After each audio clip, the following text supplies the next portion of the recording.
Spiral arm of the Milky Way galaxy, the solar system, planet Earth, North America, the United States of America, somewhere outside of Greenland. My name is Brian Engelman. Today is Thursday, January 22nd, 2026.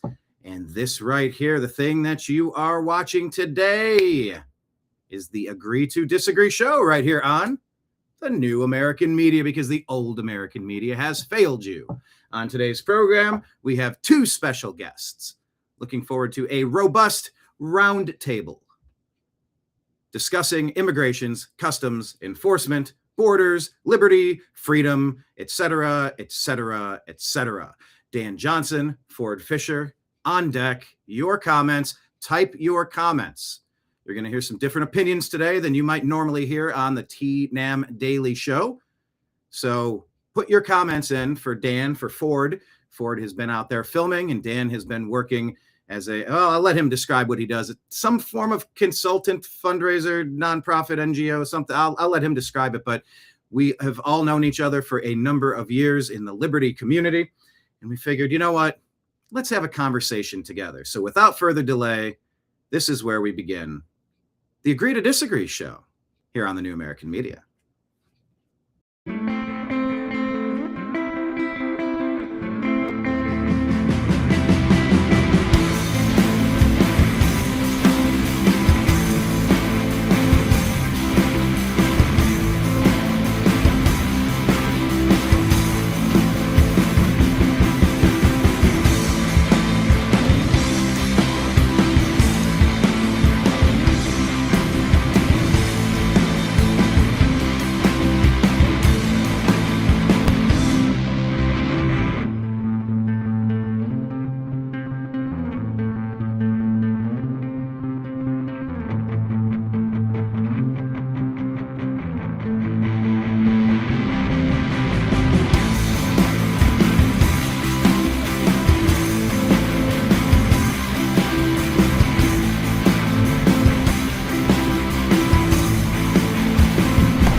Guide to the Truth, thenewamericanmedia.com.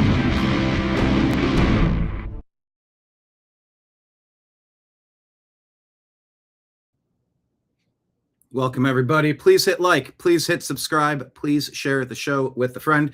Let me put here at the bottom of the screen right off the top all of our donation links. Thank you to everybody who has signed up on Patreon or Rumble or YouTube as monthly supporters, as well as a reminder, you can drop Rumble rants, super chats, as well as Venmo, Cash App, PayPal.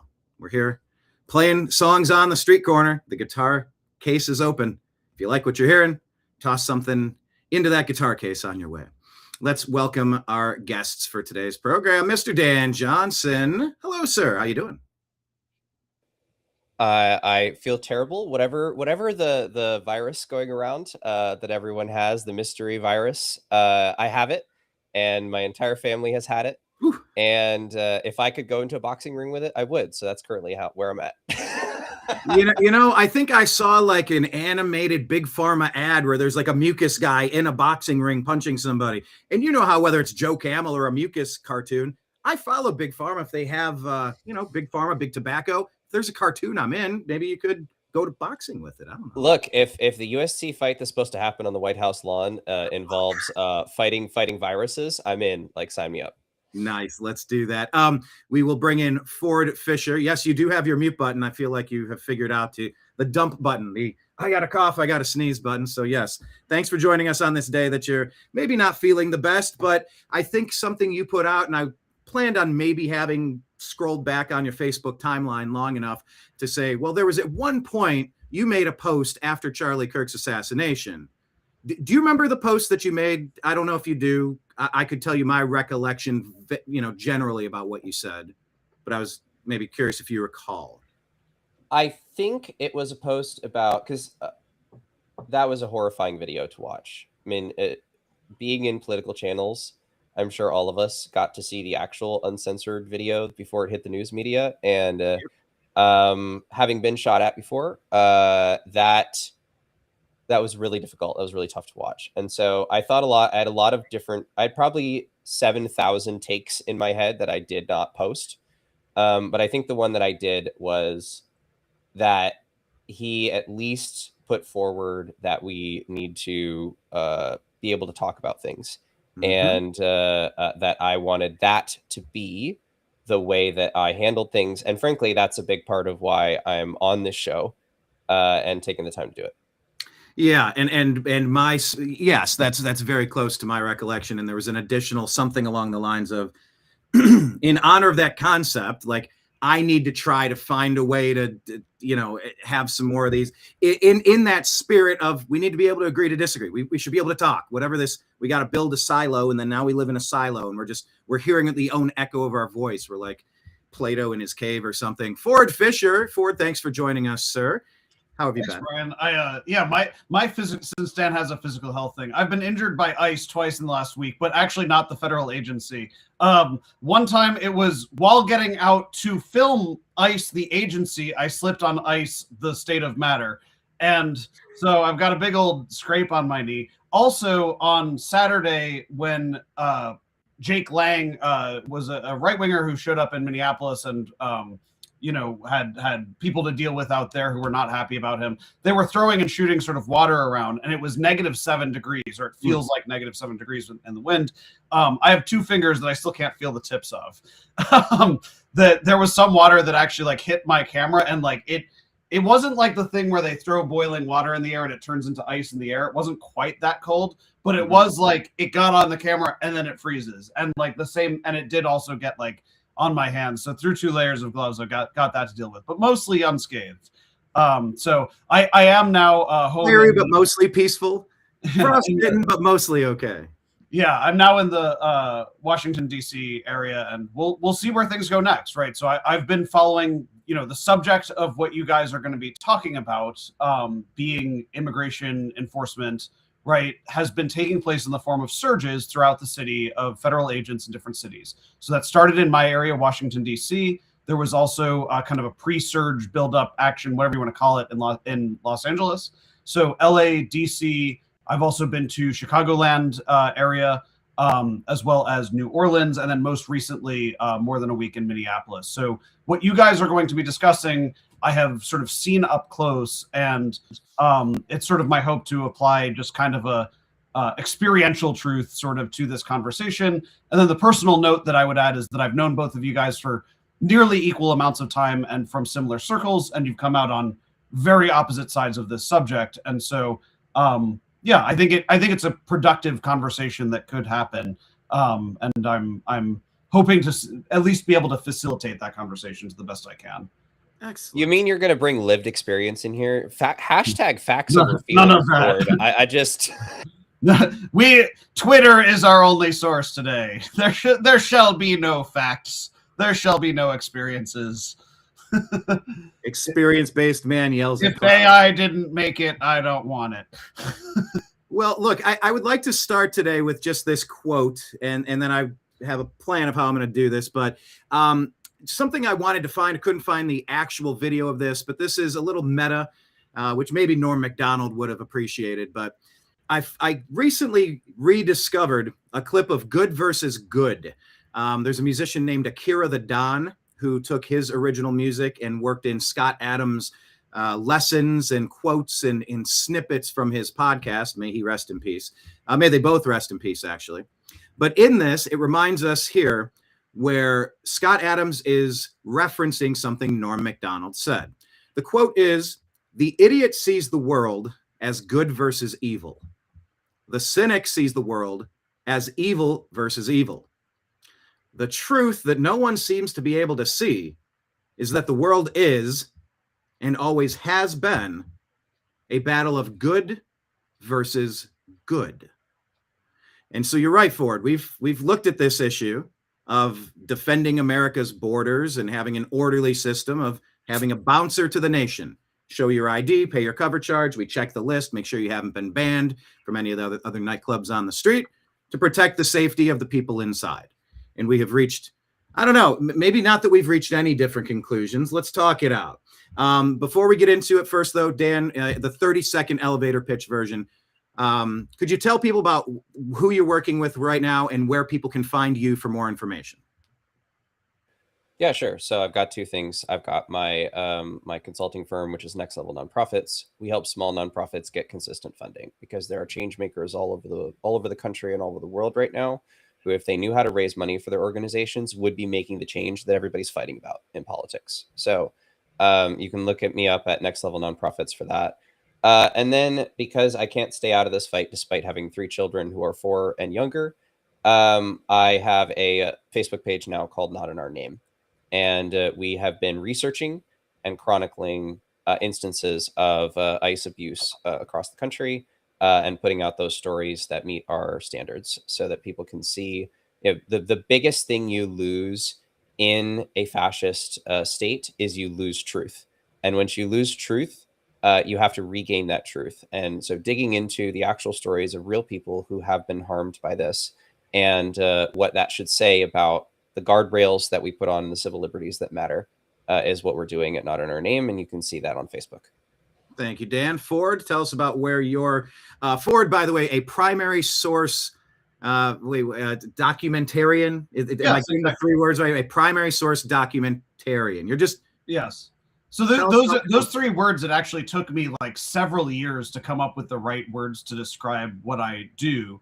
And so the reason that I use this term primary source documentarian, in essence, what I go out and do is I film usually political activism, but other kinds of things that I think sort of matter to people to see in America. So in this case, for the last year, a lot of it has been documenting the activities of the feds and their interaction with the public.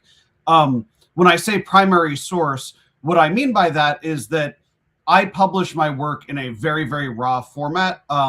Usually if I'm using text, it is only as a sort of caption to explain the context of the thing that you are seeing. It's not me sort of expressing an opinion as sort of a pundit might or something like that. It's just here's the raw thing.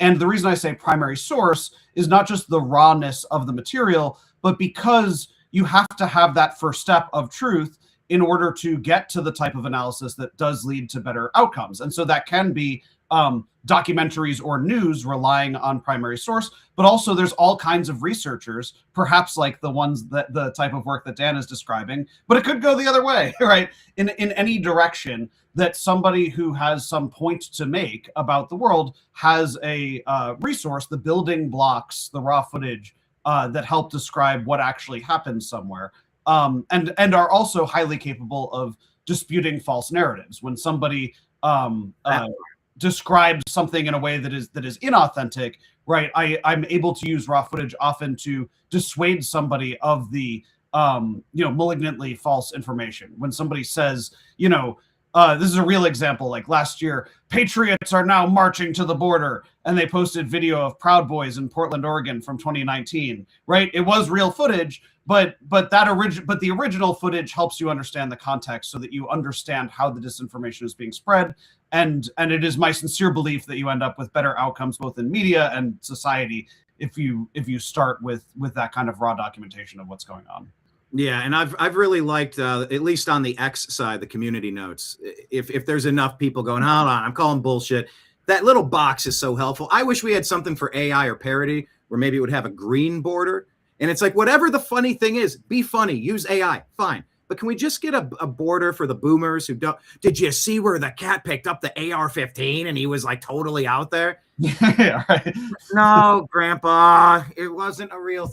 Just go back. Get your sleep number. Go back. It sounded too specific to be a hypothetical. Like for example, if my grandpa watched a cat committing a shooting with an AR-15, and it's like, did that happen, Brian? I don't know. I wasn't there as a primary source documentarian. Before, drop us the links. Where would people find your work? Sure. So my brand is called News to Share. News, the number 2, share, all one word. Facebook and YouTube, it's that. And then on Twitter or X, it's at Ford Fischer, FORD, which is the spelling of my name. Excellent. All right. Well, let's maybe start with this point. How did we all meet? Let me throw it to Dan real quick, just to kind of set up how the 3 of us ended up on this program today. Obviously, you've been making your posts, and I've been commenting back, and we've been talking past each other a little bit, but we go back. Like Ford just said, he's like, I normally wouldn't even. He's like, but like I've known you guys for like a decade and a half, since back to the original Ron Paul movement. So maybe just reset the scene, how we all came to know each other.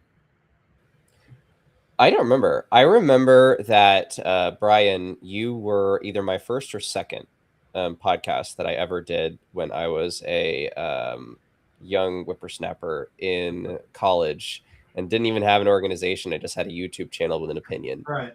I do remember that. I don't exactly remember how we came together.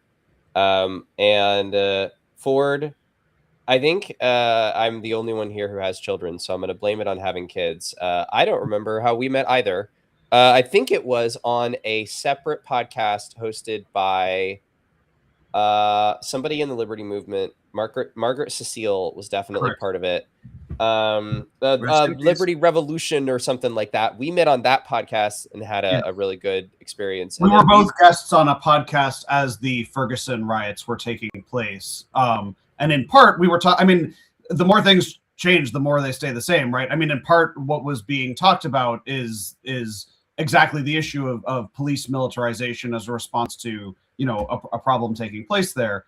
And so, yeah, it was you and me and a few others on a panel specifically, basically about police tactics. Well, and what was funny is I'm fairly certain, I don't remember exactly the timeline, but I was also a primary source documentarian on Ferguson. So like I was there live on the ground, live streaming. I remember the amount of external batteries that I had to purchase in order to keep my phone going, and can speak to a lot of stories from there. But yeah, I do remember that being the beginning. Right. And then we morph into Solutions Institute, where the three of us are involved in that capacity. Remind us what that was. Solutions Institute was an activist training center. So we took we had 25 top activists in various areas and technical specialists, including John B. Wells, Ford, Derek Brose, you. And we taught activists to work on things as long as they weren't hurting people and they weren't empowering politicians and lawyers, basically. So we took on all manner of various efforts, caused a whole bunch of ruckus in city council across the country, and made a whole lot of people uncomfortable when we released our database of the citizens arrest laws, which is still being used to this day. So yeah, it moves a little round circle, comes around full circle, I suppose. And in that capacity, when I was given the opportunity to speak to the activist group, one of the main things I focused on was putting up the right subcommittee directors. If you're trying to put on an event, some sort of anything, trying to do anything on a grand scale, be it a protest, be it a concert, be it a speaking tour, there's any number of things that any group of activists or regular person would want to put on. And so I guess maybe let's start there, because one of the main things that you have to consider when putting on an event is the security team. And I just keep coming back to the analogy here with ICE is the bouncer at the nightclub. Somebody prop the back door open. We can throw some darts on the board somewhere between nobody, because come on, nobody would sneak into America, wink, or 5 million or 40 million illegal alien invaders, or some would say they're undocumented migrants. There's various terminology we can use to define them. But somebody propped the back door open, and you got a whole bunch of people on the inside that you don't want there. People that have been banned from your club, people that are actively stealing your supplies. They're harming the residents. They're bringing in fentanyl. They're causing fights. They're underage people. We're going to lose our liquor license. Shut it down. We need to find everyone. I consider it to be a massive security breach inside of America, a literal act of war to infiltrate the United States with Manchurian candidate puppets, with Trojan horse sleeper cells, amidst all of the other stuff. You have some really great people who have been here for a while. You got some dirt bags that should have never passed the filtration test. You'd never feed a glass of water that hasn't been filtered of the obvious poison, but there's poisonous people harming Americans in this country. So, Dan, let's start there. That's how I see defending this country. Let me toss it to you. And some, I assume, are good people. That's how you're supposed to end that monologue. That was why I was like, I assume are good. I was like an enhanced version of Trump's first speech, basically. Yes, Brian coming down the escalator. Some, I assume, are good people. Well played. I'll take that. Here's what the facts are on this. 80% of the country was behind Trump's plan to eliminate the worst of the worst, to take the criminals, the violent criminal illegal aliens. I'll use that term for the purpose of this podcast, but the violent criminal illegal aliens out of the country. But here's what they did instead. The bouncers walked into the bar and just started beating random people with bottles. They started smashing bottles over people's heads. They started tossing people over the bar counter. They acted as if we had 9/11. We didn't even do this with 9/11. This is the thing I want people to understand. So for all of the fear-mongering around immigrants and documented immigrants, the only studies that we have been able to gather, and there's incomplete data in these studies, the only studies we've been able to gather is, by and large, undocumented immigrants commit less crimes than native-born Americans.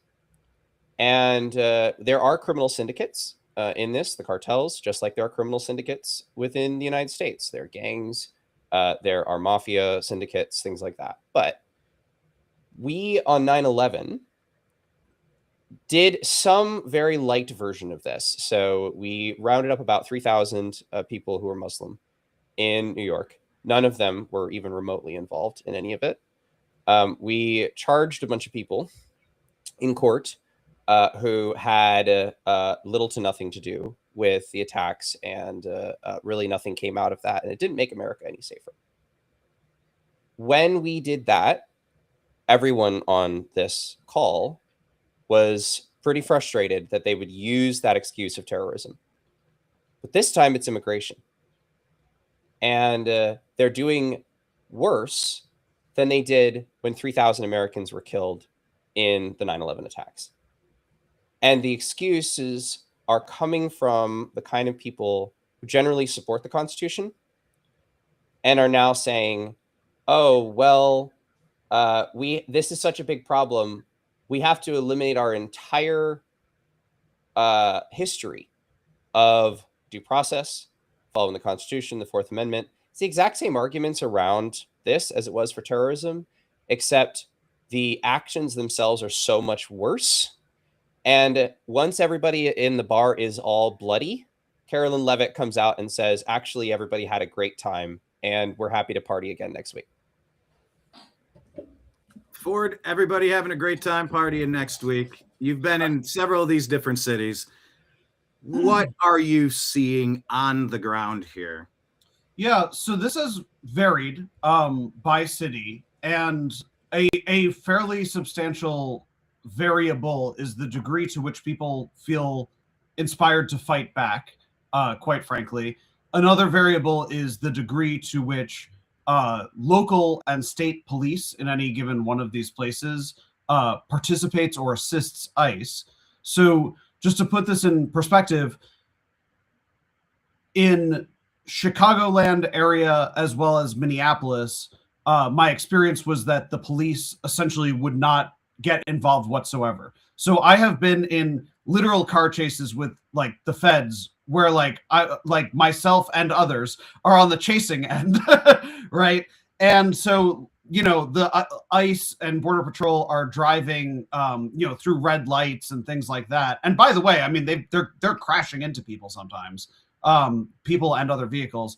And journalists and watchers, right? A common tactic around the country has been for people to follow them around and basically yell "La Migra" or blow whistles or honk horns, essentially in warning. If you're vulnerable for whatever reason, go inside to get away from this situation. So people follow them for that reason, as well as to document them, as in my case.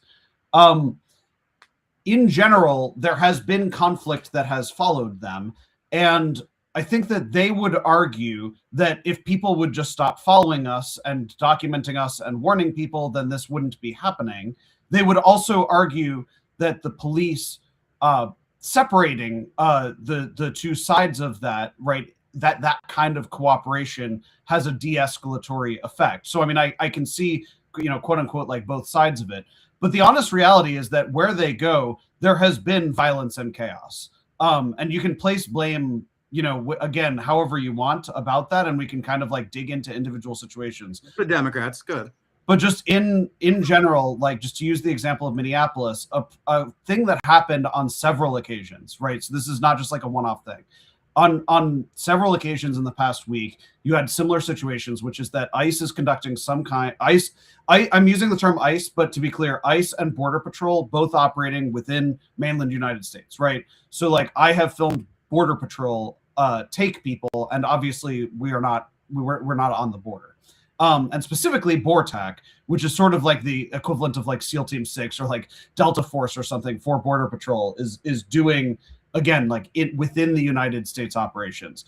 So these are heavily armed, what you would refer to as militarized, right? Law enforcement, federal law enforcement operating within the United States, and people are upset about it. And so when they are in relatively static motion, when they're in one place for an amount of time, as opposed to just moving fast in cars and then jumping, leaving, larger crowds accumulate around them. And this has led to basically like the pot boiling over on a few occasions, where you end up with a lot of people surrounding and yelling at the agents. The agents will end up using tear gas, pepper spray, sting balls to repel the crowd.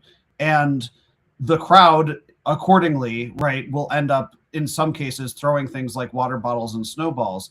The thing that I've seen is that I think that something that a lot of people come to is like the idea of cause and effect, like who started the conflict in any given one of these moments. And again, it's not a super easy thing to just be like, I can guarantee you nobody threw the first snowball before the first sting ball was fired, right? Like the reality is it's more complicated than that, and I can't just definitively say to you like ICE always started it, or we the people always started it. When I say we, I just mean the civilians, right? But these situations would escalate, and an observation that I've had generally is that their propensity to use less lethal munitions has been drastically faster and simultaneously less effective at completing the goals, as I have seen with state and local police. So just to give a tangible example of that, when officers want to leave a space that is being blocked, this is something I saw all the time in Chicago, right? There's one federal facility, people would plant their butts right in front of the thing and say, we're blocking this from leaving. A really typical police response to that would be to have a bunch of guys come out with shields or sticks or whatever and either push those people away or essentially arrest them one by one. And now they're out of the game and now you can go past them. A really typical reaction for ICE would be to essentially tear gas them and shoot pepper balls, which is creating sort of social conflict and tension while not actually necessarily being as effective to do the thing. In the case of Minneapolis, they were getting into these conflicts where they're throwing tear gas that's ending up in people's yards, under their cars, and you end up with a lot of bystanders being affected by that. And as well, just a thing that happened all the time, and it's just a weird thing to comment on, but I have to point it out. They were just dropping their weapons all over the place. This happened so many, like this wasn't a one-off occasion. In one of these, when people were surrounding them and you had like a 20-minute kind of like fight with flash grenades and tear gas and all that kind of stuff versus essentially water bottles and snowballs, as they left, we found an unspent flash grenade on the ground that if a child had picked it up and it detonated like next to their face, like they could die.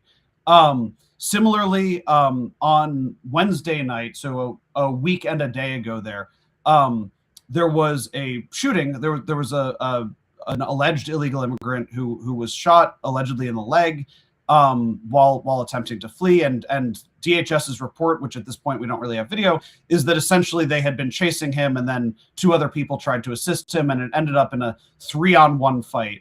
I found that story confusing because these agents move in packs of like 12. So their version of events is confusing to me. But setting that aside, after this shooting, there ended up being like a 3-hour skirmish over like 4 blocks around this neighborhood of similarly people converging on it and then firing riot munitions to push people back. When the feds ultimately exfilled, when they finally actually left, we found 9mm handgun rounds just on the ground, as well as I didn't see this with my own eyes, but one person took a video of it and showed it to me after a fully loaded like AR rifle mag. And on top of that, although these were in vehicles, there were two vehicles that had been left behind, now in the hands of an unruly crowd, who managed to break into the vehicles and pull out an AR-15 in a rifle bag, as well as a number of intelligence documents.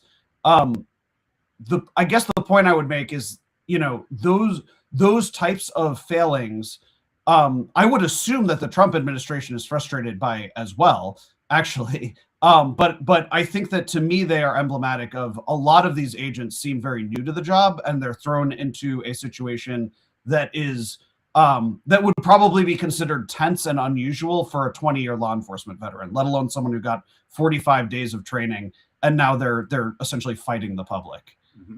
So I guess that being said, yeah, and some of that training, as we now know, thanks to The Atlantic, was online courses, and everybody knows all the corporate courses they've taken online. You paid very close attention to, especially the parts where they were talking about like your activity in the workplace. I'm sure you looked at that very carefully. What was that, Dan? I wasn't listening.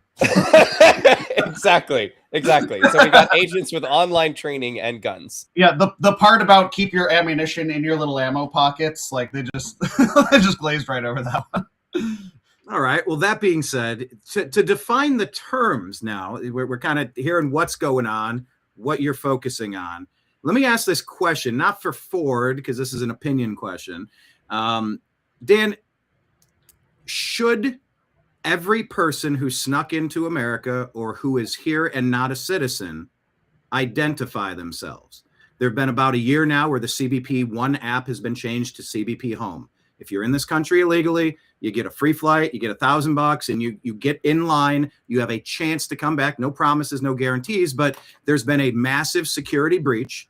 We need to identify everybody underneath that snuck in underneath the razor wire of Mayorkas and our border czar Kamala Harris and whoever was puppeting Joe Biden's strings. Well, it's the third Obama term, of course, but do you believe that everybody who's in America who is not a citizen should have identified themselves in the past year? Because they've been told, use the CBP Home app. You're not here as a citizen. We got to figure this out. It's been a year now. There's a lot of people who haven't. What do you say to that? Sure. So I think that the vast majority of argument around this is like, well, if they're illegal, should we kick them out? I don't think I or the majority of Americans have an issue with the Trump administration, quote unquote, enforcing the law. But that's not what's happened. Because what did happen is the Trump administration put itself in a bind. They placed a quota on the number of people that they needed to kick out of the country every single day, and the number of people that needed to be out of the country by the end of the year. They also relied on numbers that we know are unreliable because we don't really count how many people are undocumented. It's like counting the number of flies who cross your property line into your yard. You don't know how many do or don't. We have estimates, but we're not sure. And the Trump administration's estimate has varied from 100 million to 20 million to insane numbers. And they built an entire enforcement system around backing up that estimate. So I don't think, for me or for the vast majority of Americans, there is an issue with taking people who broke the law to come into the country, evaluating whether they actually did, because this is something that a lot of conservatives are not listening to right now, is a lot of people are in this country not illegally. They're in this country because they were welcomed to this country. Now, you may agree or disagree with that in the same way that I may disagree or agree with immigration policy now. But during the Biden administration, it was made very clear that you can come to this country. We will place you under what was called temporary protective status at the time. And instead of sticking to, we're only going to go after what they said at first, which was violent, criminal, illegal aliens. Okay. Like literally most of the country didn't care. They then started stripping the status of people who came here legally. Then they stopped accepting asylum claims. Then they did all of these little things to try and pump up their numbers. That's where the problem starts, is instead of going after violent criminal illegal aliens, instead of even going after the people who came here actually illegally. They're using people's lack of understanding of how the immigration system works to expand the target net. And as that target net expands, more people are contained in it. And eventually that target net will contain you and everyone on this broadcast. And you will not be able to do anything about that because you did not say, no, you have to follow the rules, even when you're targeting people inside the net. All right, let me ask about that. You're saying that I, an American citizen, would end up in the target net. I was targeted under Biden, Obama. I've lived that. The deep thinking, if I remember right. I can't stand what happened there.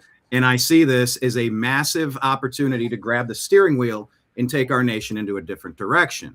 Whatever this 3-term Obama thing was with Biden for 4 years, letting the whole border stay open like this was intentional. I consider it to be an act of war, and we have a president who's a commander-in-chief to kind of sort this out. I don't want sleeper cells of Chinese, Palestinians, Israelis, Ukrainians, Russians, Greenlanders, or Martians. I don't fucking want them here. He hates everybody.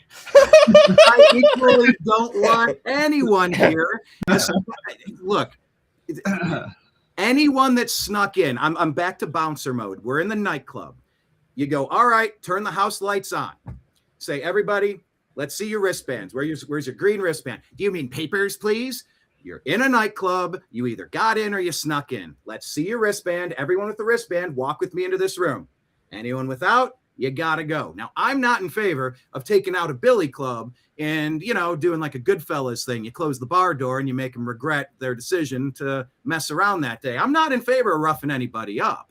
But if you snuck your ass in here, GTFO.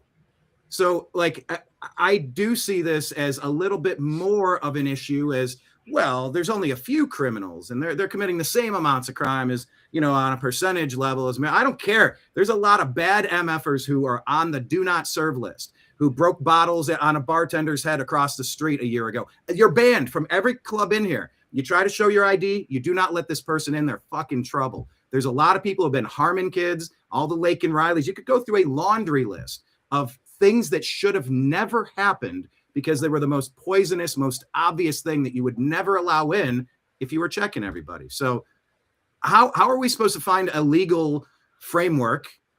Maybe Ford, I could ask you on your perspective of the legal framework of papers, please, versus let's see, do you have the wristband? Do you have the hand stamp from coming into the club? But even that is a problem because you wet your hand, you go like this, and now you've doubled it. You can take your normal ID band, you can put it on your underage friend's hand and go, oh, I must have fallen off. Can I get a new one? But you've already given it to someone else. It gets messy. So essentially you go, everyone out of the club, we're bringing everyone back in.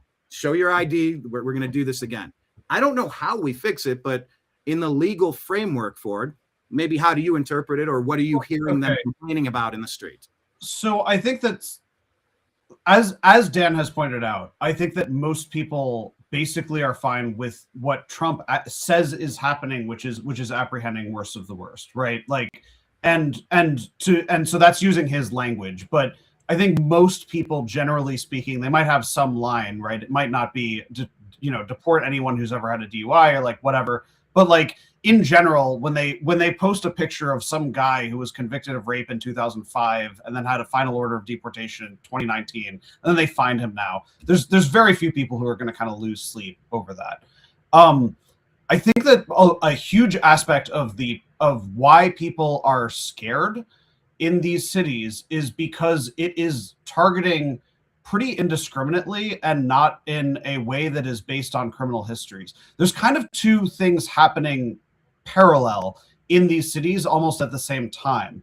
And so the administration is publishing a lot more documentation when they actually do get a warrant and do a targeted arrest of some person with a criminal history.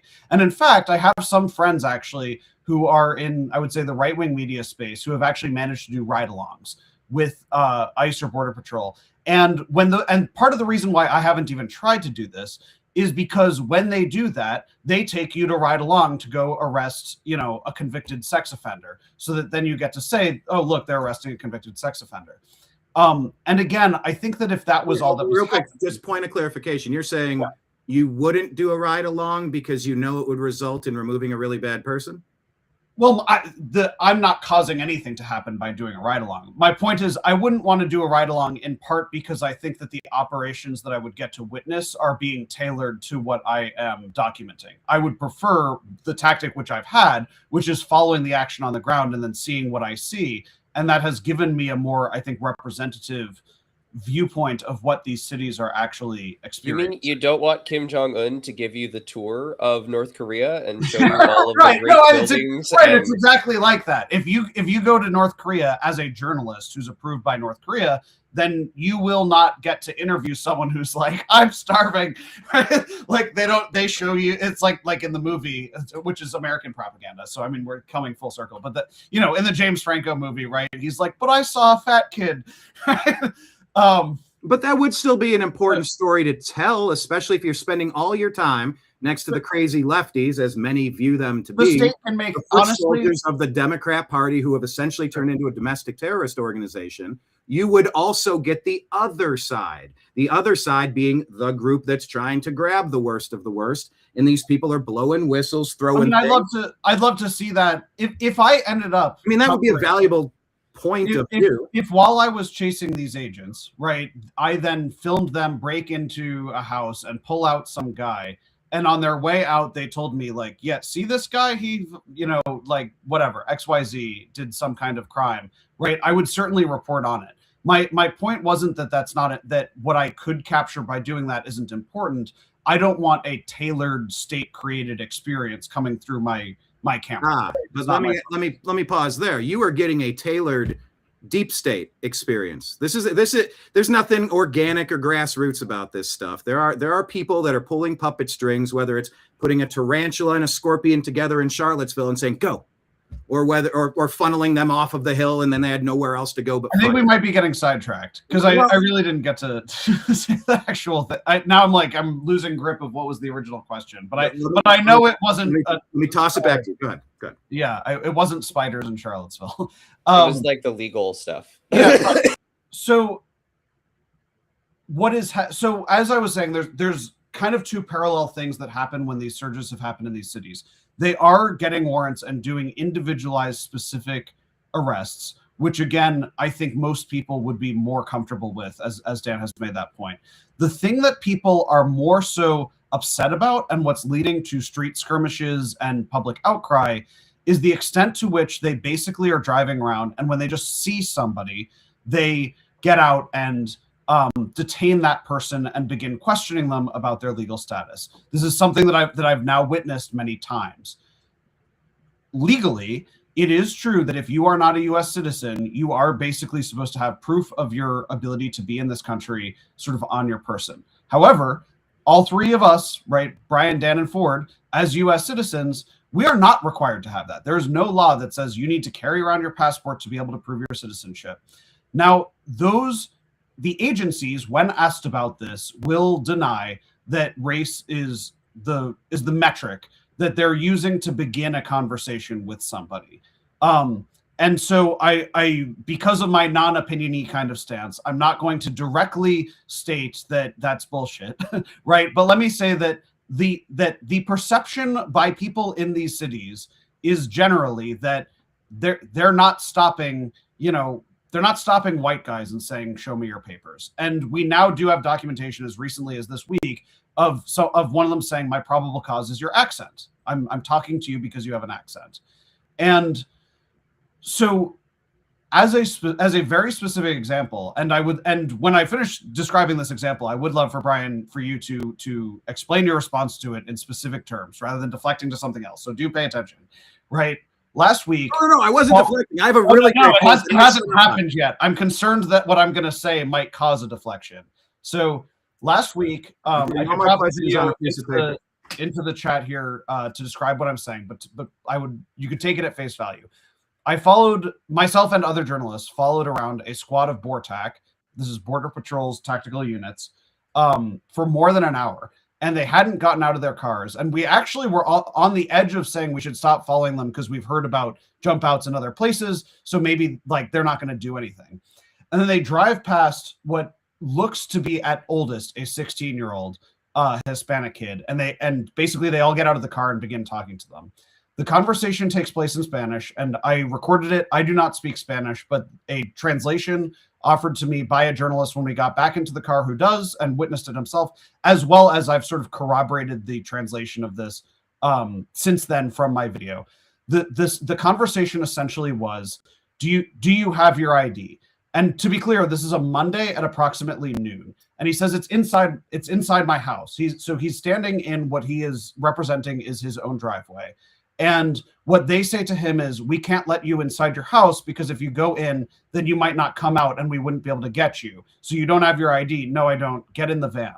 And the kid very, very lightly started to resist, like essentially walk toward his house. They just took their arm. They did not handcuff him, but they basically took their arm and they pushed him into a black van and drove away with him. And it was actually only about 10 minutes later that van drove into one of these street skirmishes. And so I do not know. We had followed it with the hopes of seeing, essentially, do they take him all the way to the Whipple Federal Building, which is where they were housing people they had detained, or are they going to basically dump him somewhere on the street? An experience that has been relayed to me by several people out there, that this is something that's happening in Minneapolis, is they will often, if they can't verify somebody's identity, they will basically take that person in a vehicle. And if it turns out that they are here legally and essentially they just rushed it or they couldn't get the paperwork fast enough or whatever, they essentially wait until nobody's watching and then they dump them on the street. And so when you are talking about people here illegally or people who are here illegally with criminal records, it's not only those people who are getting sucked up by this.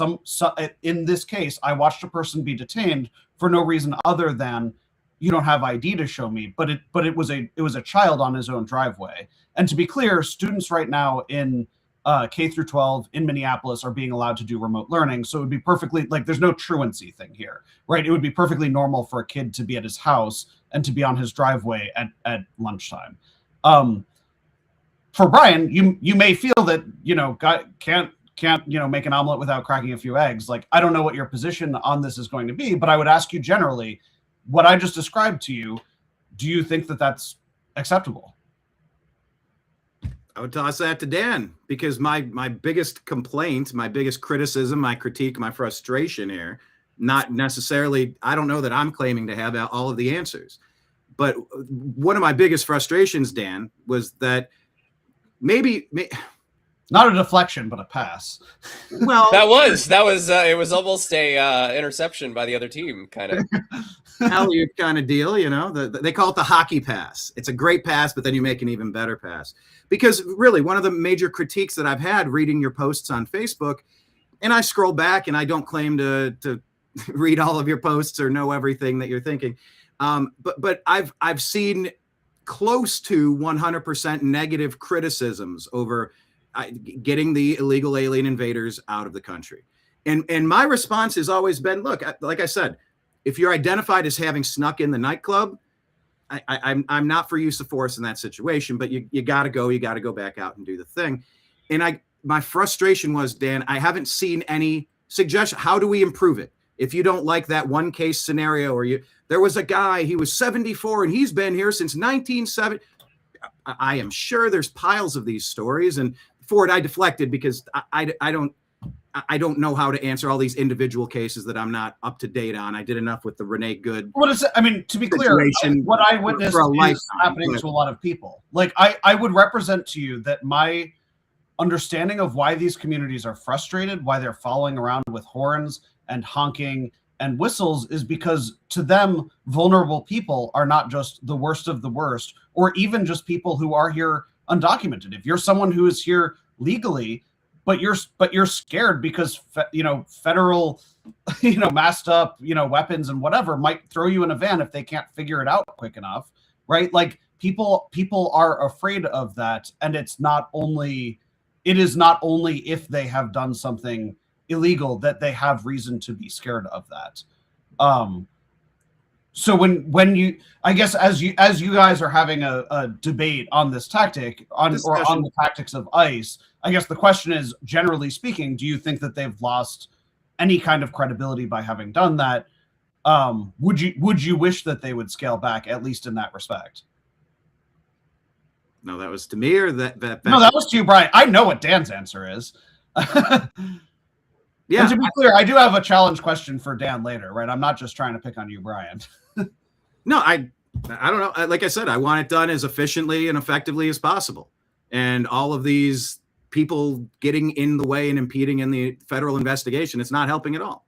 But I'm gonna pull a Wallace because he is one of my favorite journalists on Fox News, and I'm gonna say Brian. which Just Wallace? answer the question. Chris Wallace? I think it's Chris Wallace. Who's the guy with the glasses who did the interview with the Iranian president? And it's Chris Wallace, right? Chris Wallace is now on NBC, though. He left Fox. And Chris Wallace repeated the fine people hoax in the 2020 debate. I often cite Chris Wallace as like one of the worst to ever do. I don't know specifically who it was, but the glasses guy who actually pins people. I like journalists like Ben Swan who actually pin people on, hey, you were asked a question. Let's get back to that question. Mm-hmm. And the question, Brian, is, are you okay with that happening in the United States of America? Are you okay with I'm not on trial here. I'm not on trial here, and I'm not here to debate any one particular thing. But is that the kind of America that there was a car accident and the person didn't need a seatbelt to survive? Do I need to defend? Well, then why the hell do we have seatbelts? Why are there laws against seatbelts? All you need. That is so granular. No, this matters. So does the invasion of our country. So does all of these blue cities hemorrhaging people because of the tyranny overreach during COVID. All of these big blue cities, I can attest to fleeing Los Angeles for a myriad of reasons. They hemorrhaged people. So you are okay. So, hold on. If you don't give me a position, I got to assume one. Don't put words in my mouth. They hemorrhaged people, and up to 40 million illegal alien invaders have now repopulated to steal the democracy of our Congress that is now allowed to count just people, illegal aliens included, so that they get a disproportionate amount of people in our Congress to overthrow our country. So, like, I take it very seriously. If you take it very seriously, Brian? Yes.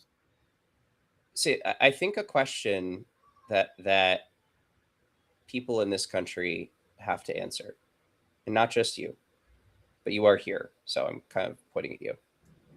A question that people in this country have to answer is, what is America? Is it our borders? Is it the states that we live in? Is it the flag that we wave? Is it the red, white, and blue? Or is it the rights that we have in this country? And to what extent are you okay with, and this is the same question people had to answer during the war on terror and the war on drugs and every other war that we've had that has used this exact same set of justifications, just a different enemy, a different target, different reason, is to what extent are you comfortable giving up your liberty for security? And the reason I'm pinning this, because I think it's an important question Ford's asking, is I have heard many times that conservatives say this is an important problem we need to do something about. We probably disagree on that to a large extent, but let's say it is. Let me ask for clarification. You're saying that we probably disagree on whether or not 40 million illegal alien invaders is a relevant and important problem. You're saying there's a difference in how we perceive that. We probably disagree that, yes, that is effectively what I'm saying, is we probably disagree that we do 40 million. It's not 40 million. Though, I'm just confused. You don't think it's important? I find it to be crucial, like blinking, flashing red. You're saying it's not? I'm saying that this particular issue, I would disagree with you. That it's not important. This is a huge issue. Stunning to me. That is, like, I don't know how. I think you got to get to the second half of Dan's. Eventually.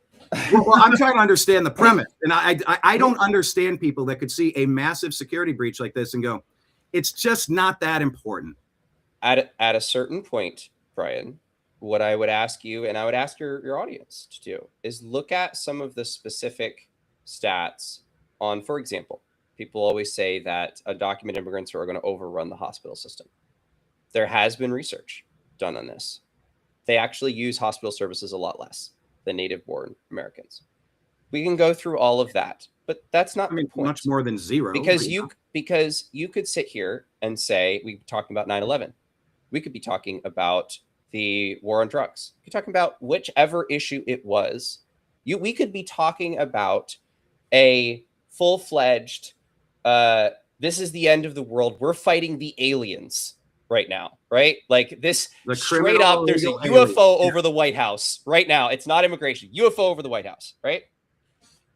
And I would still ask you, it's Independence Day, right? And I would still ask you, Brian, to what extent are you willing to give up your freedom for security for this issue? And it is an important point because conservatives are arguing right now, or MAGA people, not even conservatives. There's a huge split right now that is happening among Republicans, many of whom are saying, this is going too far. This is not what I voted for. I voted for the worst of the worst to get out. But the question I'd ask for the people who are still supporting this kind of approach is, to what extent? Are you willing to say, Reagan used to say, there's nothing so permanent as a temporary government program, right? Now ICE has $100+ billion, is the most well-armed, used law enforcement agency, well-equipped law enforcement agency, 10,000 brand new hires who've never been a federal agent, no idea what the rights and responsibilities are. They're all coming in.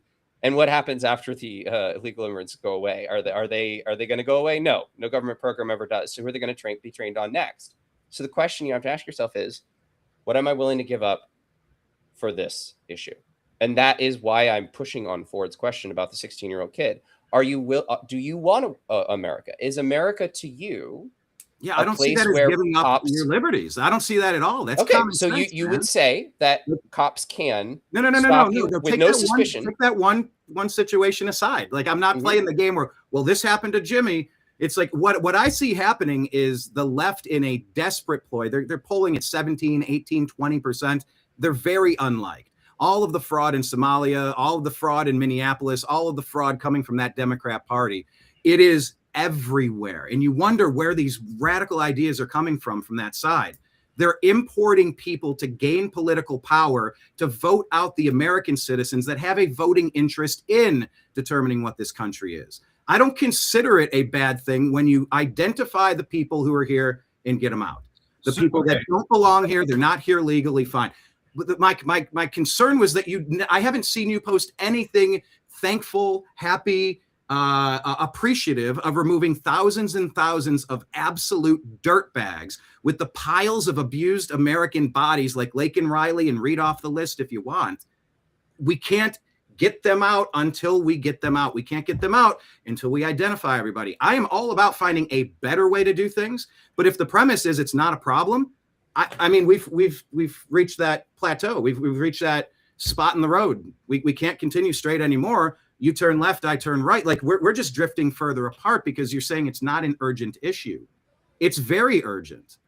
I think what I heard Dan saying was, although you have disagreement about that issue, he sort of said it. I think what I heard is trying to set that aside to get to the question of, even if you take it at face value, that this is the most severe issue possible, right?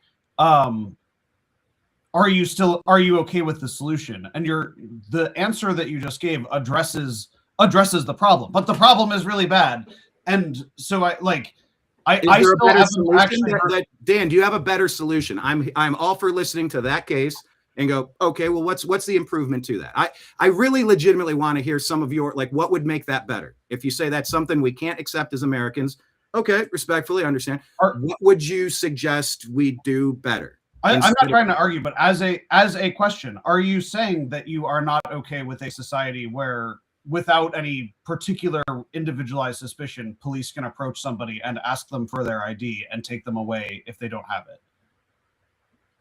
Like in general, do you guys? I know you're trying to pin me on like the specifics of this question. You can say yes or no, but like I mean, I see Renee Good out there trying to become the Crispus Attucks moment. I see the Democrats had their summer of love. They needed riots a whole year long to pull off what they pulled off in 2020. I see this trying to find, you need a poster child. You just need red-coated, lobster-bellied bastards, Crispus Attucks and the crew. Yeah. They're antagonizing until they're martyred. And then they are used to fund this movement because everything's unjust. What's unjust is all the people that snuck in here.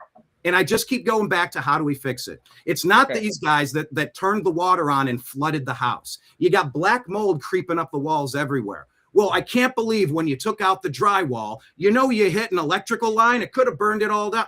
I agree. That seems like something we should not be doing. Seems like something we shouldn't do. Yeah, well, you know what? When your heavy equipment came in here, it ran over my sprinkler line and it messed up my hedgerow. That sounds like something we could maybe improve upon before, like you said, you got to crack a few eggs to make an omelet. What's a better way to do it? I don't want to hear just constant bitching about this, Dan. I don't want to hear constant bitching about this, Ford. How do we identify all of the illegal alien invaders in a way that's in tune with the congressional Bill of Rights constitutional constraints that we have? What is a better way? That's where I keep bringing it back to. If you don't like that case, fine, set it aside. Okay, granted. Now, what is the best way to do it?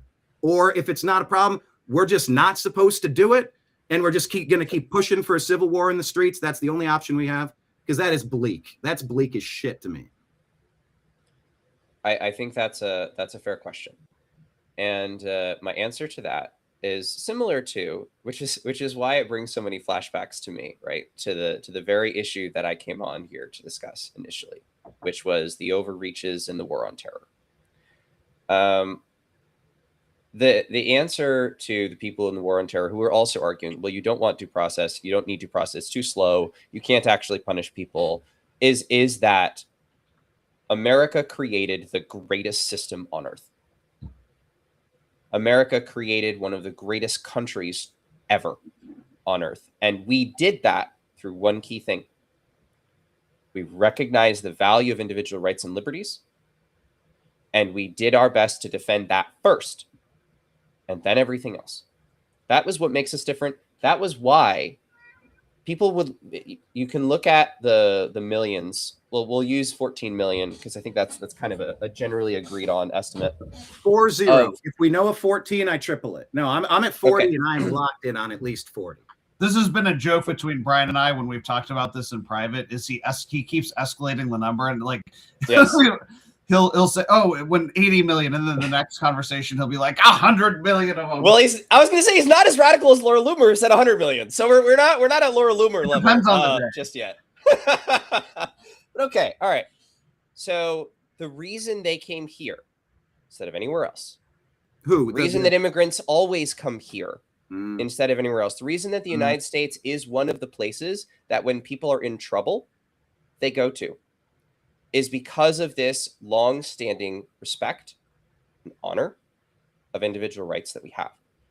So there are three, that is what makes up America. What makes America is that I can trust that if my kids say something online that people don't like, government doesn't kick in their door. What makes America America is I can trust that if my kid is walking down the street and nobody has any probable cause, can't do shit. What makes America America is the ability to live your life as long as you do not harm others without government interference. Now, we've gotten away from that over a long period of time. But this right here is what we need to do. When the United States government decided we're going to take on the biggest two criminal syndicates prior to the war on terror, the two biggest criminal syndicates were the Mafia and the Al Capone, whatever he called himself, Al Capone gangs. In both cases, we used investigative work to find out who it was. We brought documentation through the courts. We used due process to ensure that we did not take down anyone innocent. Remember, we'd rather 100 guilty men go free than one innocent person be punished, as one of the founders would say.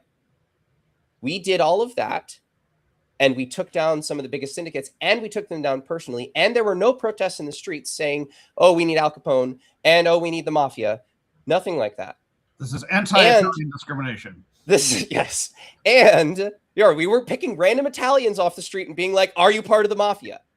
We did good law enforcement investigative work to undercut those two massive networks. Okay. And the Trump administration appeared poised to do that this year. So if they want to act, if the goal is to actually get the criminals out of the country without destroying the idea of who America is, there are three things that need to happen. One, They need to actually have cause in order to detain somebody, jail them, whatever. You have to actually have a reason to believe that person is in the country illegally. Not you look like you're in here illegally, not you speak like you're in here illegally, not regular guess. You actually have, I believe this person's in here illegally. That's number one. Number two is you need to use, as is well known, the minimal amount of force required. Not dropping in on a Chicago apartment complex with Black Hawk helicopters that you only arrest 3 people out of, but you kick in 300 doors. Nothing like that.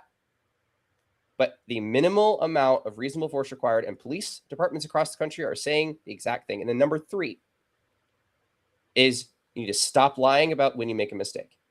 That is probably the worst. Miramar Martinez is a United States citizen, was following ICE in Chicago. On Fox News, and in a statement released to Fox News, ICE claimed that her and a gang in Chicago boxed in ICE officers and fired multiple rounds, and their officers barely escaped with their lives. What we found instead was immediately that day, ICE had their vehicle repaired at a secret shop where they paid cash. That day, the ICE officer bragged about shooting the American citizen, and that day, her gun was in her glove compartment. She never once took it out. She never fired a single shot.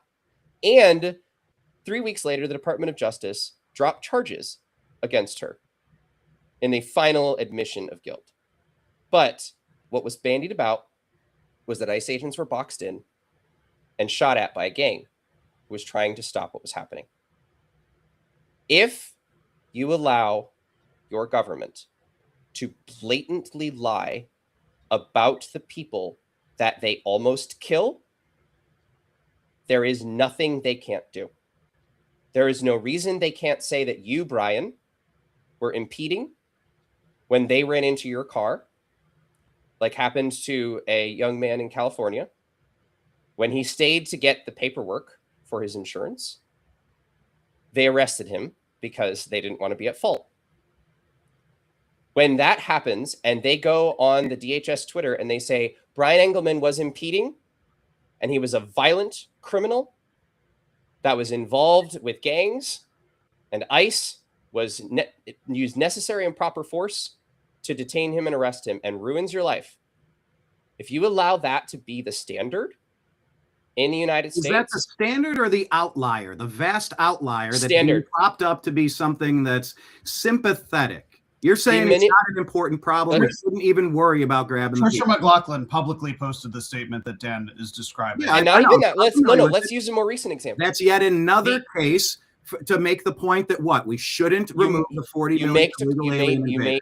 You made an important question there. Was that outlier or was that the standard? Right? Trump did a press conference recently where he held up pictures of the worst that they arrested in Minneapolis. I'm sure you've seen it. And this is a child rapist, this is a sex offender, and this is that. There's only one problem with that. None of those people were arrested in this surge. All of them were on detainers by the Minnesota Department of Corrections, and many had been for years already. And ICE claimed, no, this is who we were arresting on the streets of Minnesota. This is a pattern of ICE and the Department of Homeland Security blatantly lying about the people against video evidence and then dropping charges later, which is your perfect key. This is a pattern. And if people who want these illegal immigrants removed from this country do not stop government from blatantly lying about the people at arrest and demanding that there actually be proof that these people snuck in, and demanding that they actually have a paper review, if that becomes the standard in this country, Brian, there is no freedom you actually have. Because a law enforcement agency can arrest you, kill you, torture you, send you to El Salvador, and not provide a single shred of proof, lie about you to the public, and they'll believe it. And actually, you just had a gun that the government didn't want you to own. That is what's happening with ICE right now. And yes, it's happening to people who don't always speak English. And yes, it's happening to people like the Hmong man who was dragged out of his home in the snow in nothing more than his boxer shorts because they got the wrong guy. Yeah, it's happening to them, and they're being detained, and they're only being given one meal at the Whipple Federal Building. Yeah, it's only happening to them. I believe I covered that story on yesterday's show, that initial narrative was debunked. But without, once again, like we're throwing darts at very specific cases to use as examples on the greater scheme of things here. Is ICE releasing data that would back up that they're not doing this? Is there a bigger set of data you're looking at, or do we have more than individual cases we're talking about? My understanding is that almost every one of these sanctuary or pseudo-sanctuary Democrat-run cities are not giving ICE the criminal illegal aliens that are in their custody, which is making this incredibly dangerous. So when we have people going out there to grab the known worst of the worst, we have lefties blowing whistles at them, complaining, you can't get them. You can't get out of my streets. Whose streets? My streets. And let me ask you a question, Brian. Did you look at both sides of that story? Did you listen to the Minneapolis sheriffs who said ICE is accusing us of not holding these people for detainer? But we were only allowed by federal law to hold them for 48 hours, and they didn't come and get them because they were too busy sweeping the streets and arresting anyone who looked suspicious. Have you looked at that side of the story? And so that's the contention, is that that's what's happening in these blue cities, that they're not intentionally withholding the transfer of criminal dirtbags the hell out of this country. You're saying because it happened in Minneapolis, it's not happening in New York, not happening in Los Angeles, it's not happening in all of our major cities at this moment in time. I don't have the evidence for every true, but I'm hearing this from coast to coast that it's one I don't of the have the evidence. I don't have the evidence for every single city in the entire country, and I'm sure that there are some cities who might be saying, "Oh, well, we're not going to give you our worst." I think it's almost all of them. That's my understanding. The big sanctuary cities, they're all running the same scheme. They weren't doing it with Obama. They're doing it now. They're doing it to use as a wedge to drive between Trump and his voting base, a wedge to just anything Orange Man does. He's bad. It's deranged. We got to stop him. He's literally the Gestapo, they said. If we're going to let assumptions be the reason that my children can't be outside when a cop comes by because the cop might think that they're doing something suspicious and decide to pull them aside, or maybe they don't like what I post online, like Raina Ozturk. And yeah, I'm an American citizen for now, but they have denaturalization plans in play already. And they've already looked at how do we increase denaturalizations? How do we defrauded this country? Absolutely. How do we make before the Somali thing? How do we make people who are citizens not citizens? If I have to live in a country where the police can't, that's just that.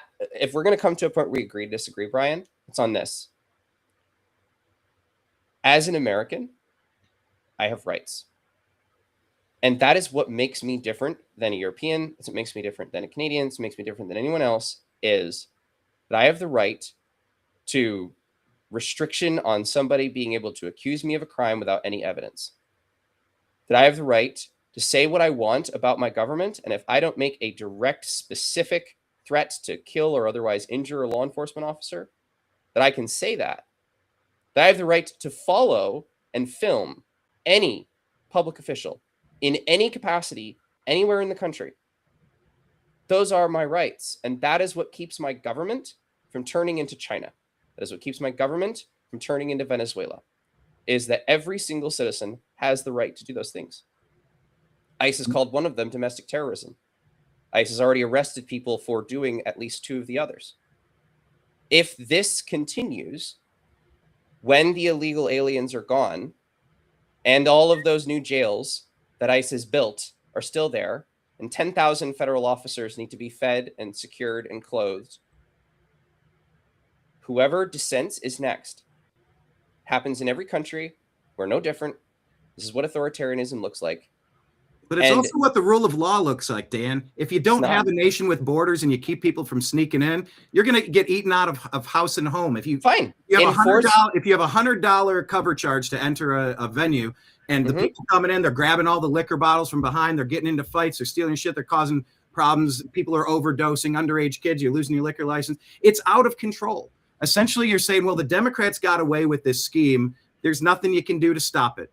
there's no better solution out there. So either we do nothing and just accept that we've lost the I gave you a 3-point solution, Brian. or we do something to change that. Brian, do you regard Dan's solution as unworkable? I mean, I heard him give an explanation of here's how you go after those people, basically honestly and with evidence, right?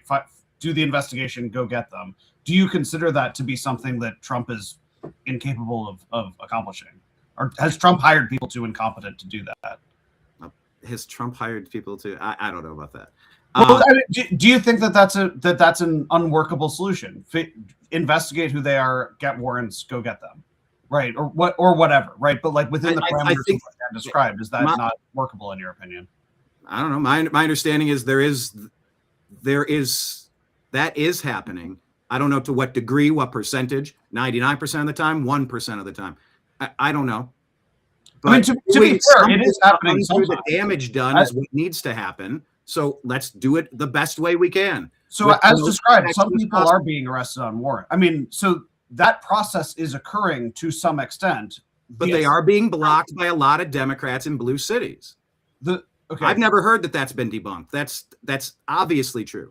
That's their stated plan. They're out there. We must fight. They're all out there saying it. Like I didn't know that was even in dispute. I have yet to encounter, right? So I have seen both them try to basically get into houses as well as them questioning and taking people off the street. I have yet to encounter a situation where they attempted to get inside of a home and somehow their entry into a home was impeded by activists or something. Well, it may have happened at some more that the jails are dumping the dirt bags out on the streets instead of so yeah, and that was going to be the question actually that I had for Dan. I mean, it is sidetracked. So now, but the question that I would have for Dan is the thing that I've seen in all of these cities, the rhetoric that Trump has and his administration has brought each time that I've been in one of these cities that has the conflict is basically Trump's people show up and they show up at a press conference and they do the same thing, which is they say this city brought this upon themselves because what they could have done is when they had somebody who didn't have the proper legal status who was arrested and then let go the next day because it was only a $1,000 bond for DUI or whatever, they could have just held them for us and then we wouldn't have had to scoop them off the street. And because that happened so many times, now we just have to question every single person we can see in the city in order to find those people. So would you grant the Trump administration, or I think as a proxy, would you grant Brian's point that that these cities could have alleviated some of this stuff by essentially cooperating with the feds? So what I will say is I'm open to Brian's point, but in the most highly publicized instance of the Trump administration claiming that cities were not holding people for detainers, which was the Colorado, I think it was Denver or something like that. Remember, they brought the mayor of Denver and others to testify in front of Congress, in fact, about this. And in each situation, they patiently explained, hey, we did, in fact, hold these guys for you in this instance. You guys just were late. You guys didn't decide to come get them. You guys, whatever.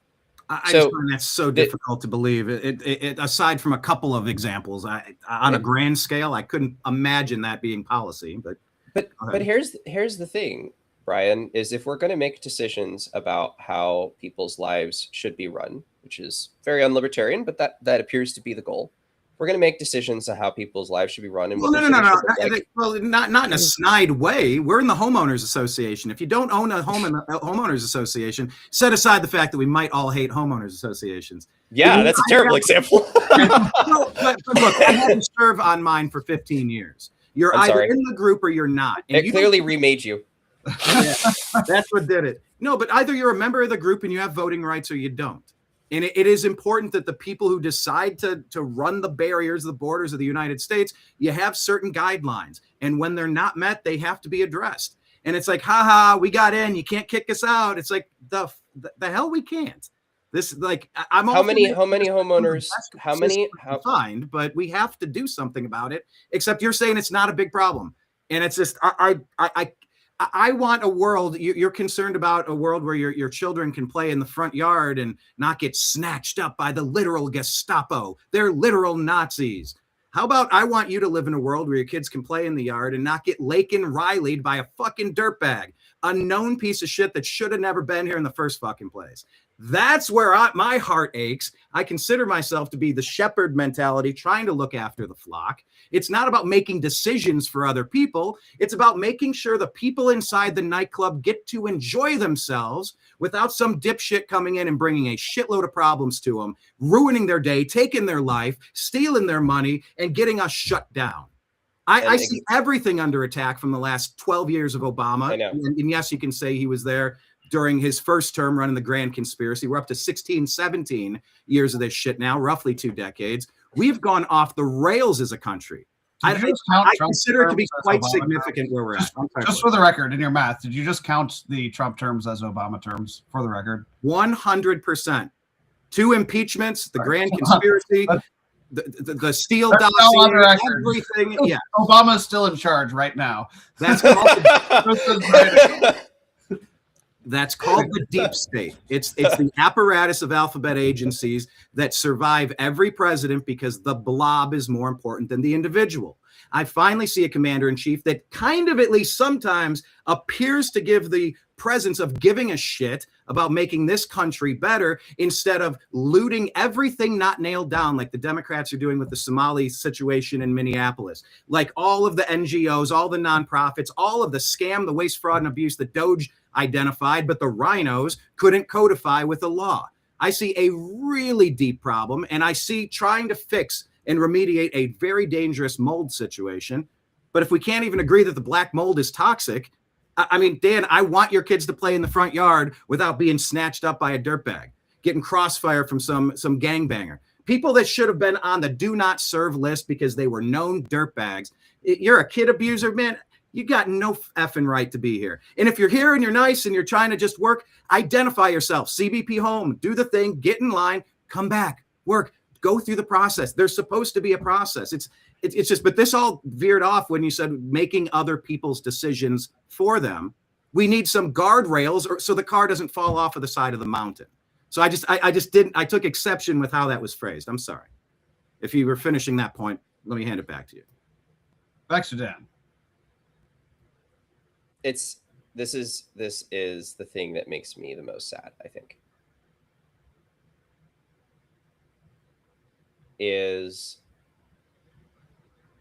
in politics for a long time, while there are lots of people who were using it for their own ends and who were bad at it.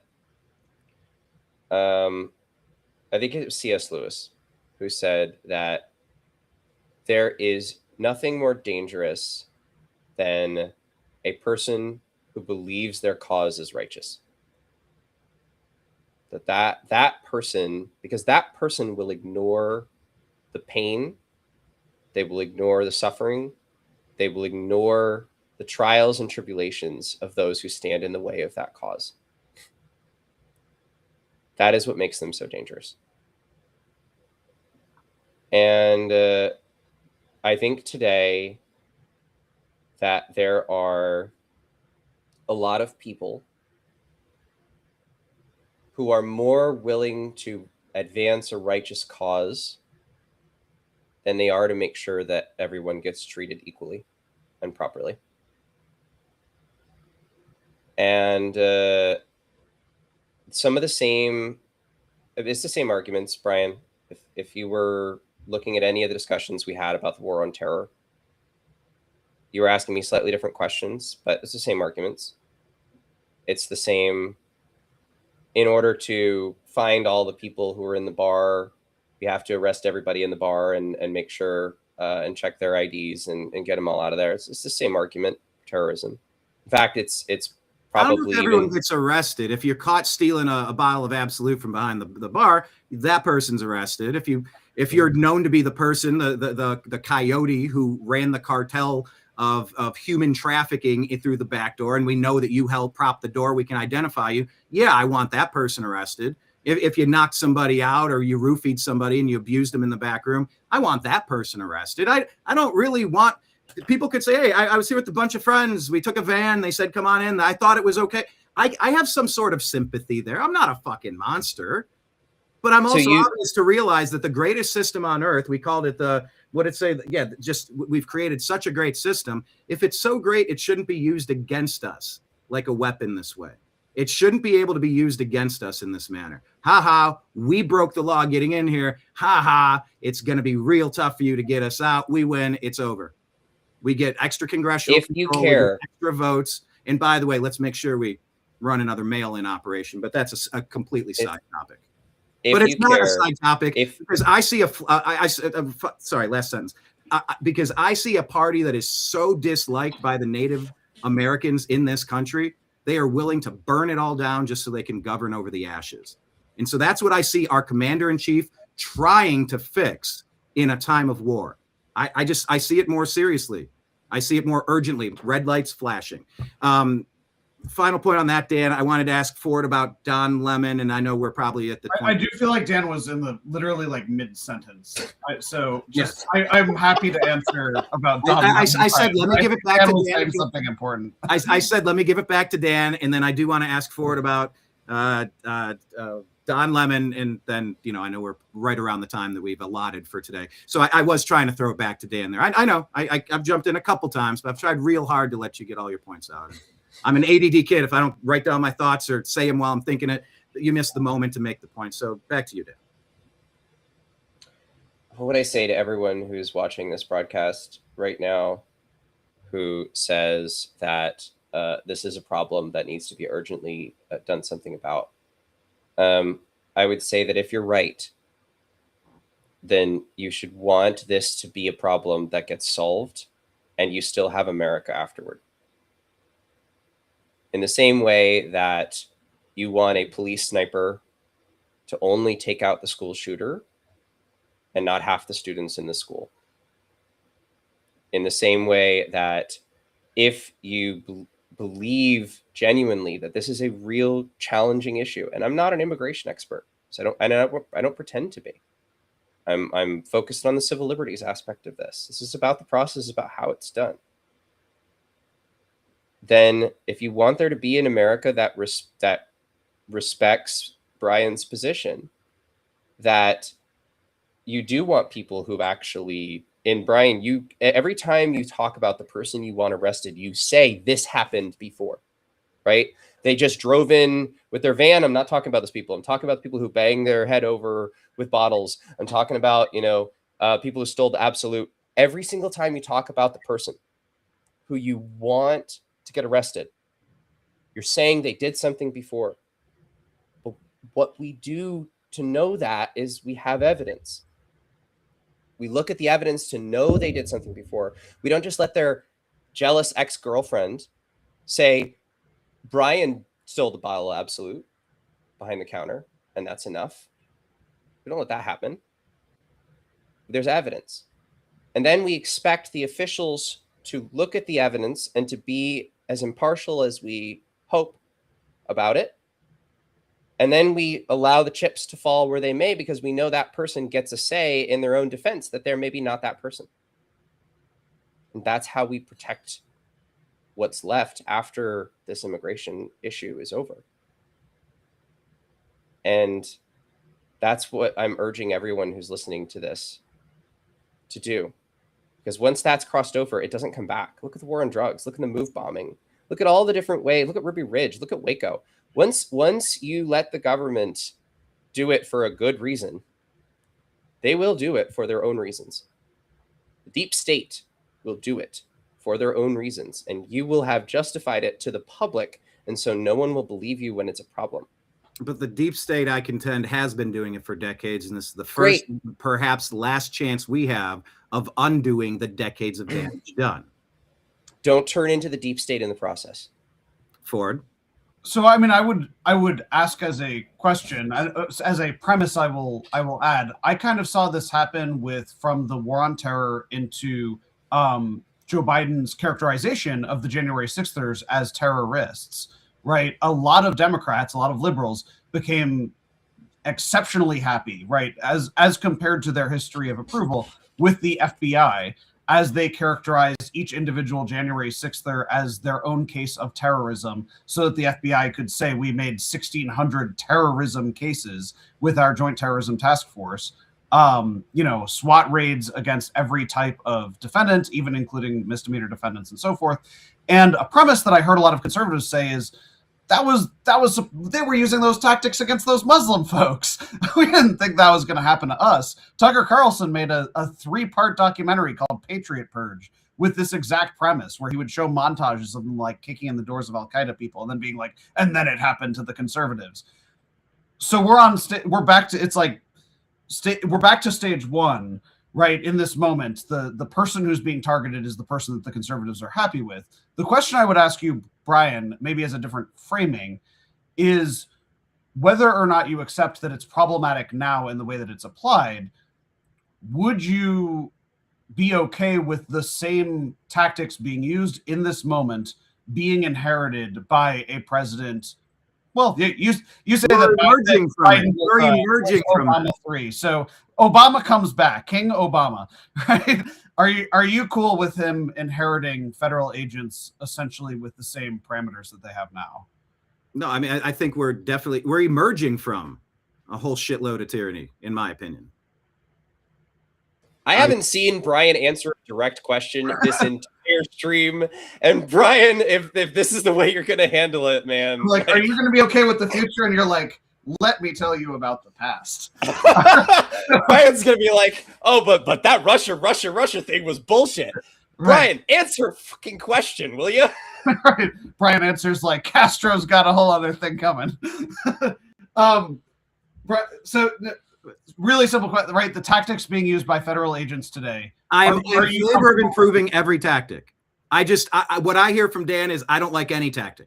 Nothing should be done, or it should be so painfully slow that it's done. Mission accomplished. The configuration of America is complete, because we're very close to having a uniparty lockhold on the big blue cities, so they carry the states, so that they take over permanently in Congress. You can never undo what's been done, and you have a one party ruling. I mean, all the more reason to ask this question. If you believe that it's going to be rigged to have a blue country, right? I mean, like that's basically what you just said. Then you can't possibly believe that there will never be another Democrat president. Are you comfortable with a Democrat president having the powers being exercised by Trump right now? The powers being exercised by Trump right now to act the ones that we're talking about, right? People who snuck into the country. I want people who snuck into the country to be taken out of the country. Yes, I do. But the exact tactics, let's debate the exact tactics, except we should either remove the people that snuck in or not. And it's super easy. And this is one of my biggest complaints with the Libertarian Party. Oh, it is easy. Pristine. None of us are members, right? Just to be clear. Well, okay. We've all attended events. We've all been fellow travelers at some point. But just to be clear, as you said that, like, none of us are representing that organization. I guess maybe it's the anti-ICE / pseudo-libertarian on the backside of the cycle of Republican Democrat, the wheel. There have to be guiding principles. There have to be borders. There have to be repercussions for doing what's been done. I want it to be done in the most civil liberty protecting manner possible. But what I seem to gather from the most staunch liberty advocates in my life, in my my lithosphere, the Venn diagram of overlapping people that are super into the liberty movement in one way or another, maybe not official Libertarian Party members. I don't see suggestions. I hear complaints. I don't hear solutions. Did I not I hear stop it. That's not an answer. It's easy to not be the man in the arena and complain about the person. I could have done it better. You know what? They shouldn't be doing that. Can you believe he threw a right when he should have done a left uppercut? Yeah, it's super easy to be a Monday morning quarterback. It's not so easy to be doing it. I want good ideas of how to level up any particular complaint about any particular tactic or unique circumstance or situation that we can pinpoint. Did you have a response to Dan's? Dan gave you kind of a 3-point plan. I mean, did you reject? Like, I don't think I ever actually. I don't know that. Like, what sort of time? Like, flashing red lights, commander in chief at war, sleeper cells. yes, this That's is exactly what You that can't is. say you I'm not trying to say that for shock effect. can't. What is you the can't- timeline of that 3-point plan? Because it seems like nothing is really happening except everything that can't happen, everything that shouldn't happen, everything that's not good enough. There's nothing good enough, or it's minuscule. While you have a problem of 99 problems, you have one problem. Let me try and reframe the 3-point plan in a way that I'm really going to try to reframe the 3-point plan. Okay, here it is. ICE has had for a long time a list of violent criminals in the United States. And as an agency, generally a quiet agency, like get rid of ICE, fuck ICE was not even a thing 15 years ago. Like this is generally a fairly quiet agency that does specific immigration removals. They've had a list. Point on your path. Ford often says Obama deported way more people than Trump anyway. I believe you've said that. That's as of very recently. That's no longer true. Okay. Oh, okay. So, just wanted to make that point. Continue, Dan. Yeah. Okay. ICE has had a database of people who have committed violent crimes and are still in the United States. Sometimes these people are in jail. Sometimes these people are not. If ICE was doing what most people on this broadcast want them to do, here's your 3-point plan. Number 1, go and arrest all those people.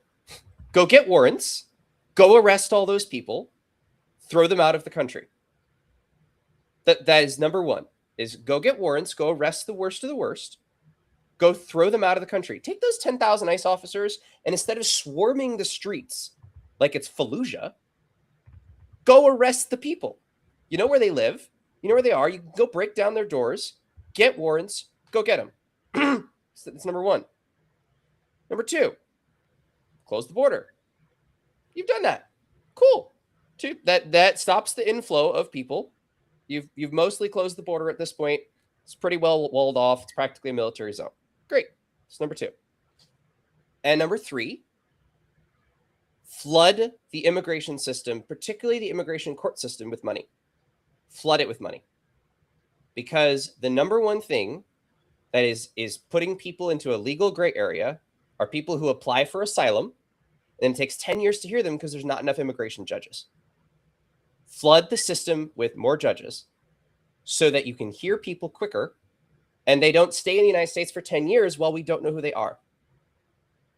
They are in the United States for a month because they get in, they present their evidence to the court. The court goes, yes, that's asylum. No, that's not asylum. Removes them. There's your 3-point plan that you can follow without doing all this shit. That you can follow without being the NSA and being like, we're going to spy on every single American cell phone. Or is that a conspiracy too? Did that not happen? Did that not happen? Did the NSA stop spying on people's phones, or is this actually real? Because if that was real, then that was a giant waste of resources. Because we have targeted counterterrorism teams that were very good at disrupting actual terror plots, of which there are very few, but disrupting actual terror plots in the United States because we actually targeted the enforcement on those people. When you go broad, you lose the ability to do effective targeted law enforcement. It's why people are professionals in law enforcement for 20 plus years or more. There's your 3-point plan. So then when we American civil liberties, people that we know of, and yes, maybe the blue cities are not handing people over. Maybe they are handing people over. I guess we're hearing some differing on whether they're dumping these dirt bags back on it. And this was my experience in Los Angeles. We had reoccurring known criminal problems. They would take him, they'd attack the police with weapons, and we breathe a collective sigh of relief. And that night they're out dealing drugs on the corner again because we were being failed by our blue city governor. We were being failed by our blue city district attorney. Cities don't have governors, but okay. I know the district attorney, but the governor is setting the agenda down to the. I know that. Thank you. But so we go after the people that we know about. The city's either going to cooperate or not, because I think they used to cooperate mostly when it's a Democrat asking, because if Trump says, oh, what a great day we have today, everybody runs around with galoshes and an umbrella. Oh, it's going to be a winter storm today. It's just everything Trump says has to be evil and stupid. It's just mind numbing to me. So we go after the ones we can get. What do we do about the 30 million who have had a year to self-deport and they haven't. Nothing. They just get to stay until they're eventually found somehow, or everyone gets this mass amnesty. You said flood the zone with more people to turn more illegal aliens into voting U.S. citizens in blue cities. It's not what I said. Talk about putting words in my mouth. Holy shit. No, that is what. Well, you said flood the zone with more immigration attorneys, which would then make a decision. That's also not what I said. You need to get yours checked, sir. Flood the zone with immigration. I heard it. Lawyers, right? You were saying judges, lawyers, legal apparatus. The attorneys and judges are very different. What are we doing?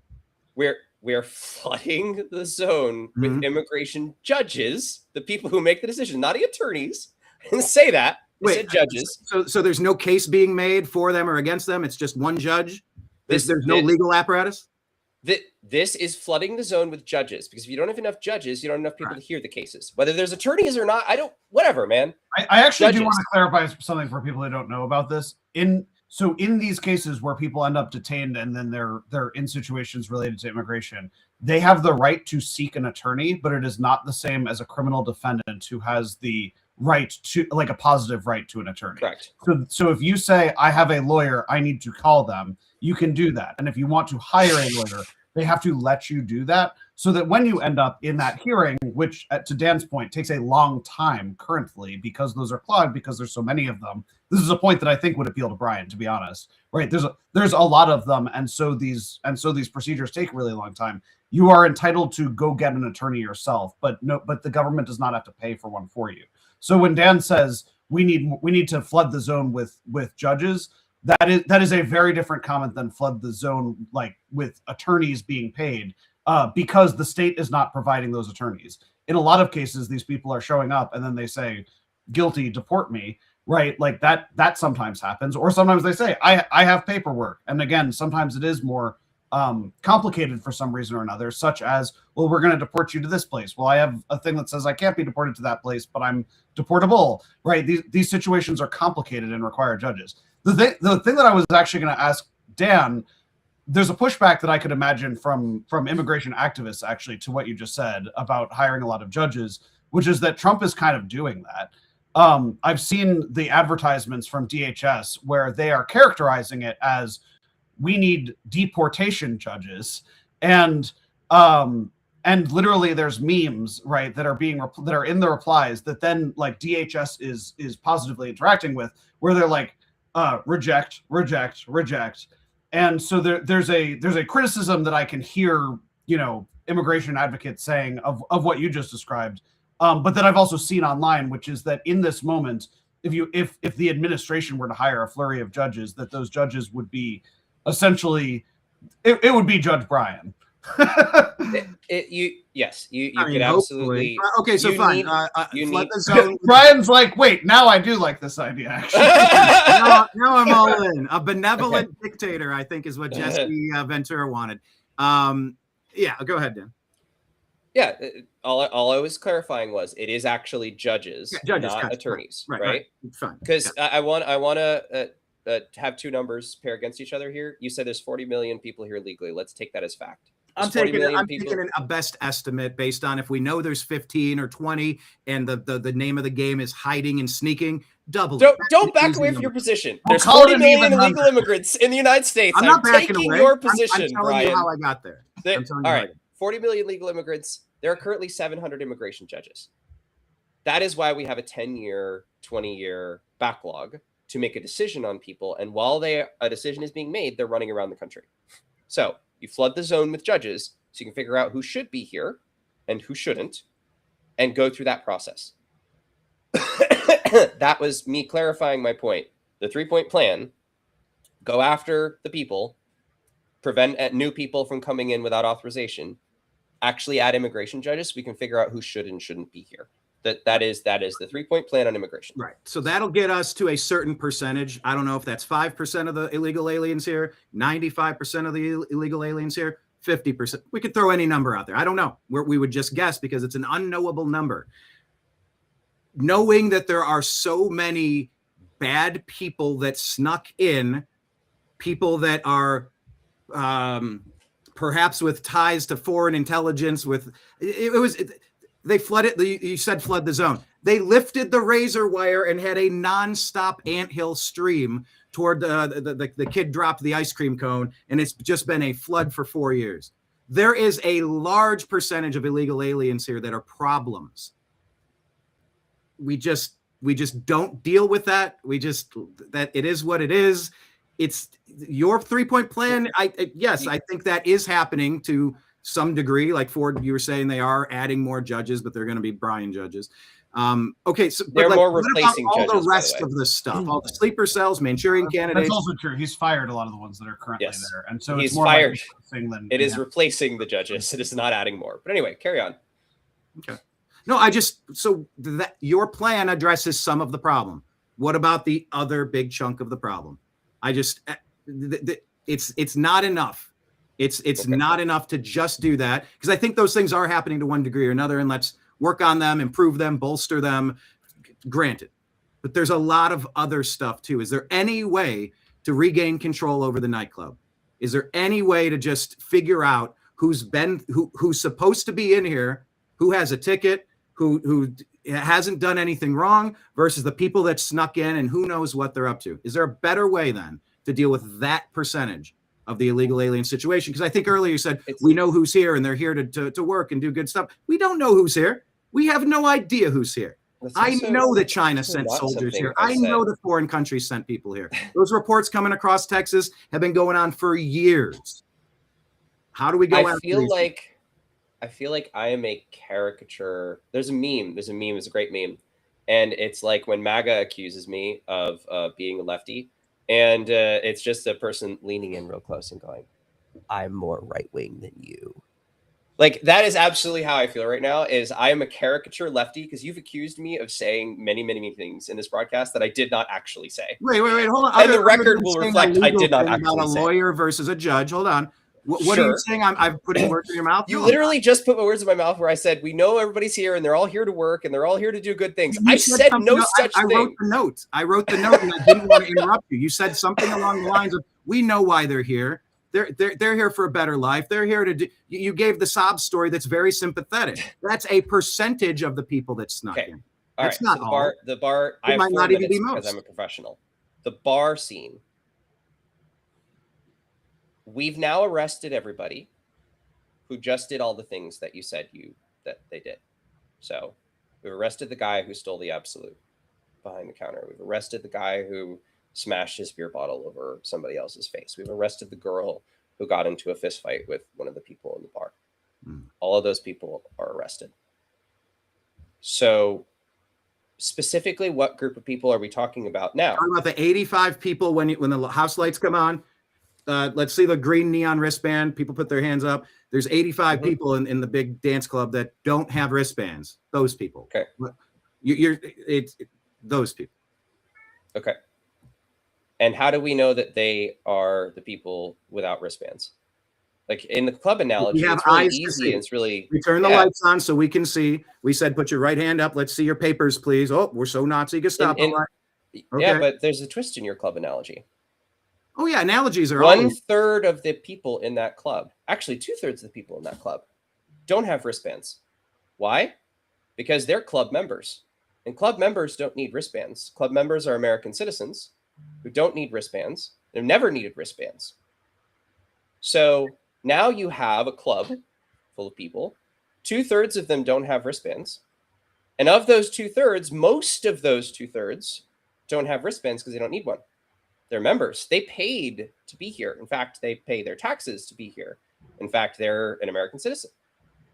So now how do you approach that club to determine who is in the club and shouldn't be, and who's in the club and should be, when the American citizens or the club members also don't have wristbands? Did we just arrest everybody and figure it out later? Or a better option, which is nothing or something.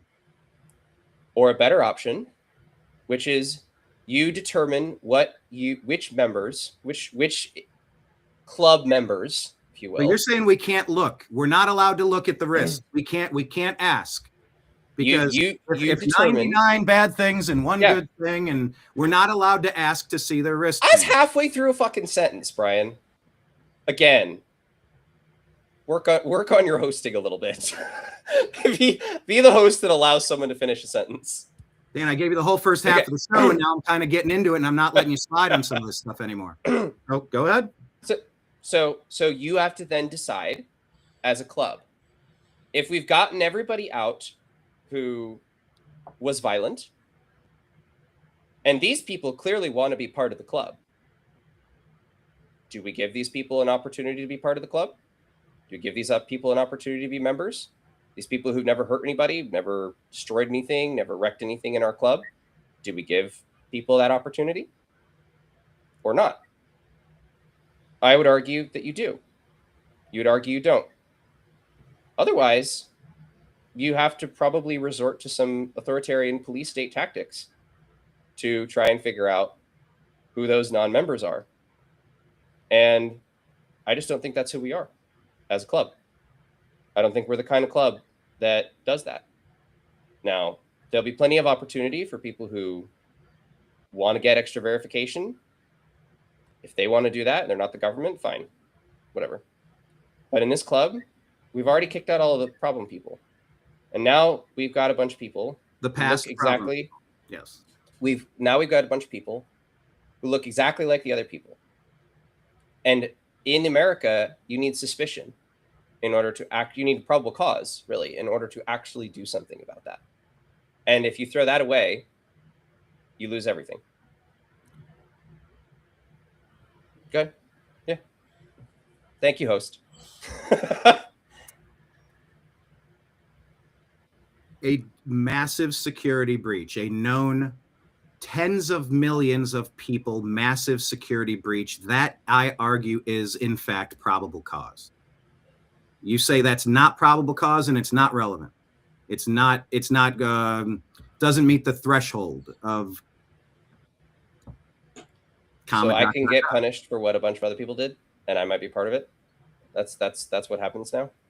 Well, I'm calling the invasion of the country probable cause. Brian, is your suggestion that means that probable cause applies to all people?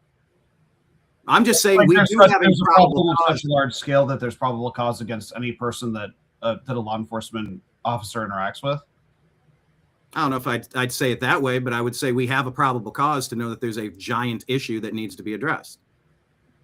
So I wouldn't accept the parameter that there's no probable cause. If we don't want to go about it a certain way or that way or that way or that specific way, I'm open to that. I'm fine. Okay. So we leave us with two situations using the club analogy. You leave us with two options, Brian. If you say I'm interrupting you again. I'm sorry. And people seem to hate the club analogy. I get a lot of comments. It's not. I go, it's a fucking analogy. I know it's not precise. It's not exactly identical. I like analogies though because they kind of bring it into a simplistic environment, right? And how I worked with you in the past with Solutions Institute was just the parameters of working on security. It's just a tangible thing. Anything you do, you want some basic. Make sure you're protecting the people inside. That's all. Perfect. So to use that analogy, then if you assume that the probable cause for everyone in the club is that there were people who entered the club who are not members when the lights were off and they got in. If you assume, under your analogy, that that is probable cause for everyone, then you leave us with two options. And that's it. One option is you detain everyone in the club until you can verify whether or not they are. I guess you have three options. One is you shut down the club, send everybody home, and then put bouncers at the door. You could do that. You could try that. I don't think either of us want that, but that's an option. Option number two is you can detain everybody in the club until they prove to your satisfaction that they are a member. And option number three is nothing. Those are all you leave us with. If probable cause is some people invaded the club, you're saying tens of millions, for example. Okay, 10 million is fine. You are saying every single person in America needs to be detained. Well, if you're Have gonna that- have a every problem single- with no, me no, no, no. interrupting you, if you're gonna have a problem with me interrupting you and putting words in your mouth, I'm Mhm. not saying everyone needs to be detained. I'm asking, since it's inverted this way, what is the plan other than bitching every day about it? I'm sort of tired of hearing the complaints about it. I get it, and I also agree with some of the complaints, but it's not addressing the solution to the problem. I don't know how we get there when it's been inverted. You can't disprove a negative. We're like talking. Unfortunately, Brian, there are only two options. You provide proof or you don't. That's it. That's it. Like, you either don't provide proof or you do. And so you either can force everybody in the club who is not wearing a wristband, all the US citizens and all of the illegal aliens, to all provide proof so that you know. That is your only other option, is that. Or you can wait until you have the proof to go after someone who is clearly not a member. I actually want to add to Dan's analogy to say that I think that the thing that makes it a little bit more complicated is that in the United States, if you are undocumented, there are also things that become complicated to do, right? So, like, for example, proof of the ability to work here, right? To use the club analogy, like, you could institute a policy where we're not arresting everybody, but we're also not doing anything, because you do have to show either your wristband showing that you're currently a guest or that you're a member when you go to buy a drink, right? Like, so the analogy on that would be that, like, when you get employed or whatever, that they check status, and also that when there is probable cause for anything else, that status ends up being checked, right? In non-sanctuary jurisdictions, a person is indeed reported to ICE or whatever if they were arrested for some other reason, and then it ends up being so. The issue that I take with Dan's analogy actually just now is that I don't think that the latter option is actually nothing, right? America historically has not done the measure of detaining, essentially claiming the right to detain anybody for any reason, which is sort of what I'm witnessing happening now, to use the example of the 16-year-old. But they've obviously found people to deport. Obama deported 2.5 million people using mechanisms other than, essentially papers, please, when they see a person on the street. Well, and I don't know, and I got to run after this. Like, this is it. I got to go to urgent care. Thank you, Dan. By the way, tell people where to find you and your group real quick before. We're not in our name if you want to see real stories of this happening. But here's the point on the analogy. In the war on drugs, that was a huge scourge. That was the drugs themselves, and the violence that had popped up around drugs was a massive scourge that the country was fighting. We did not take everybody in the country and ask them to prove that they were not dealing drugs. Ask them to prove they didn't have drugs. We didn't do that. In the war on terror, we didn't do that either. How police work has worked for 200 years is we find the proof that you're the problem, and then we do something about it. And we give you the chance to hear it out, whether you're that person or not. If you don't take that route, which is what Ford is suggesting and talking about in this analogy, you are left with only two options, which is either do nothing or arrest everyone. Because any other route doesn't require, I feel like I just flipped. That was weird.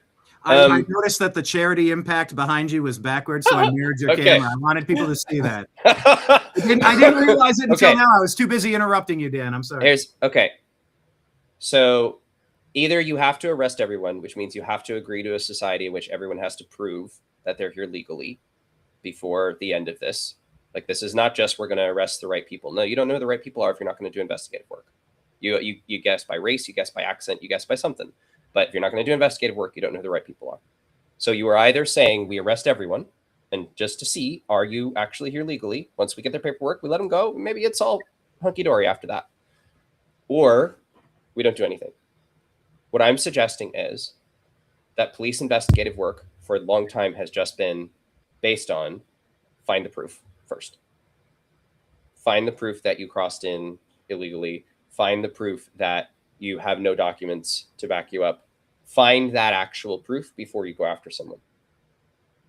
That's it. And that is what is available to us to use. Or we can arrest everyone, because there's no middle ground between do the investigative work and get the proof, and arrest everyone.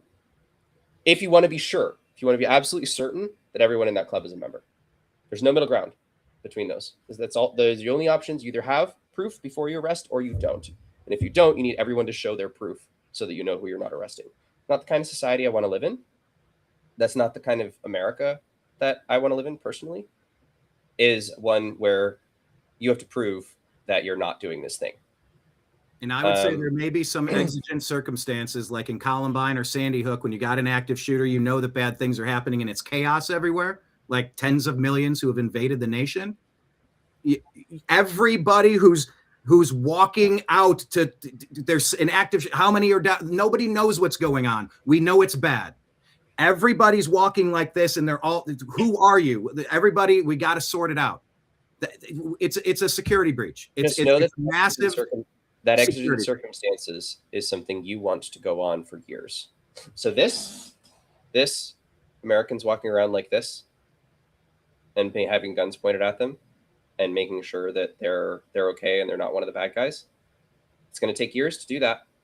It's going to take years to address this problem that Trump tried like mad and got 2.5 million people. If there's 40 million, it's going to take years to do this.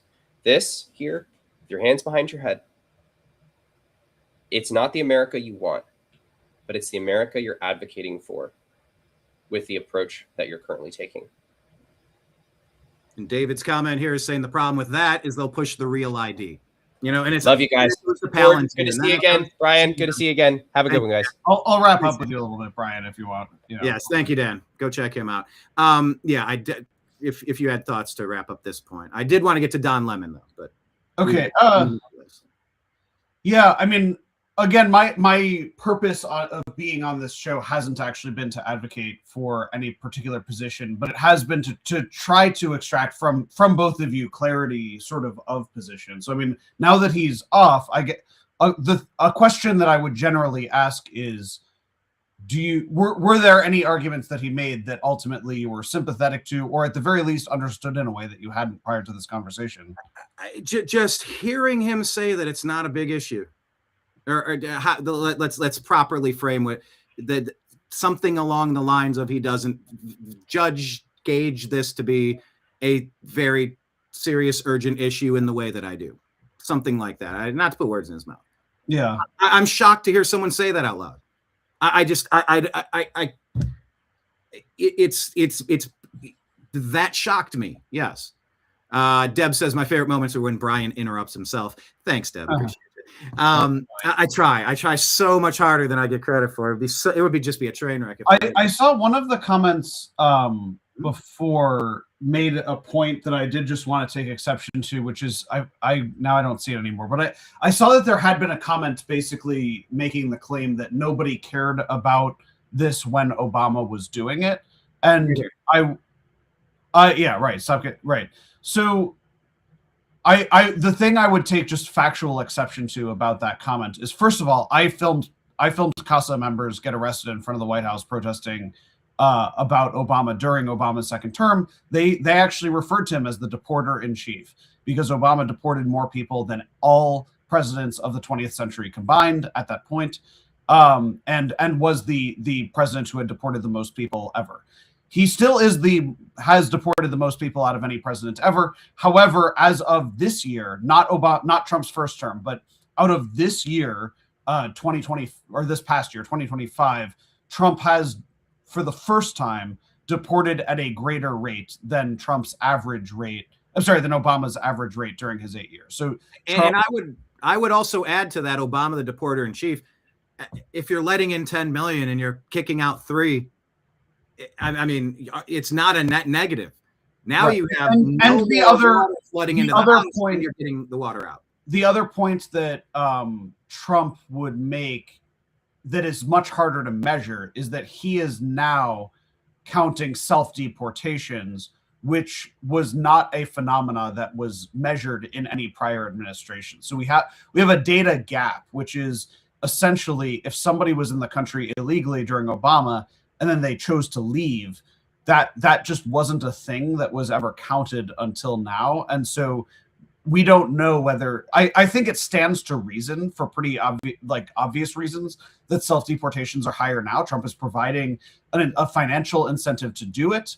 He's providing them the flights, an app, and a chance to and on top of that, say, hey, I don't want problems. And on top of that, they have reason to be concerned that essentially if they end up being caught by ICE as opposed to self-deporting, then they're going to end up detained all the way until their deportation, which hadn't been the case in the past. So that we have every reason in the world to believe that self-deportations are up, but they just have never actually been measured prior to now. So there were a couple other comments that I wanted to reply to, but that was the first one. Is just that people. Are you able to scroll through the comments on your side? I can't see your screen. I am able to scroll through them. And by the way, everybody, go on X and follow news. The number 2 is that the best place? N2S reports on X, and then @Ford Fischer is my own handle. Okay.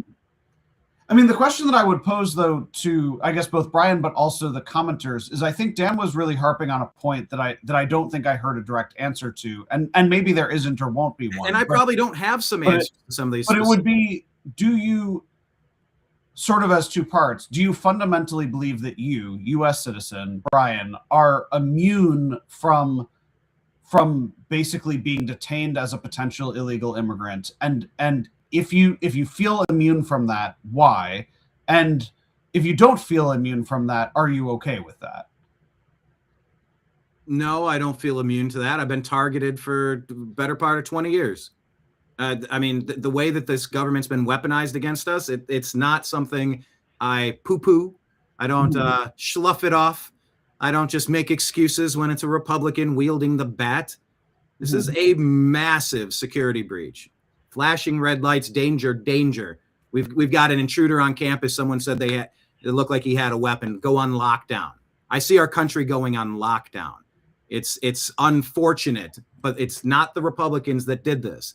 I think it's a pretty rhinos were probably doing it too, but I kind of go back to like Columbine or something. It's like you got.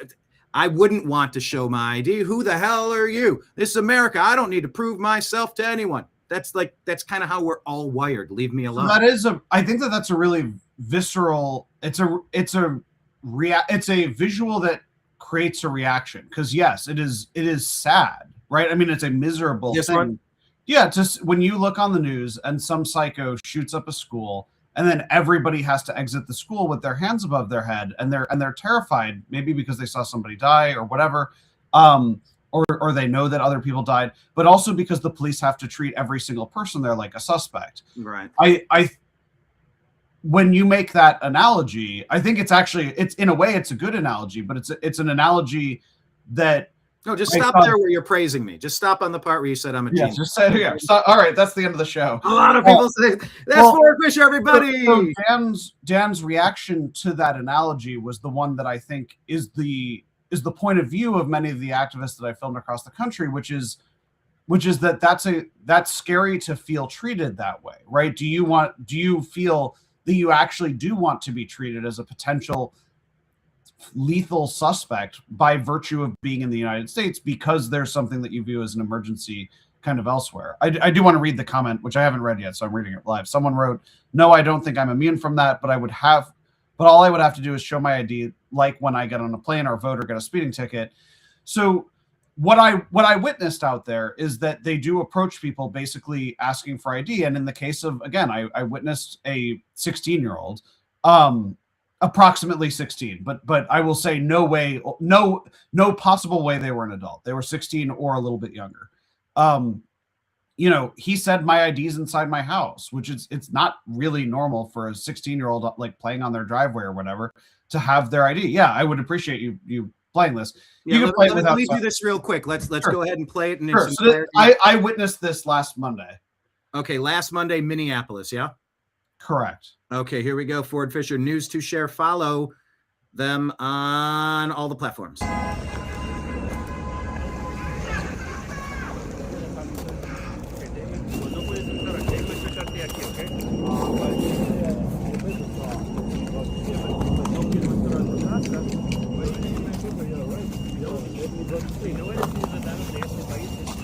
dar esa información de inmigración. Voy a empezar aquí, que no voy a entrar a tu casa, porque no voy a entrar a tu casa. Okay, you can wait me here, I will go. Pero fácilmente no vas a regresar, vamos a checar aquí. No.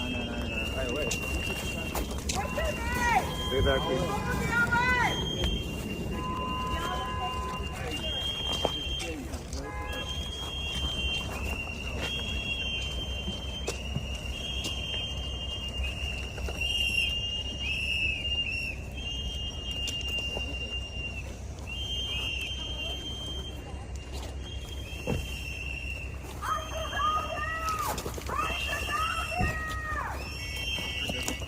All right, Ford. Okay, so I want to answer some of the questions that I see people posting. So to be clear, because of the chaos happening in Minneapolis right now, students, K through 12 students, are being given the option to attend school from home. This arrest occurred at exactly 11:55 a.m. So just shy of noon. So while I don't know the exact circumstances of this kid being outside or whatever, the gist of the conversation that occurred in Spanish, and again, I said this earlier, but just as a rehash, as translated to you by someone else. So this was translated to me both in person, literally got into the car, and someone who witnessed it translated it to me, and then I've also shown the videos to others who have provided a substantially similar translation. So I feel comfortable with the translation I'm providing. Essentially, the gist of the conversation is, do you have your ID? And the kid says, this is my house, my ID's inside. And the agent says, well, you can't go inside your house, because if you go inside your house, then you're not, you might not come outside, so I can't let you go in. And he's like, but my ID is inside. And basically they go, well, you're gonna have to come in here until we figure it out. And I can tell you that what happened, the way that I got this recording was that myself and other press did what we have been doing, which is following around federal agents, basically, so that we can film them. And so it's when they get out of the car, we get out of the car, and we film what they end up doing. And there's a lot of people doing the same kind of following for the purpose of blowing whistles to warn, which you heard. Okay, when he got out of the car, they did that questioning for really just about a minute. The conversation that we just described, and then he puts the kid in the car, and they drove away. Myself and other press continued to follow that vehicle, and there ended up being a street skirmish about 10 minutes later. That vehicle we followed all the way into a situation where police were throwing tear gas, sting balls, pepper spray, as people were throwing water bottles and snowballs at them. And so it's not obvious to me, because I wasn't able to see, whether essentially they dumped that kid out at the riot, whether they had him confined in a car through the riot, or whether they exfilled that car prior to the other agents' exfil. I can't answer that question. Beyond that, there are essentially two possibilities. One thing that has happened throughout Minnesota, or throughout Minneapolis, is that essentially they detain people who they can't figure it out the status quick enough. And by the way, driver's license is not considered good enough. So if Brian, for example, is walking around Kentucky and he has his driver's license, and some agents say, that's an awfully Hispanic looking mustache or whatever, right? It kind of is. It sort of is. I've noticed. And they detain Brian, and Brian says, I have my driver's license. They'll say they give those to people who are undocumented. That's not proof. Do you have your passport? And Brian says, no. Well, get in the van. Right. So the thing that they've been doing is that once somebody is detained, essentially they then do look into it. Right. It likely wouldn't get to the point of you being detained for days or deported to some other country. But in Minneapolis, they basically, once they figure it out, and then there's no cameras around or whatever, they just dump them out on the street somewhere.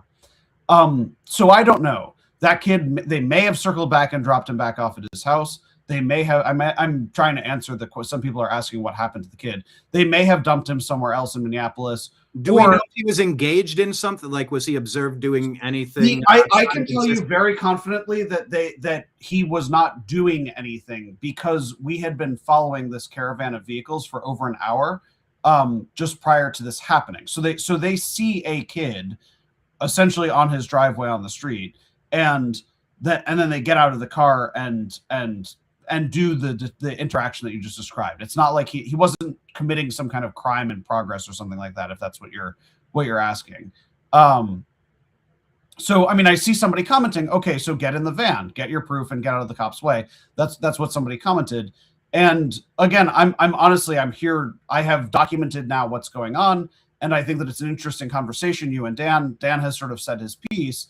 I think the question that he was trying to pose to you, Brian, and I haven't heard that much of an answer from you or your audience, is like, but now your audience has provided an answer. Your audience just said, get in the van. Well, one person said that. Yeah, to be clear, one person, right? Words in my mouth and interrupting me. So I mean, I guess, Brian, is your position that get in the van and we'll figure it out later, or Dan's position is that essentially that's unacceptable? Like, do you see that as an acceptable tactic, sort of as it is? I don't know. I think that the concerns are real, as long as we see concern on both sides. Many fine people on both sides. Yes. Is that what you're trying to say? Yes, and it was Chris Wallace who did. I believe that he said Wallace several times. I don't think it's the same Chris. It couldn't be. He repeated the fine people hoax years after it was debunked as the most divisive racial hoax in political history. But that's when I stopped watching Fox, by the way. But I don't know. It's either a big problem or it's not a big problem. Either we need to identify the people that have not been identified, or we don't.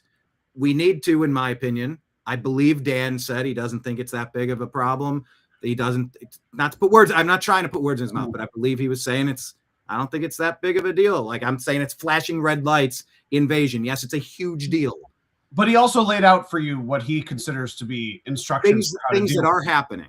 And right. And so is it your feeling that essentially his measures prescribed are unworkable or insufficient and therefore insufficient? No, they're workable, but I get that we can go out to the blacksmith shop and we can bang on some stuff and we can create a perfect vessel, something you can spoon, maybe made out of sterling silver, and it's engraved. It's perfect. There's this old joke: why did the Germans lose World War II? They were too busy engraving all of the bullet casings. It's like, you don't need perfection, you just need to do the job. I get that Dan is saying it was fighting a multi-front war and also killing their own people while they're trying to kill the entire world. I think they had some screw-ups other than the engravings. That's a really strange piece of analysis. Like, what really went wrong in Germany in the 30s and 40s? The engravings? Is that your position, Brian? It was the German hyperfixation on perfection was sort of the joke there. That's been passed down for decades. But like, I get that Dan is pointing out, we can work on the blacksmith together. We'll get this perfect little spoon. We can get the water and we can walk it up the stairs and we can put it into the secondary vessel and take it out. The house is flooded with water. You need the pump, and you need the pump to pump it. There is an active shooter in the school. You need to evacuate the school and identify who are the humans in front of us. I don't know a good answer here. But like I told Dan directly to him, all I see are complaints and criticisms. I'm not hearing better suggestions. A perfect spoon to go spoon by spoon, it's not doing enough fast enough. So if it's either do nothing or only use the spoon, what's another option? Fine, I love the spoon. Love the spoon. Perfect. But where's the pump? Where's the motorized pump? You drop down and you start vacating it. Otherwise, I mean, it's going to be an uninhabitable house. You look at the waste, fraud, and abuse that's been uncovered in the past year. I can't talk about Doge or Minneapolis specifically. Go down the list. We are being bled dry by a system that's been designed, entrenched, so that the deep state can extract everything possible from this country, essentially destroy it, and then rebuild it in their fantastical Marxist image. Maybe not thoughts that you're entirely willing to sign off on, although...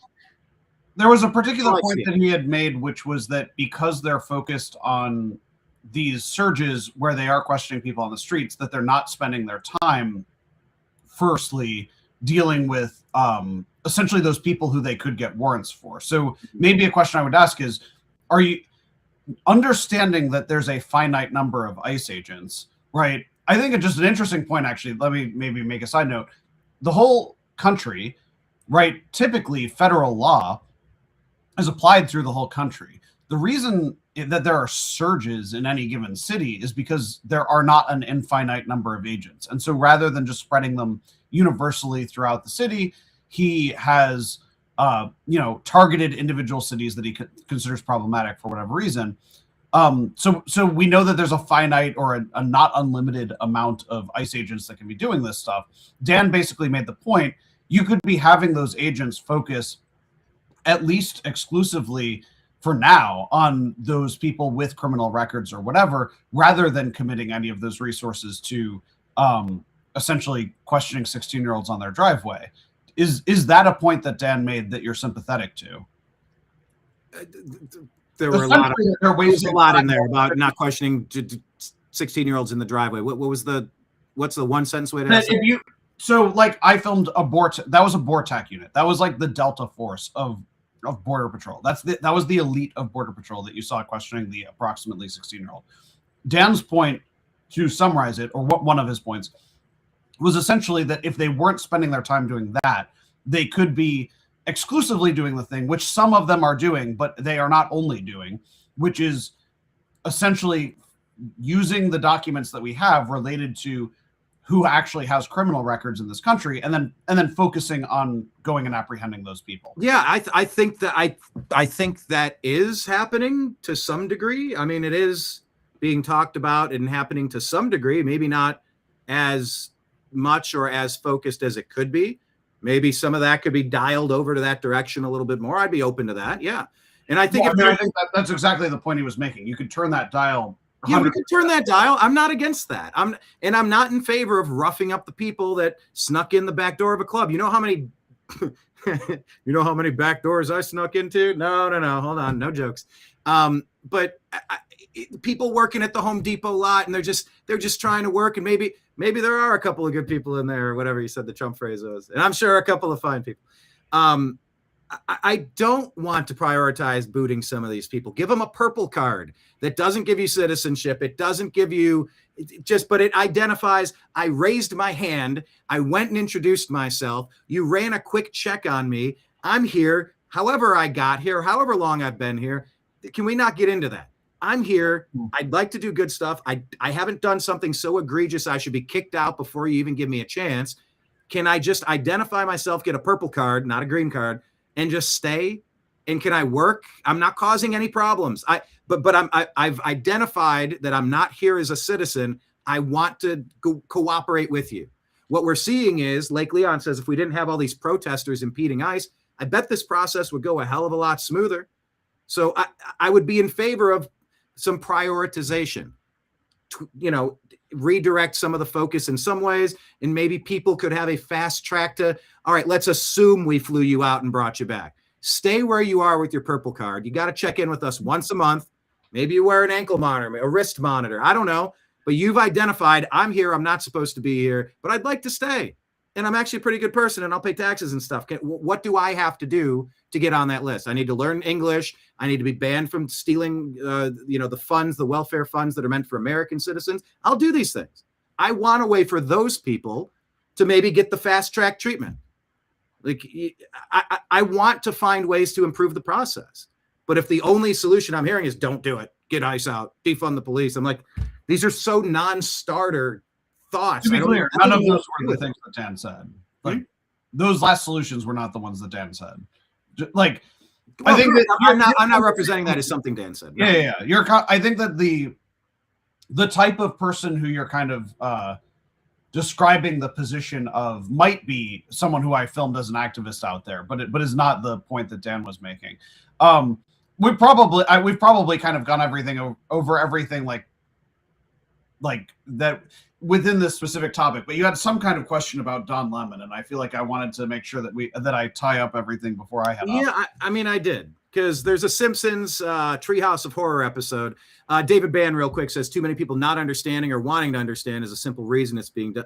I mean, it is a mess. He said there's no real good answer on how to deal with this situation without having difficulty in the process. It's kind of a mess. It is kind of a mess. But yeah, the Don Lemon thing. The Simpsons episode, it's where it's like lightning strikes and then the giant neon signs outside of Las Vegas are coming to life and they're walking down off the billboards and they're ravaging through the community. Paul Anka comes in this Halloween mini vignette and writes a song, says, just don't look, diddly-diddly-doo, diddly-diddly-doo. And so they figure out, well, how do we get rid of these monsters? And you go, stop paying attention to them. We get to Don Lemon. Oh, now I get the analogy. What you do for it is you're out there filming. Scootercasters out there filming. There's an army of people nationwide, 24/7, 365, that are filming, that are giving voice and meaning to a lot of people's lives. This is their chance to get famous. It's their way to be righteous. It's all the things. Don Lemon doing what he did, I wanted to kind of get your thoughts on it, because I feel like if we would just stop turning all of these goofy protests into just what a historic civil rights movement it was. No, it was a bunch of assholes doing asshole shit. But if we weren't giving them so much GD attention, I don't know why I censored that word, maybe they would stop. Maybe this wouldn't just keep going all across the country. There's a professional outrage industrial complex that you are a part of for filming it.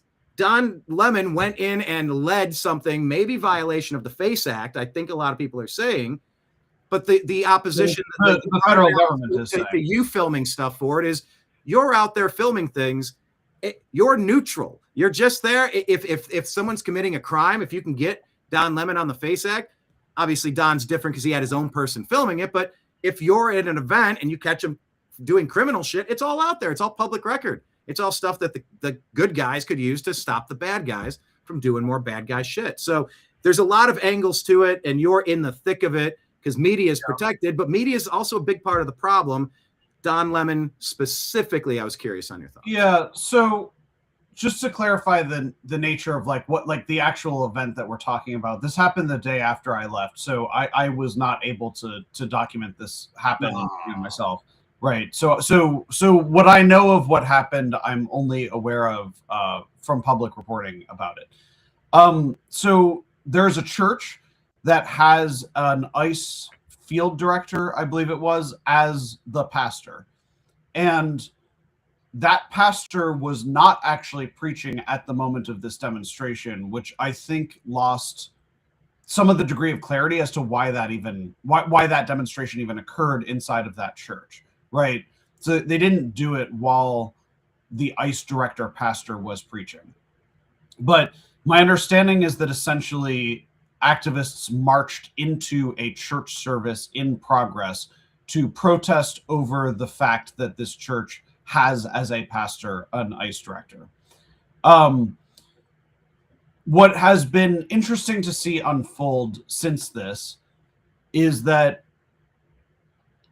so yes, Don Lemon was with them, and Don Lemon has taken I will say, more vocal stance whilst documenting these events than would be probably typical of a traditional journalist. So while I'm out at events, I talk very little in my live stream or otherwise.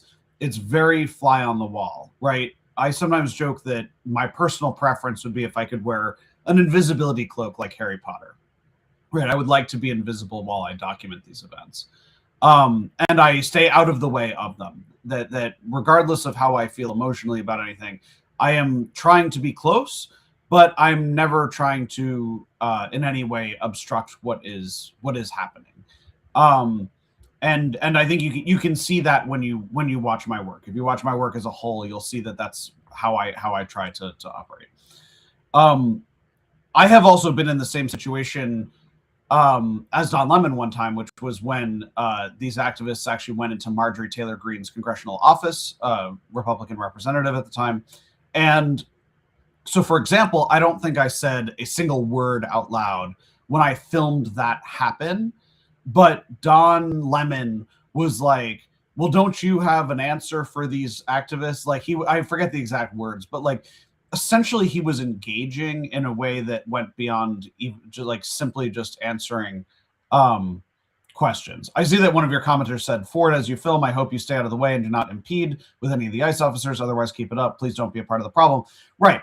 So it is to some extent to the frustration of officers that a lot of people are following them. But yes, I can very confidently say I've never done anything that would impede their operations. I am following them exclusively for the purpose of documenting what they're doing, and my work has ended up being used by the right as well as the left to propagate their various narratives. And I guess I'll vouch for that as well. Yeah. And yes, it's been used both to defend people from fake accusations or to go get people who did some bad stuff. You're just a fly on the wall, theoretically. So I without going too hard on Don Lemon, I will just say that his approach is not the same as mine with respect to what we're talking about here, right? And so I'm not comfortable saying that like, oh, Don Lemon should be charged or he did something criminal or whatever, right? Like these are questions probably for something else, but I'll at the very least say that it's not my style.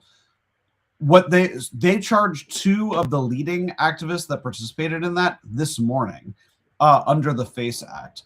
And FACE, what's interesting is FACE was actually signed by President Bill Clinton, and it was meant to stop clinic obstructions, abortion clinic obstructions led by Randall Terry, who I actually filmed this morning.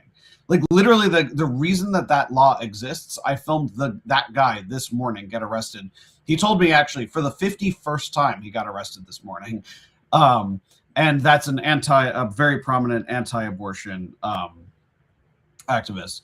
So that law made it a federal civil rights offense, FACE, for essentially blocking somebody's access to an abortion clinic or to a reproductive health clinic, essentially the opposite, right? It has also then been applied to violating other broader things defined as civil rights, right? The premise of the FACE Act is that if abortion is a constitutional right, then therefore someone blocking your access to abortion is violating your federal civil rights. So too, celebrating or worshiping religious, in a religious setting is also your federal civil right. And so somebody who interrupts your prayer by entering your church and protesting it is arguably not just trespassing the same way as it might be if they had done so to a boardroom meeting, but is interrupting your religious expression. We'll see how that ends up playing out. I think that it is a little unusual to charge this kind of situation under FACE, as opposed to, for example, firebombing a synagogue is something that would be like more traditionally be charged under FACE that way. But we'll see, right? I mean, there have been anti-abortion activists who have been charged under FACE in the past, who President Trump has pardoned, for doing sort of similar acts, but to abortion clinics. So this is kind of going to go the opposite direction. And then whether, a jury would be willing to convict on those charges, we'll see. I mean, it's kind of just uncharted territory. Uncharted territory, yeah. I mean, I that really upset me watching that. That really bugged me a lot. So I was very curious to get your take on that. I also I will say that I found it to be a little bit surprising as a target by the activists, right? So they've been following around the agents and then they've been targeting the federal building. But this past week, since I've left this, like I'm currently home, but in the past week, my understanding is that they have been doing more protests that are focused on specific places that are thought of as sort of aiding and abetting ICE. The examples being that church that has an ICE director pastor, as well as there was a protest outside of a Target because Target has generally been letting ICE agents go inside and use the bathroom and things like that. Letting them. Yeah. The reason I say this is that because of Minnesota's sanctuary policies, they have, in particular in Minneapolis, basically forbade the police from allowing agents, for example, into city halls or police stations to use the bathroom and so forth. And so you do have a lot of situations where agents are trying to like use the facilities and buy snacks and things like at gas stations as well as grocery stores, and some of them are saying ICE is not allowed in our store. And so for a corporation to basically say the opposite, that ICE is allowed in our store, is something that has caught the ire of activists, which is why also while I was there, the hotel industry is being targeted by activists, specifically hotels that are allowing ICE to book are being protested on that same basis, that essentially you're providing them aid and comfort. Whereas there are other hotels, which I've only spoken to off the record, so I'm not going to name them or detail too much, but there are hotels in Minneapolis that are essentially taking measures to prevent ICE from being able to stay there. Yeah, and you're seeing it across the country. Minneapolis is there now. I mean, we're hearing rumblings of California. We have no idea where it's going next, right? It's just agents arrived in Maine for Operation. I'm not joking. This is they said Operation Catch of the Day. That began, I think, literally like today or yesterday. There's also been a lot of talk about New York. So Border Patrol Commander Greg Bavino, who I have now filmed in Chicago, New Orleans, and Minneapolis, he has tended to go on individual surges, and he had said prior to his trip to North Carolina that his next trips would be Charlotte, North Carolina, then New Orleans, Louisiana, and then New York. And then he ended up in Minnesota, I think in large part because they just that situation ended up being so big. I think that he kind of dropped into that. But his last other city that had been mentioned and seems to have been delayed is New York City. Personally, I think that the tactics being used by ICE would be much more difficult to execute in New York, and so it's hard for me to even imagine what that would look like in New York City. And the reason I imagined it was very vehicle focused. Yeah, and that's what I saw was one of the thoughts going around is like you need a fleet of Waymos or something, or the like. I don't know how they would exfiltrate from these situations in New York City. You would have to block off build a perimeter at an intersection. For them to pull off the same thing and then be able to do that would be highly, highly disruptive and require enormous cooperation from NYPD. The other theory that I've heard is that they'll call it New York City, but maybe they then they do Staten Island, then they do Long Island, then they do New Jersey, whatever. But again, we'll see. So all right. Deb says it's the guest Ford. Is he Canadian? I hear a slight accent. Pleasant. No, I grew up in Massachusetts. No accent. Maybe East Coast, Northeast. Northeast, yeah. Yeah, sure. But no dice. All right. Ford, how was the chat today? We had a couple of testy moments, but I think we were trying.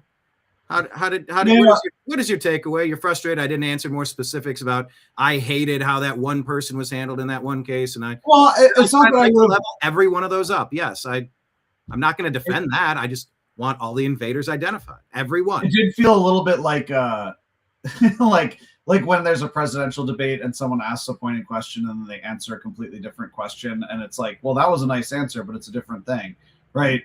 Like what was it on Family Guy where the mom is like running for city council or something, and then like they ask her something hard and she's like 9/11 was bad. Right?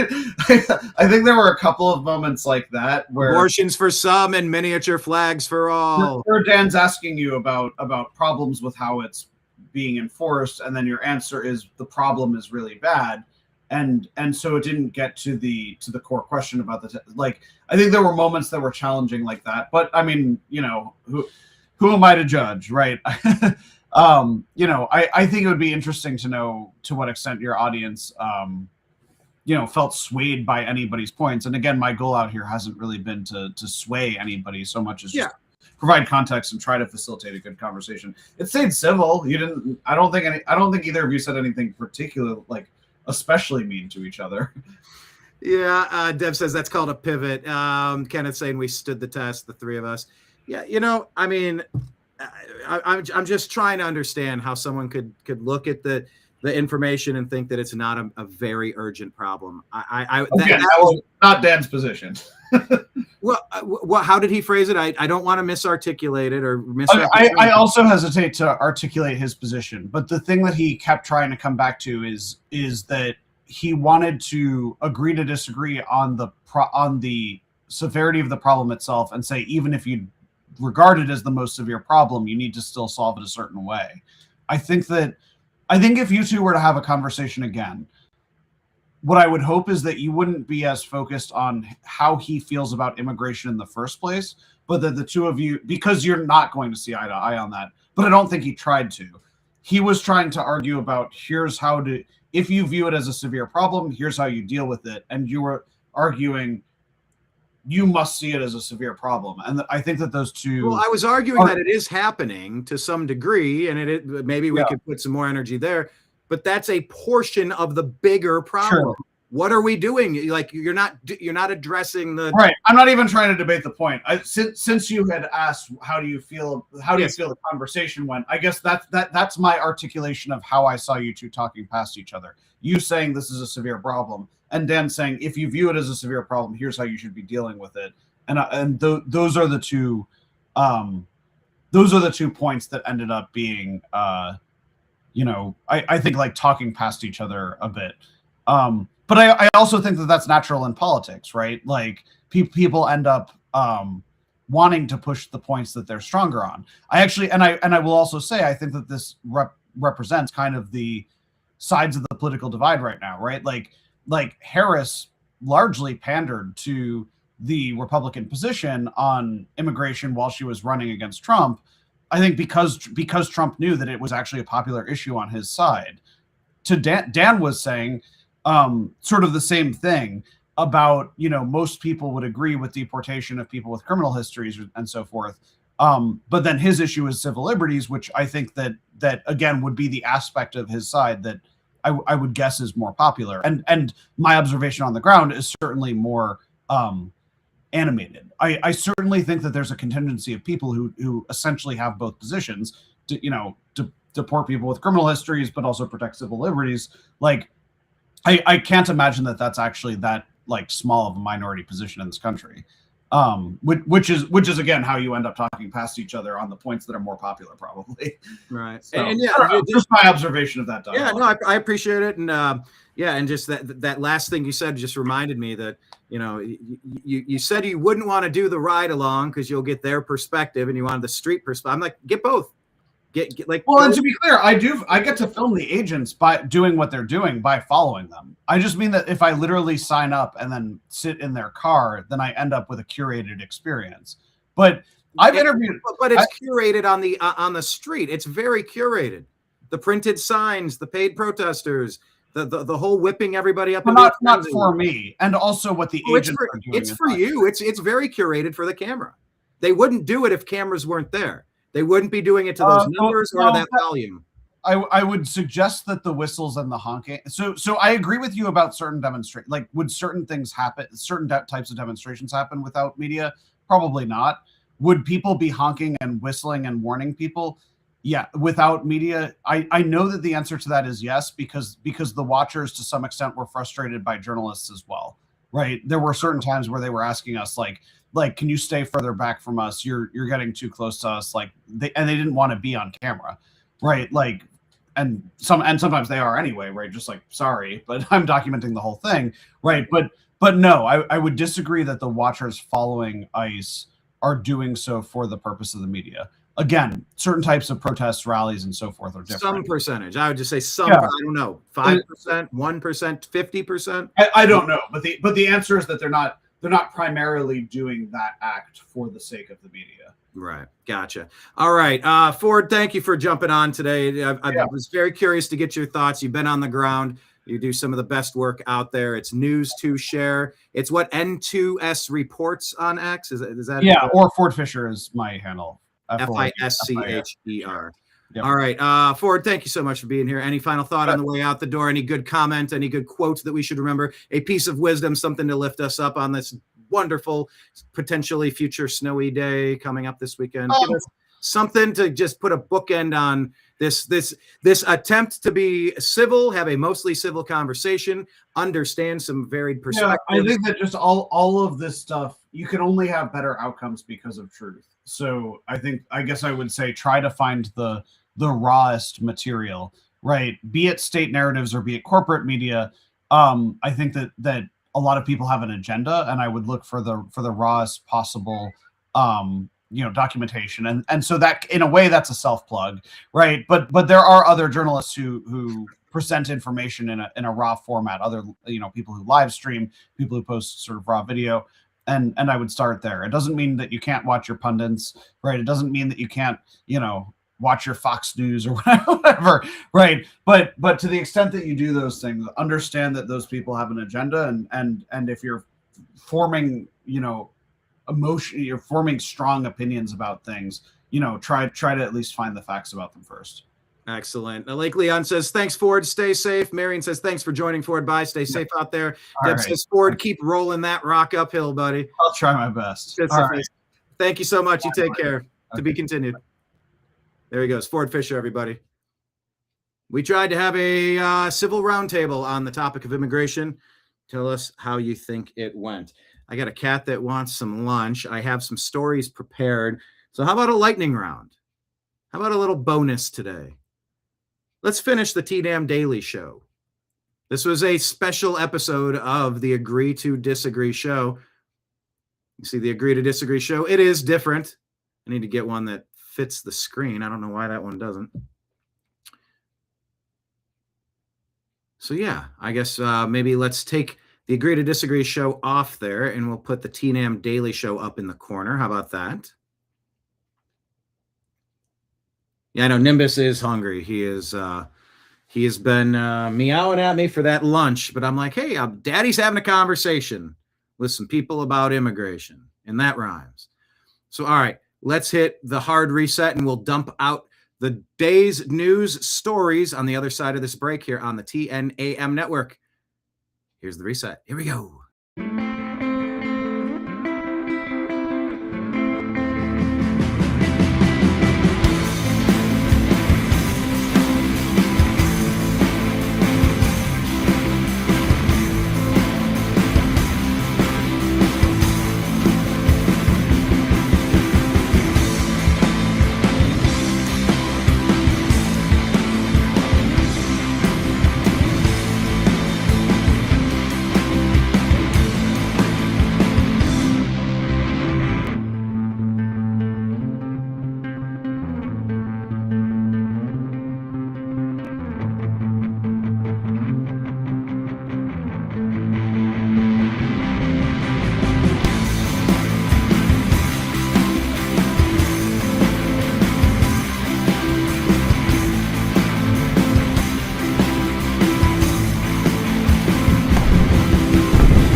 Your guide to the truth. The new AmericanMedia.com.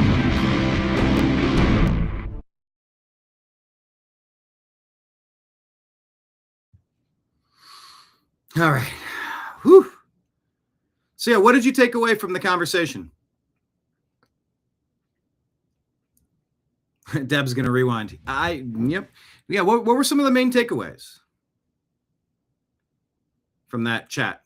Curious to get your thoughts. All right, let's see the stories that previous Brian set up for current Brian to discuss on today's program. Let's jump right to it. I'm going to have to make some more coffee, too. Hey, we got the Olympics coming up, don't you know? Here's Pam Bondi.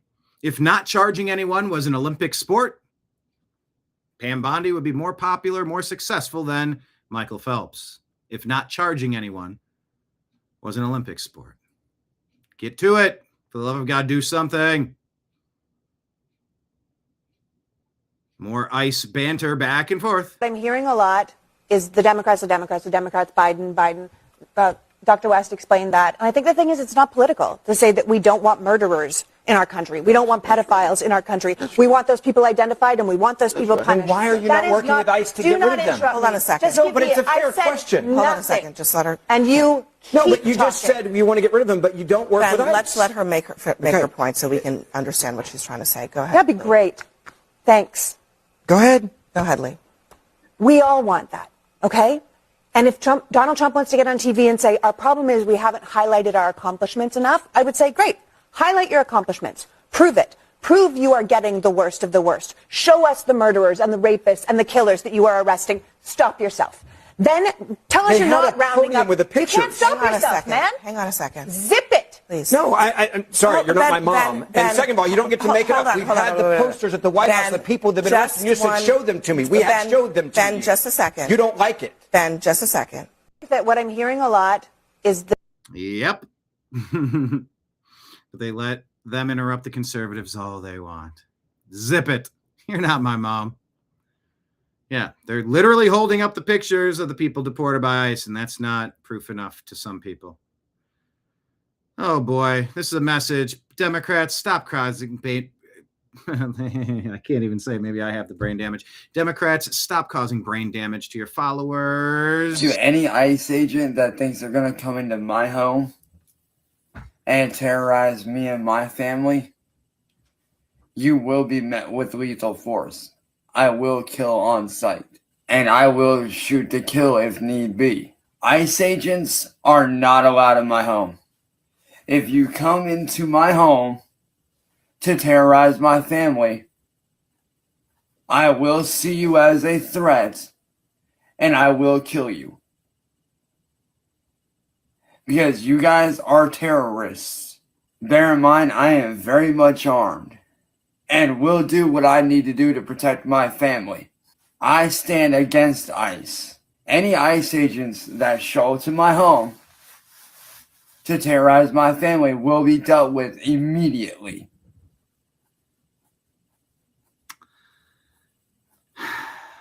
To any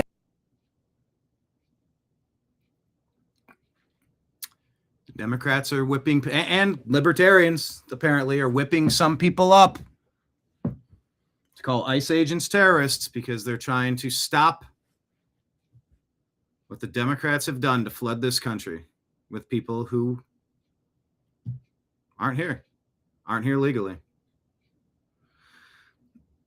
Hello, big things. Reminder to first-time viewers and long-time viewers, please hit subscribe. Please hit like, even if you don't like me. You know, a like doesn't cost you anything. But Big Things, who we've been debating with here, it says, I think a much better argument could have been made for the side of abolishing ICE. Should have prepared by learning Brian's views and expected answers. All in all, it was good, though. Okay. You know what? I'll take that. That's a fair... all right. Appreciate your comments. Yeah, Lake Leon. Jamie, pull up what Brian was going to talk about today. I have so much to talk about, but just trying to understand why people are more concerned about specific tactics of ICE than the fact that our country was flooded with tens of millions of people from parts unknown, with intentions unknown, with criminal histories unknown. I am not okay with it. So what's the quickest, most effective way to identify every person that snuck in? Every single person, every one. What is that? What is that method? And if it's just going to be criticisms of, well, you can't do that, you shouldn't do that. What is the solution that makes the process better? Dan had a couple suggestions. My retort was, yeah, those are happening. Now, that's 10% of the 100%. What are we doing with the other 90%? They don't just get to stay. We got to, come on, hurry up. Get the water out of the house. You got to pump the water out, or else it's all going to turn into black mold. But yeah, abolishing ICE, I would never not have a bouncer at my nightclub. David says, I understand Dan with them not going so far, but there is no good way to do this. And that was sort of my point. Maybe the only point I was trying to articulate is there is no good way to do this. So either it's a problem and we got to do something, or it's not that big of a problem and we shouldn't do anything. I said I believed it to be a flashing red light major problem. Dan did not agree with that statement, and I was shocked. So anyway, you do need ICE to do this. Just use the Insurrection Act. We didn't even bring up the Insurrection Act. Well, I guess maybe we'll have a round 2 once the Insurrection Act is enacted. It's coming. All right. Yeah, military needed soon. I don't know how else we handle this. All right, let's take a look. It's happening What is this? Tim Ballard says this is what Muslims fear most. Women throwing away their Islamic clothing, shouting freedom, allegedly in Iran. Is that pink hair and some rainbow stuff action going on? I don't know. The comment from Brando. Why are we applauding feminism that is destroying the West coming to power in Iran? I don't know. Will Iran become Persia? I am trying to put together a show this weekend with two special guests, one who has specific political knowledge about the past 5 decades in Iran, Persia, and a guest to discuss the historical, biblical context of things. I really want to do a deep dive into Iran, just like we did into immigration. So there you go. Like Leon says, just ID everybody in America. You have nothing to hide and not a problem with it. That makes them happy. Well, yeah, and then now we got our digital ID. Now everything's linked up to it. Now we're going to get tracked, and now we're not going to be able to buy and sell. That's the mark of the beast. I know. What is the good answer? How about just issue a brand new driver's license? If it has the black border on it, you've been double checked during a time of a security breach. Okay, you get an ID that's red hue. It's got a gray border on it. That means you've brought your current ID in, you've been double checked. Maybe keep the digital ID aside where it doesn't link up your bank accounts and your social media credit scores to your personhood, your identification card. But yeah, what is the solution? Not doing things is not an answer. So yeah, keep your eyes peeled on Iran. Amen, UK. Wait, who shared this? Ungovernable said, I don't always watch the news, but when I do, I know it's full of shit. And maybe you think I'm full of shit, but I'm trying my best. I'm trying, Ringo. I'm trying real hard to be the shepherd. But I am the tyranny of evil men, and you are the weak. Mr. 9mm here. I got to go back and watch Pulp Fiction. It's been too long. The Green Health Project shares this. I think that's a scene from Goodwill Hunting on the train. That feeling when all your conspiracy theories come true and you're just waiting on them to stage the alien invasion. It's just a matter of time, people. Right? Are we in agreement on that? It's just a matter of time before the alien invasion. Now, look, I didn't get into making fun of that person who said, you come to my neighborhood looking for ice, so you're going to have a problem. I'm going to do certain things with you. I didn't make fun of him for his appearance. Do I need a gold star for that? I mean, yes, please give me a little bit of reassurance because that was such a slam dunk. I didn't even jump up for it. But this one here is a little odd. This is 23-year-old Athika Ahmed, a health ambassador in Wales, UK.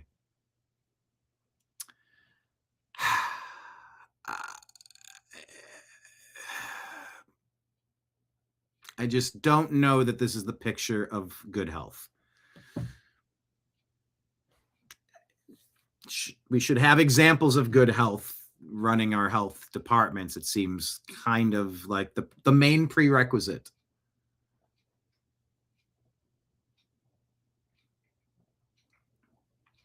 Hey, let's take a live look in on politicians who want their borders opened as they pull into their gated communities after a long 2-hour shift. A long 2-hour shift.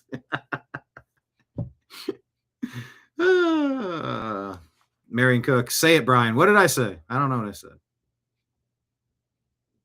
I know, David. Every one of us is just trying to figure this out. I'm trying. I am trying. But yeah, politicians who want open borders and then pull into their gated communities after their tedious 2-hour shift. By the way, if you want to know about some of the people or a lot of the people who were saying ICE agents shouldn't be allowed to wear masks, you got the rainbow masks and their do-nothing masks inside vehicles on their own, by themselves, walking at a park, wearing a mask, doing nothing. Are you kidding me? So, ICE can't wear masks. By the way, everybody better mask up. Thanks for the ideological consistency. What is this? Trump says to walk peacefully and patriotically to the Capitol. Tim Walz says, we are at war with the federal government. Who's the insurrectionist? Oh, Marion says, preach it, Brian, about the wholesome-looking health advocate.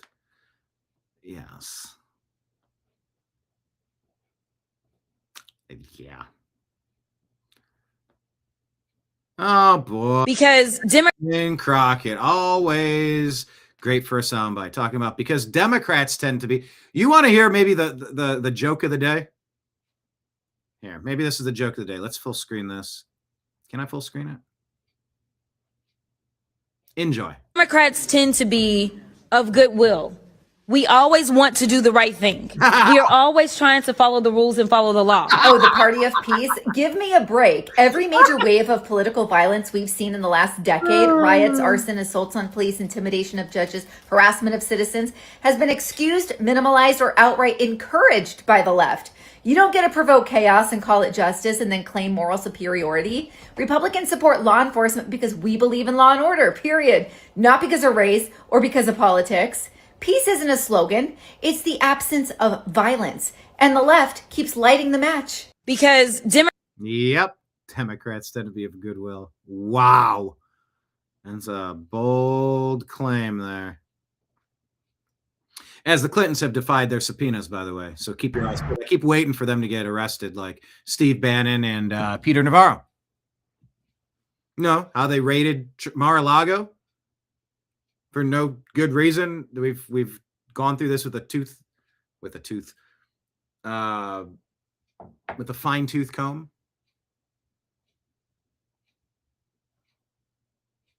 Never. I don't know what context this is. I don't know if this is in a political context, but it is kind of interesting. Well, here, side. I can make it bigger if I go side by side. Guy flips someone off and instantly regrets it.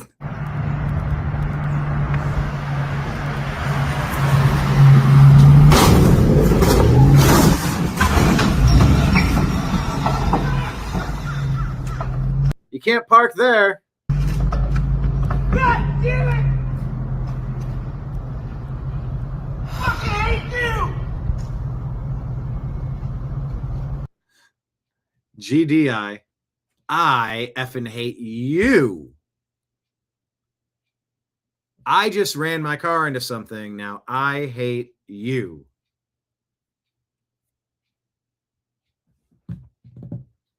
That really feels like current politics. He does something to himself and then he blames someone else. So don't do that. All right, take a look here. Air Force One with Donald Trump on board. Allegedly returning to Joint Base Andrews after the crew detected an issue post-takeoff. Look at the map. Are you looking at this? This does not look good or normal. Allegedly the flight path. Trump left for Davos, Switzerland late on Tuesday to attend the World Economic Forum, where he is expected to meet European leaders to discuss the potential seizure of Greenland, says The Independent. Minutes after takeoff, the crew identified a minor electrical issue that forced the aircraft to return to base, the White House said.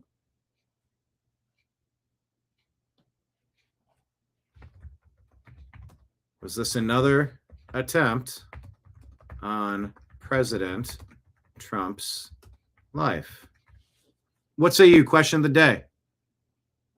This is super suspicious, and I strongly suspect that this is an attempt on President Trump's life. Agree or disagree?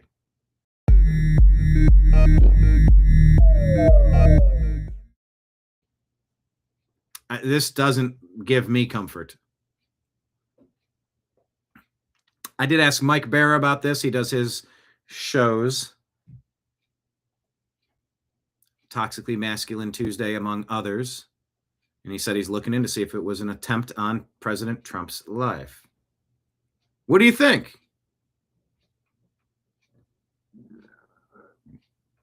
I'm highly suspicious of this.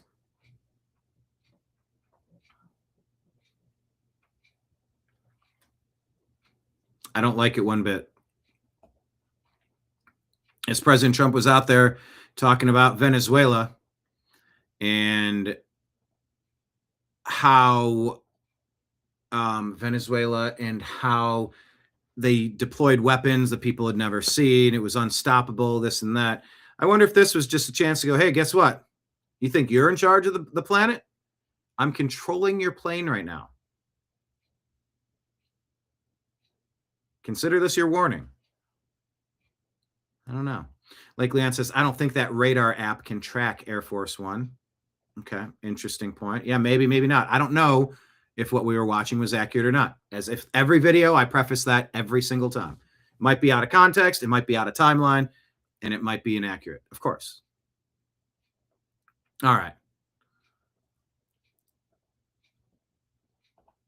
Since when did ICE raids become a problem? Well, since Trump got involved. Look, ICE raids, controversial. Always have been, always will be. Not really. I think the parts... When Obama was doing it, it wasn't controversial. Certainly you guys did right along. Yes, I did. Look, ICE raids, Like controversial. Always have been, always will be. Not really. I think the parts... When Obama was doing it, it wasn't controversial. Certainly you guys did right along. Yes, I did. Look, ICE... I mean, they are all just five voices. Rabble, rabble, rabble, rabble, rabble, rabble, rabble. Rabble, rabble, rabble, said the peanut gallery in unison. Rabble, rabble, rabble, rabble.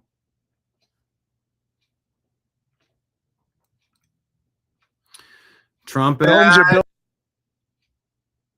the World Economic Forum. It's about time somebody said this, huh? Here we go. For people, not for corporations, and America will not become a nation of renters. We're not going to do that. That's why I have signed an executive order banning large institutional investors from buying single-family homes. It's just not fair to the public. They're not able to buy a house. And I'm calling on Congress to pass that ban into permanent law, and I think they will. One of the biggest barriers to saving for a down payment has been surging credit card debt. The profit margin for credit card companies now exceeds 50%, one of the biggest. And they charge Americans interest rates of 28%, 30%, 31%, 32%. Whatever happened to usury? So to help our citizens recover from the Biden disaster, all caused by this horrible precedent, I'm asking Congress to cap credit card interest rates at 10% for 1 year. And this will help millions of Americans save. Homes are built for people, not for corporations. Yeah, and I'm also proposing that each American get one home with 0% interest rate. You want to put 1% to cover a minimal amount of administrative costs, of which there are some to file paperwork. I get it. Which means some people need to be employed somewhere to just process transactions. Other than that, it's usury. We have a right to live somewhere. Let's just pay what it's worth. You know, you pay double or triple. The damn bankers, the banksters. Most of that money that you pay every month, 90% of it goes to the bankers right off the top. Why aren't you paying the damn principal down on it? And as you pay, maybe you can renegotiate the terms and stretch it back out a little bit. And your monthly the monthly payment that you owe gets lower and lower and lower, where it's easier to survive and live. You can save a little bit of money up. And I think we should have a second home. We should have something that we can buy within 30 minutes of where we live, within an hour of where we live, whatever. We can buy one property that can be our investment property. Invest in a part of your neighborhood, because not everybody wants to buy, not everybody's ready to buy, not everybody's able to buy. Invest in our own communities. Would you rather have money in a stock market, or would you rather have it in a house down the road that you can see? I think we got to get 0% interest rates on primary homes. Every American has a 1%, cap it at 1%. So, I don't know. That's how I see it.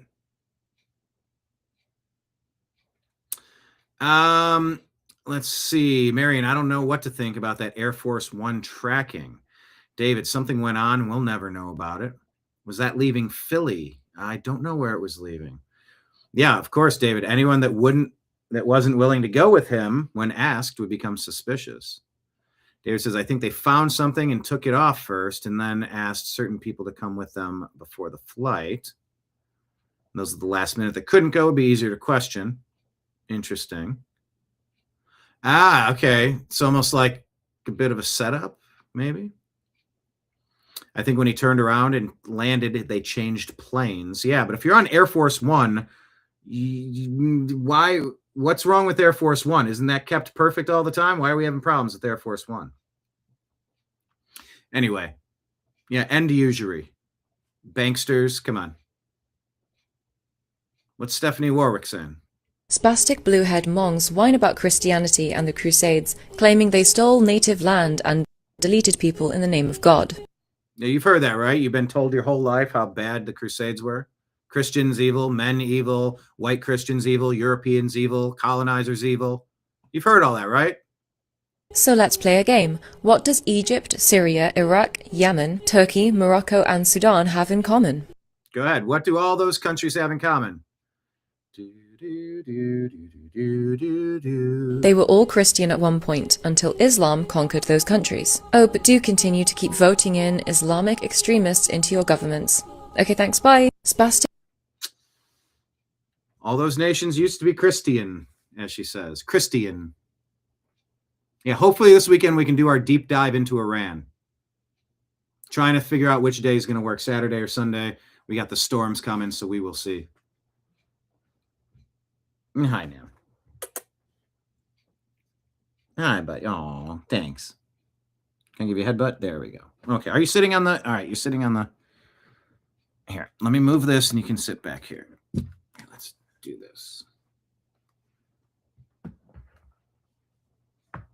Here we go. Let's just get you over there. Okay.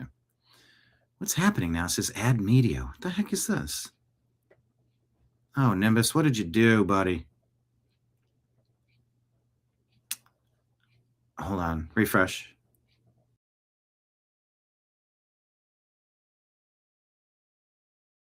Oh, wait. Am I not there now? What the heck is happening? Oh, good grief. I haven't refreshed and now... Oh, Nimbus stepped on something. What did he do? Where's my camera? Okay, there's me. Now, how do I get rid of this one? I don't even know what this third one is. Remove. Okay. We're sort of back. Jeez, Nimbus. Yeah, the Crusades were to push back on the invading Islamic Caliphate. And there certainly seems to be a global push.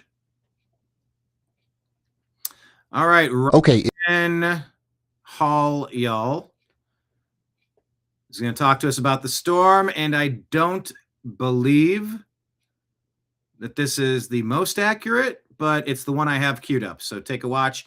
Are you prepared for the storm? If you live in any of these highlighted areas, especially this purple one, you really need to pay attention. A rare, long-track winter storm is looking likely late this week into the weekend. With Arctic air fully in place, high confidence in development, and a footprint that keeps expanding. This has the potential to be one of those storms that we talk about for years to come, if a few key aspects line up. Here's how the storm may unfold. On Friday, winter weather breaks out out across parts of Texas, Oklahoma, and Arkansas. There's going to be snow on the cold side, but the bigger concern is going to be a dangerous icing zone just south of that. Then on Saturday, the system pushes east into the Tennessee and Ohio valleys. Heavy snow becomes more likely north of the track, while freezing rain remains a serious threat closer to the transition zone. Then on Sunday, attention shifts to the mid-Atlantic. Cold air is already locked in, and if this system holds together, parts of the East Coast could be buried in snow. Now here's the unfortunate part. The cold air that's coming in behind this storm is very intense. It's going to be the coldest air that we've had in a very long time in parts of the South. And if we have an ice storm that knocks out the power, that's going to cause a lot of problems. So don't be scared, be prepared. Specific details about this storm are going to change as we go forward, but the pattern is locked in. This is happening. So make sure you like and follow for more weather updates. All right, everybody. Are you going to be in the path of a storm? Isn't it coming down to Texas? Is it hitting Florida? I don't know what the latest is. David says, I don't think they expected Trump to make it to Davos. I mean, damn. You know, how many times do we have to go through that? Attempts on Trump. Not fantastic. All right. An illegal alien was arrested in Georgia for doing something to an 11-year-old, and it's even worse. Arrested 26-year-old Kenneth Moreno Guzman yesterday. He's facing 20 criminal charges, including child molestation, rape, and home invasion. These charges run, several of them hold a 25 to life sentence. And that's our objective here, is to send him to prison. The Bullock County Sheriff's Office got the call on Monday morning. They say Guzman entered a family's home through the back door. Then, investigators say he raped the 11-year-old girl. The Sheriff's Office also says Guzman held both the victim and her 10-year-old sister at knife point. Guzman lives in the same trailer park as the victim and her family. However, they did not know the suspect. He told the investigators the attack was premeditated. He had previously seen this 11-year-old girl before. He claimed he was attracted to her, and so during the middle of the night he broke into the home, found her in the bedroom with her sister, and forcibly raped her. After the assault, investigators say Guzman ran. The sisters woke up their parents, who called 911. Investigators arrested Guzman during a traffic stop after getting a description. Deputies arrested. Illegal alien should have never been here. Everyone needs to check in some way. I'm open to figuring out what way this is. There's too many. I don't want to cover a single another. I don't want another one of these stories ever. Now, that's not to say that he had a known criminal history that could be identified to kick him out, but it could have been. Yeah. Yeah, we say, hey, Democrats, let's ID the invaders as soon as possible and defend America. The guy... Is this real life? The guy that went with Don Lemon to commit terrorism in that church? Remember that? I think they found the guy. Watch this. That stormed a church and harassed children is now upset that people have found him and are following him around. Looks like he had a little bit to drink, too. How intoxicated are you on a scale of 1 to 11? I've had a couple of drinks tonight, but that doesn't mean shit. Just a few. I'm an American patriot. I can have a couple of drinks. I'm just curious. How much you guys getting paid? I'm just asking questions. He's obliterated. Why are you guys following people around? Why are you guys following people around? Gotta be kidding me. The simulation could not be winking any harder at us. Scott Adams would be proud of saying that the simulation is winking.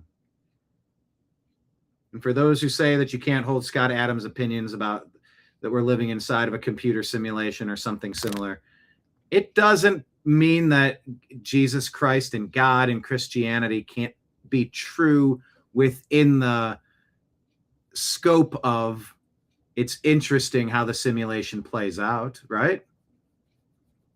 Wouldn't it be interesting? Isn't it interesting how it plays out?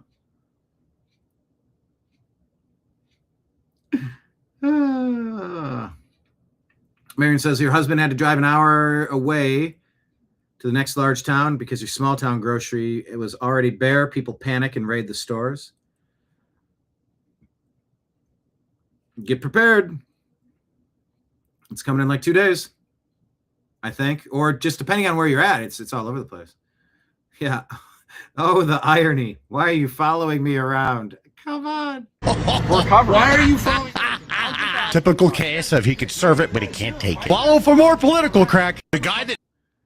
Yeah, I'll give you a follow. That's just...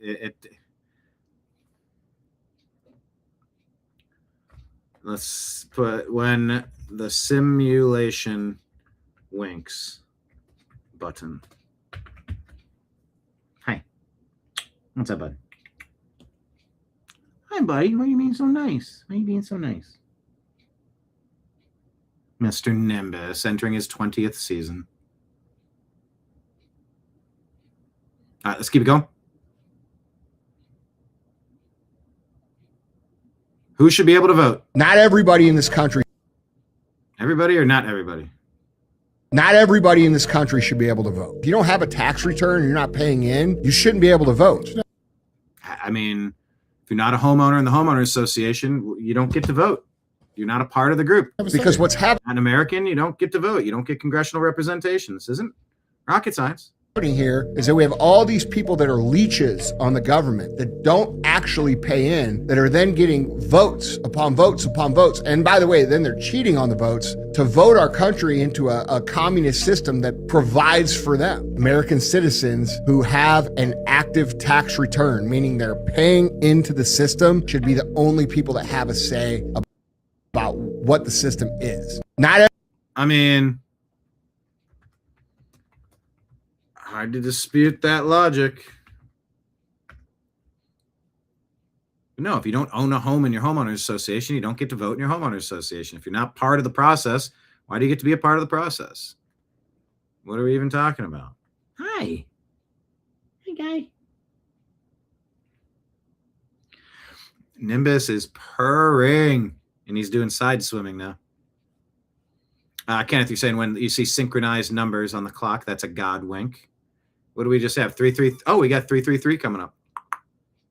Yeah, follow Mike Barra 333 on X and YouTube, I think. Strictly Football co-host. Only 2 football games left this year. 3 football games left. All right. What's all this talk about Greenland? Who is this person? Bianca Nobillo. Don't know her. I'll follow her. But what is the Geuk Gap?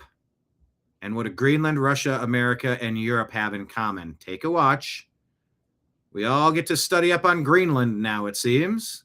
So here we go. The G, Greenland, I, Iceland, UK, Gap, the Geuk Gap. It's one of the most strategically vital choke points on Earth. For NATO, it's a shield, protecting reinforcement from America to Europe in the event of a crisis.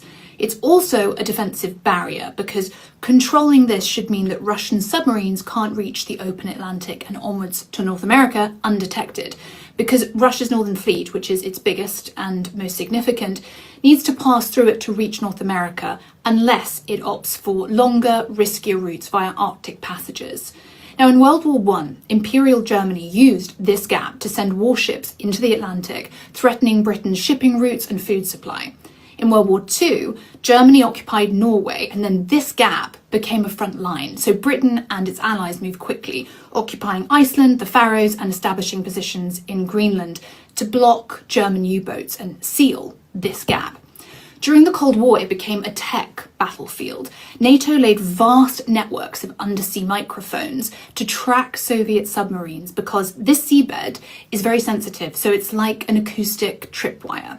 And today, it's active again because Russian submarine patrols are roughly at Cold War levels, and newer, quieter subs are being tested here because slipping through this gap undetected means reaching the Atlantic this way undetected. NATO's responded with advanced aircraft patrols, seabed sensors, and plans for underwater drones. And now, this gap isn't just a physical choke point about submarines, because most transatlantic data passes via undersea cables in or near this corridor, and those cables are fragile. A single cut can ripple through world markets, communication systems, and banks. So specialized vessels, including Russian and Chinese ones, are capable of doing exactly that. So the geo gap is no longer just a maritime choke point, it's also a digital one. The G, Greenland, I, Iceland, UK gap, the geo gap. All right, now we're becoming experts on Greenland, huh? Maybe while all eyes are on Greenland, we can take back Panama Canal. We built it. Why don't we still have it? Marion, I totally agree with that. No taxes paid, no votes made. Yeah, I mean, 2 wolves and a sheep voting on what's for lunch. I want to take his stuff. Okay, great. Great. And the kids are being taught communism's good. Here we are, folks. Borders are imaginary. Borders aren't real. Rob Schneider has thoughts? Starting to think Somalia is not sending us their best.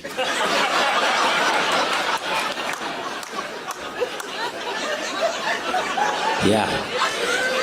Who is letting their kids be watched by Somalian? Didn't anybody see Captain Phillips, that Tom Hanks movie? They're fucking pirates. We are taking over the ship and the child care center. We're doing both. That's how amazing this country is, though, if you think about it. You can come over here from Somalia. You don't even have to be here, legally. You can just marry your brother. What? What an amazing country. Then you can open up a child care center, a Leering center. You don't even have to have kids. It's the best part. You just get the money.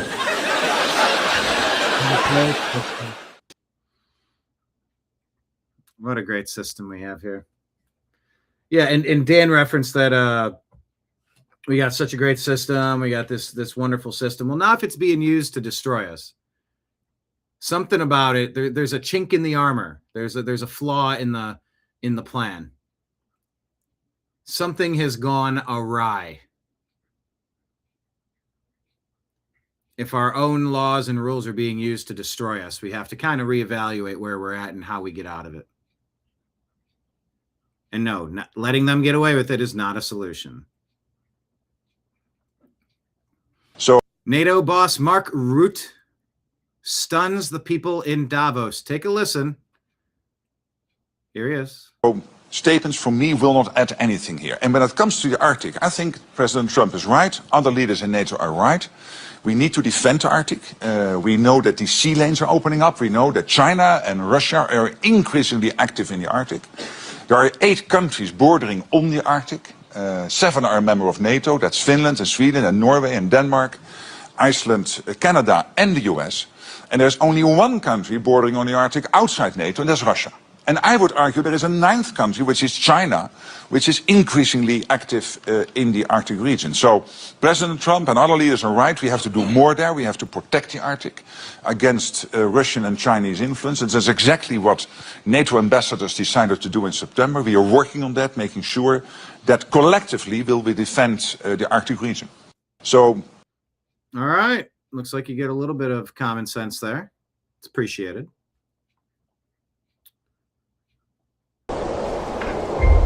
Sometimes in history, I don't know what this quote is, but I hear music. I probably shouldn't play it. there's this magic moment. Sounds like Newt Gingrich. Who's saying this? Somebody appears on the scene and everything changes. Eric Metaxas says God is doing a historical reset throughout the world. He's obviously using President Trump to do it. Wow. But it's the prayers of the saints that made this happen. There's a huge underground church in Iran and China. Stay tuned for what God is doing in the earth. No joke. I am with you. Too much music. But there is a total reset of the global game of Risk. The chessboard has reset. Make no mistake about that. Oh, this is wild. Should I even show this? All right. Yeah, it did sound like Newt, didn't it? Something has gone awry. I say it was the bread.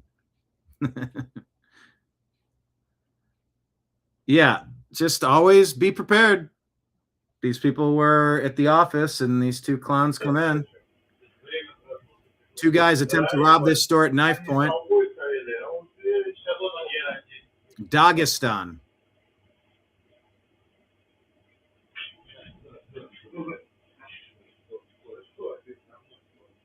It's a weird scenario. Trying to do a quick robbery with a knife.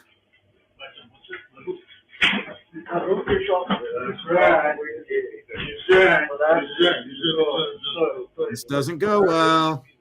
Take a look. Here comes. Here comes.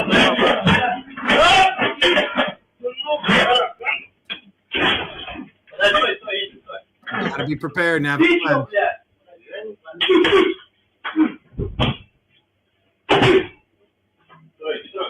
Being dangerous and defensive. Probably a good thing.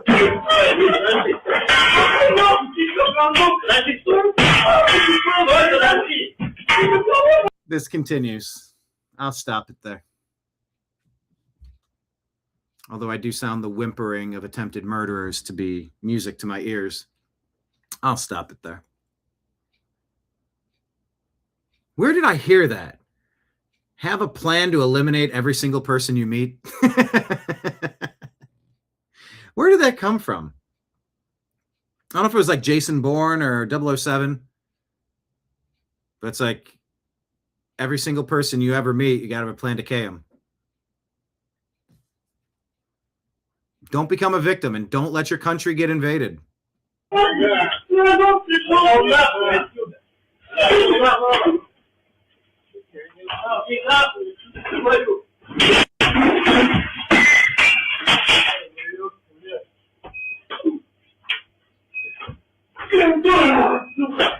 Yeah, these guys made a series of terrible decisions. You never really know how people are going to react in real life. Some people freeze, some people stand up.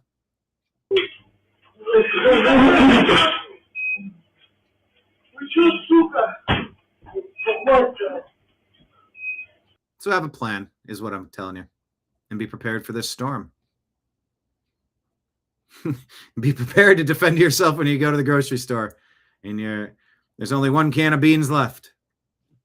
All right, Right Angle News Network here shares. New video reveals the family who received nearly $200,000 in donations after claiming they were returning from a basketball game when their baby was tear gassed in Minneapolis. They lied, as footage shows the parents participated in the riot and left their baby in the car. Okay. No volume here? Yep. Got to hurry up and raise $172,000 for something that didn't happen, allegedly. Never believe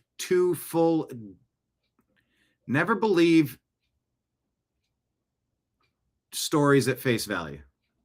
Andrew, that's a good piece of advice.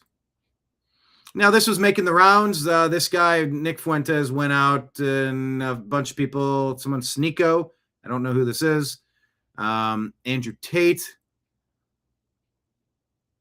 I just found it interesting, the thoughts on Venezuela. Curious what you think here. The Venezuela kidnapping, was it beneficial? I think that American soft power is based on American hard power, and you can't bark all the time without biting now and again. And now everyone's listening to Trump again. Before that, no one was listening to him. Now they're listening. Now he says, I'm going to take Greenland, and they all piss their little panties, like girls. Before, when he said it, they didn't care. There is some truth there. So if you're going to threaten people, they have to know you're capable of things. And I think that you get to prevent a lot of war by doing something quick and surgical like that. Now the American soft power is back. So yeah, I'd say that. American soft power. I agree with that. I don't know that I don't know. We have a commander in chief.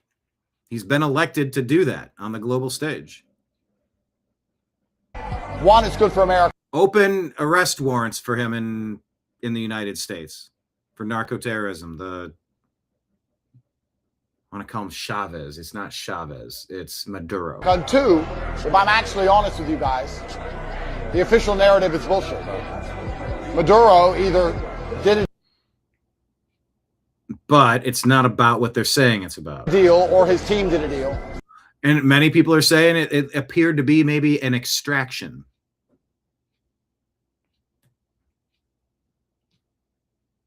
That's been the conversation for a while, is did Maduro flip?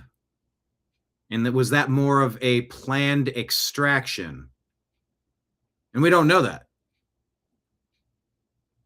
We don't know what it is yet. He got fucking taken to New York, put on a bunch of different outfits, brought his wife with him. No one got hurt. Right. Saying a few guards died, don't buy that shit. That's a lie. Didn't see a single body, don't see nothing. Yeah, that was weird when there were alleged Cuban bodies returned. I guess they had Cuban bodyguards.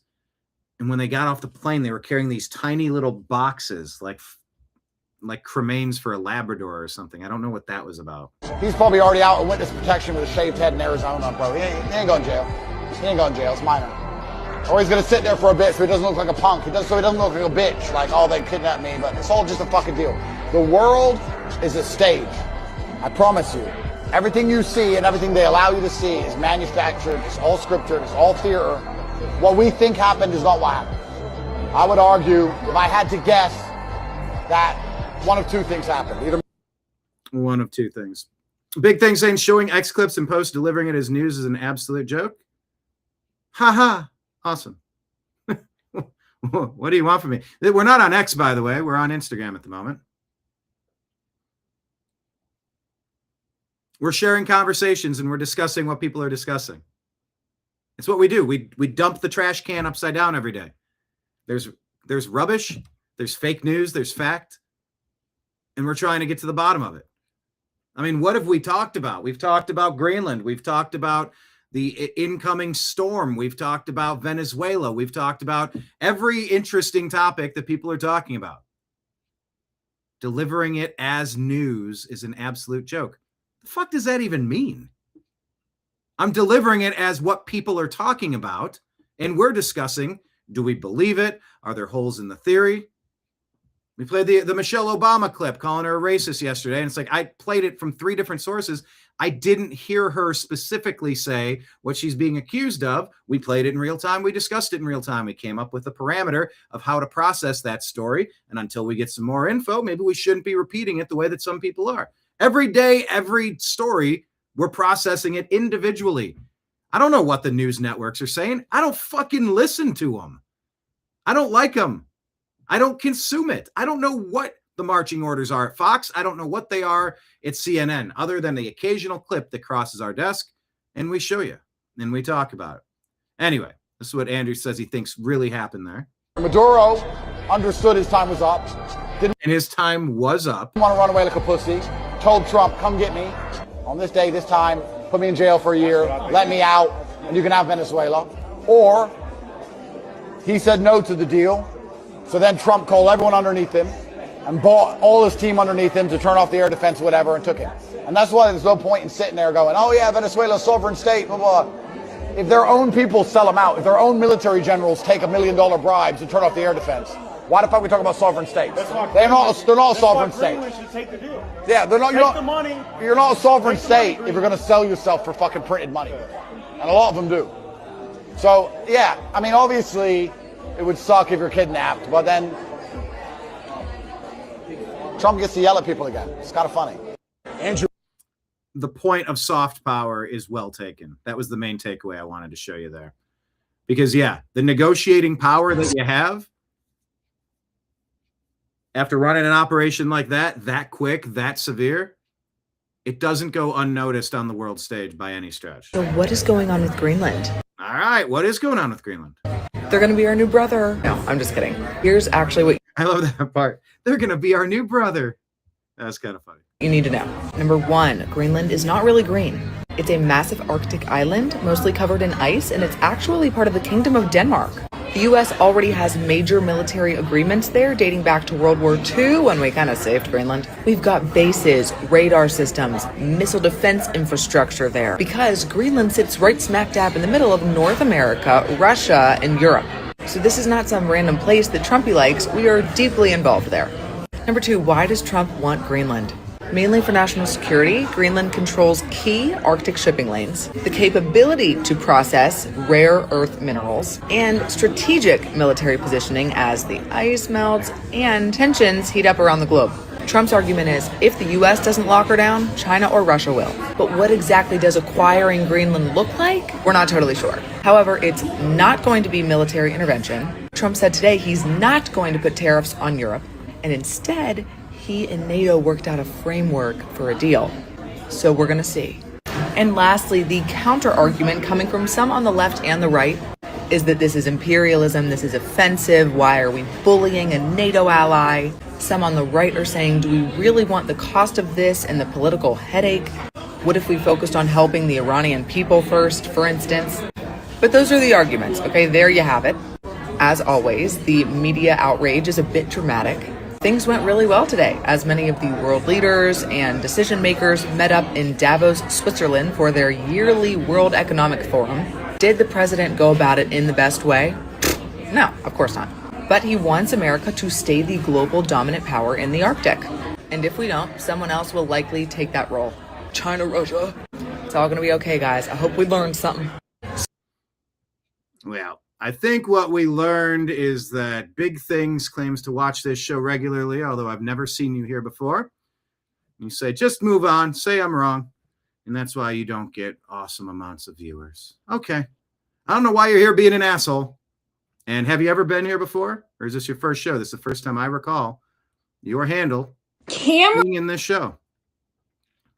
So, Cameron, you in some trouble, buddy. CNN in it again.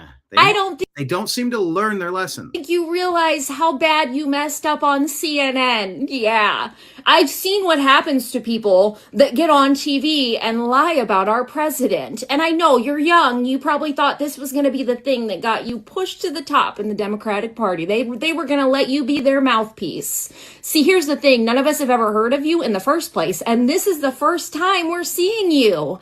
I don't think this is going to go the way you're hoping. Let me play you what Cameron said on CNN. And I think CNN's going through like they're trying out some new talent this year. You see some new faces over there based on the clips I'm watching. Not all of them are winners. You don't name your puppies or your kittens until they make it a week or two, because a lot of them don't. But what did he say? And double down on, and then we're going to talk about his response. And then we're going to talk about how Cameron is in some deep, deep legal trouble. I am appreciative that the president is being transparent about this. I would love it if he was more transparent about the human sex trafficking network that he was a part of, but you can't win them all. Cameron's grateful that the president is being transparent about the Nobel Peace Prize and his desires for Greenland. Scott, what do you think about that? You gonna let that sit? Are we gonna claim here on CNN that the president is part of a global sex trafficking ring, or? Well, I mean, we're going to talk about the FC file. Scott, I will do the fact checking as we go along here. Repeat what you said. I will do the fact checking. Huh? Said about the global sex trafficking ring? That Donald Trump was provably very involved with it.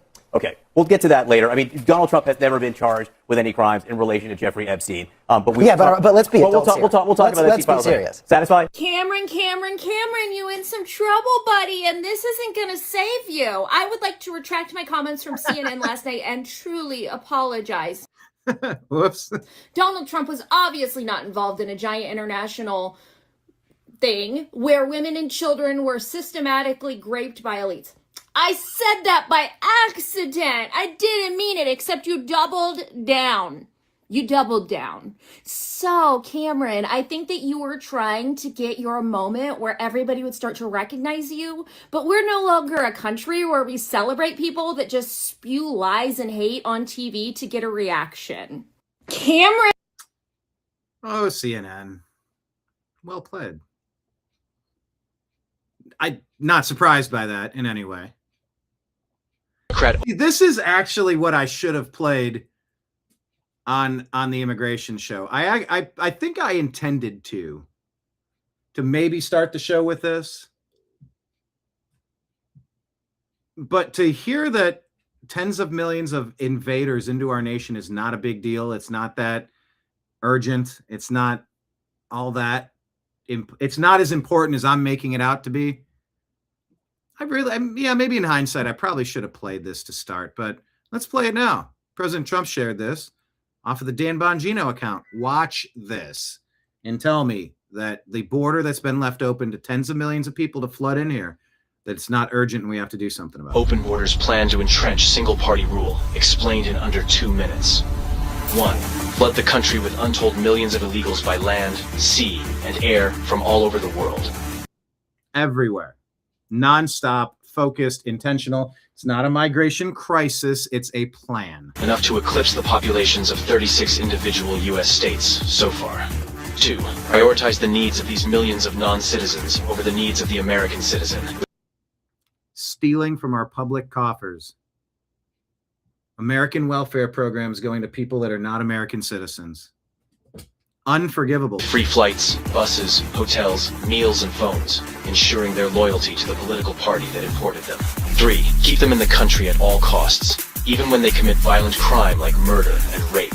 Attack the language used to describe the criminals, as opposed to the criminals themselves. And it was news to me when Dan said that it wasn't really the case that blue cities are dumping their proven criminals back onto our streets instead of handing them over to ICE. I thought that was proven.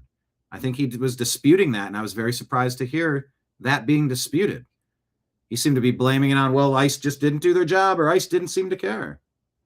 Okay, didn't seem to care. Slander critics as racist. Yeah, they definitely slander their critics with whatever slurs they can come up with. Yeah, like Leon, you're saying music. There is music here. And so what's going to happen is, if I get a copyright claim, I'm going to lose the ability to monetize this video. That will be portioned off on the side. I'll dispute it. I'll either win or lose. And if I lose, I will have the ability to then remove the music from the segment, because what's important is the content of this video. The flippin' president of the United States shared it with the country after Dan Bongino put it out. It's relevant. It's important. This is music worth a copyright claim. I hope it's just generic music and they have authorization to be using it as like sound design music, copyright, royalty-free music. But this is way too important to not play. So I'm definitely making a strategic decision. This has to. I should have led the show with this. I apologize for not setting the proper tone, because I don't think Dan is taking the invasion of America as seriously as I am. And I guess it took half the show to get there, because I was trying to be polite and get to things. But yeah, you could tell halfway through I did start jumping in instead of giving 5-minute uninterrupted blocks. I think now it's time to play a little faster tennis. Quick bursts of thoughts. 4. Ensure their privileges are made irrevocable with city and state sanctuary laws that act as population magnets. Codify permanent status and ensure non-cooperation with ICE. 5. Count the non-citizens in the census that will determine congressional apportionment in the House of Representatives. That part. Whether they're actually voting or not, if the census can count an illegal alien as representation in the House of Representatives, they've stolen our democracy. They have stolen our democracy. Big things. It was the plan by both parties for decades. Wake the fork up, people. Yes, the rhinos are not a part of MAGA. They hate MAGA. The Bushes, the Obamas, the Clintons, yeah, they sort of seem to be on the same page. Bushes, they are not on the same page as MAGA. MAGA seems to care about strengthening America, whereas the globalists, they're just puppets. They serve different masters, and they don't give a shit about America the way other people do. As of now, that would equal 13 extra congressional districts. 13 extra congressional districts from illegal aliens? This is artificially swaying the power in America. It's taking power away from the American citizen and giving it to non-qualified people. a tremendous amount of electoral power. 6. Wage a massive, heavily funded lawfare campaign to change state voting laws that legalize mass mail-in ballots, no signature verification, and no proof of citizenship requirements, making it nearly impossible to prove voter fraud. 7. Lock in the permanent voting majority. And that's, I did start to get to that when you conquer these cities and you conquer these states, it's done.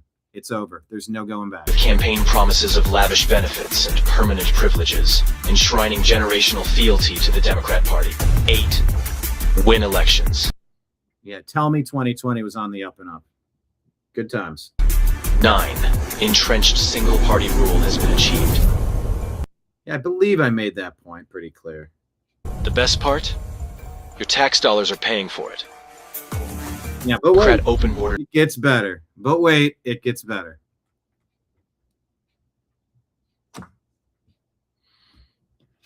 So yeah, I couldn't imagine knowing this stuff and then saying it's not urgent, super important, a matter of life and death, a matter for our commander-in-chief to resolve as our country is being stolen out from underneath us. Yeah, we called it a must-watch video, massive security breach of America because of that plan. And yes, plenty of rhinos are in on that plan. I don't even know. You feel these people here? Tucker. Oh, I guess, yeah, I do. This is about how this is a global intifada. This is a global recolonization. This isn't a migration crisis. This is a plan. This is an orchestrated maneuver happening globally right now. They just came out of the dunes. There's got to be around 100 of them. And now a boat's going to try to come around and pick them up. In a single generation, Europe has changed forever, more than it has in the last 2,000 years. Whoa, easy. Whoa. This is the result of decades of mass migration. And that migration has destroyed social unity. It's reshaped the cultures of Europe completely. It's transformed once beautiful cities into slums. Como no me dejen entrar en Estados Unidos por tu culpa, te corto el cuello.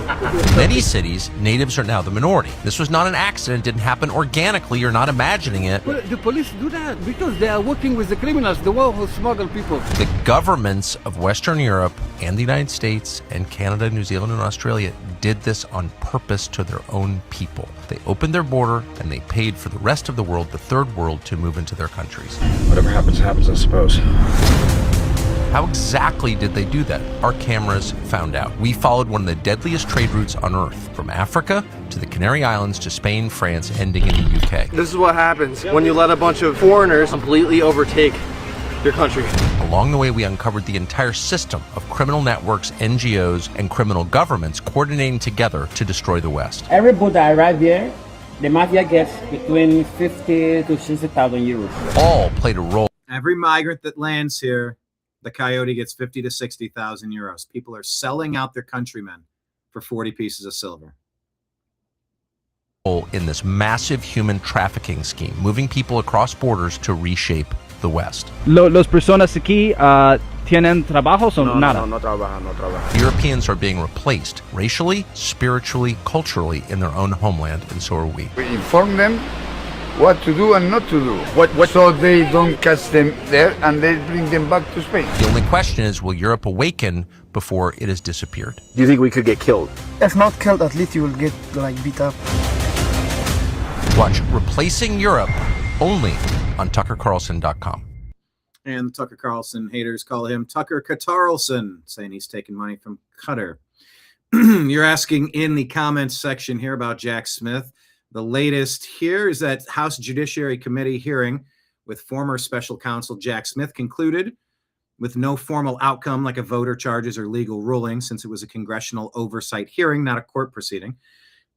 Key highlights: it was his first public testimony about investigations into President Trump, covering the fake classified documents case at Mar-a-Lago and efforts to challenge the 2020 election results, January 6 events.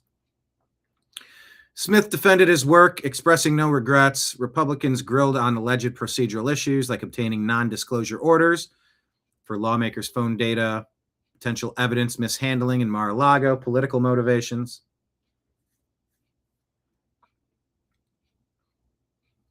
Smith warns about threats to democracy and the rule of law. Well, yeah, that's hilarious.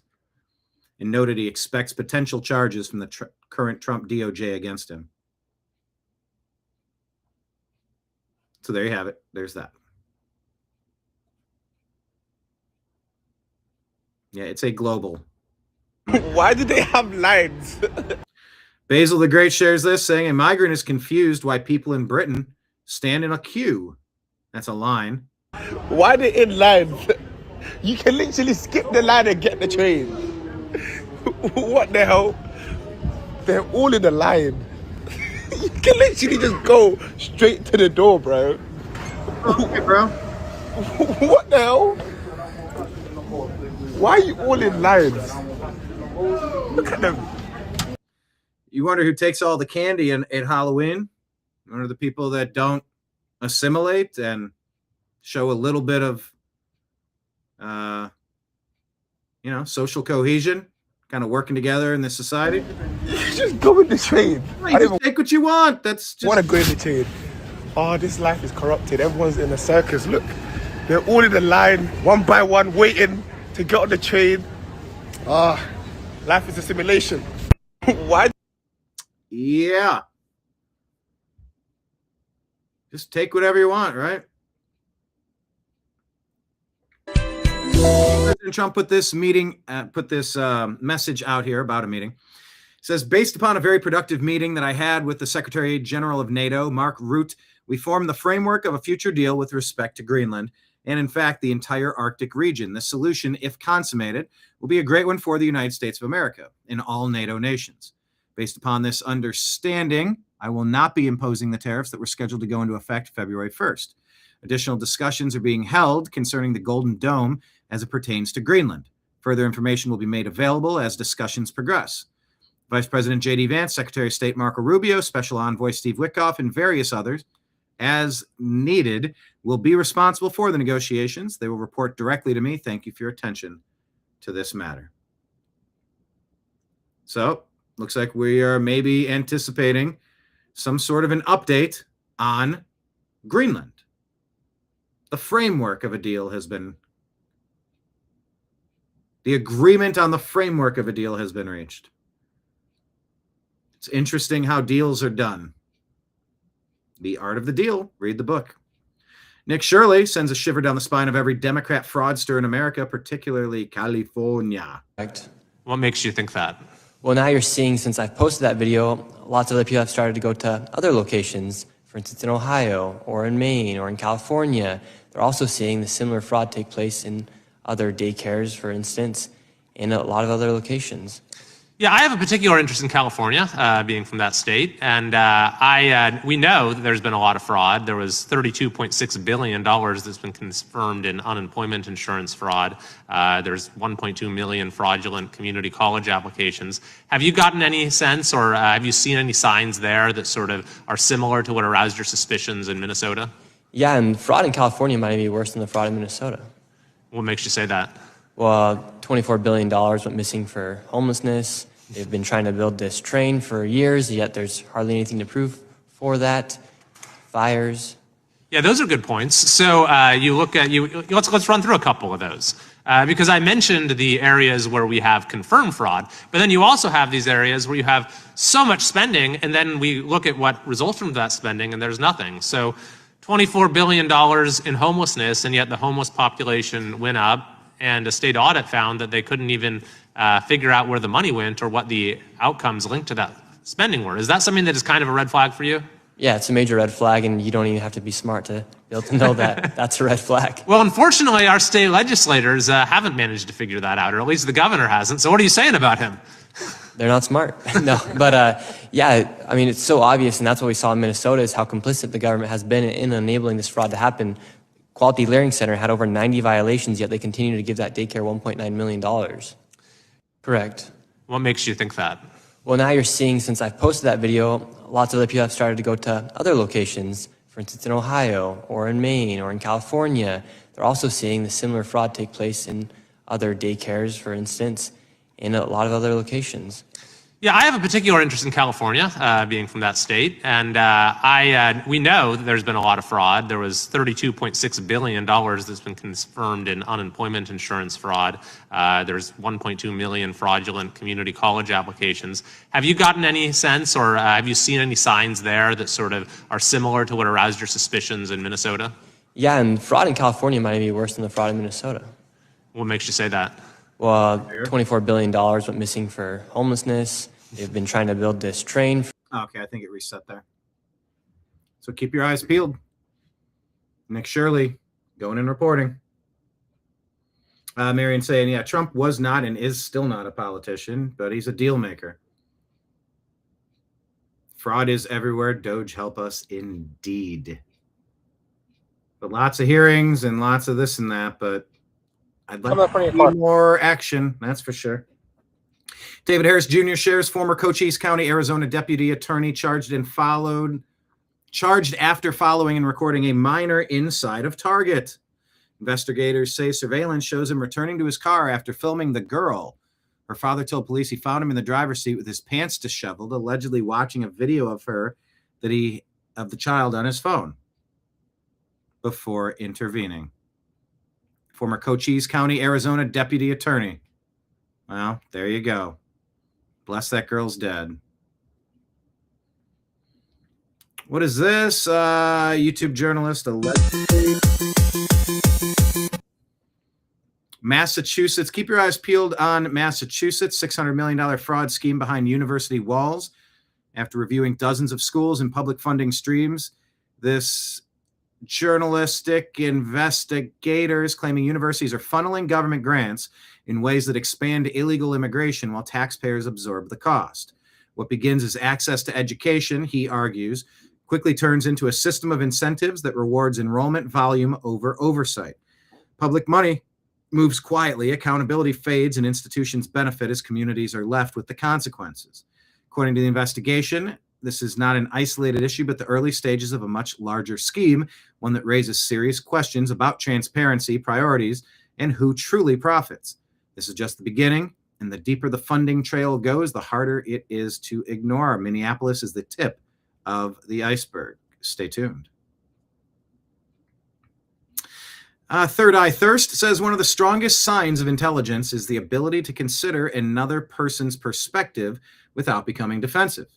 Curiosity reveals a sharp mind. It shows who is committed to understanding rather than winning.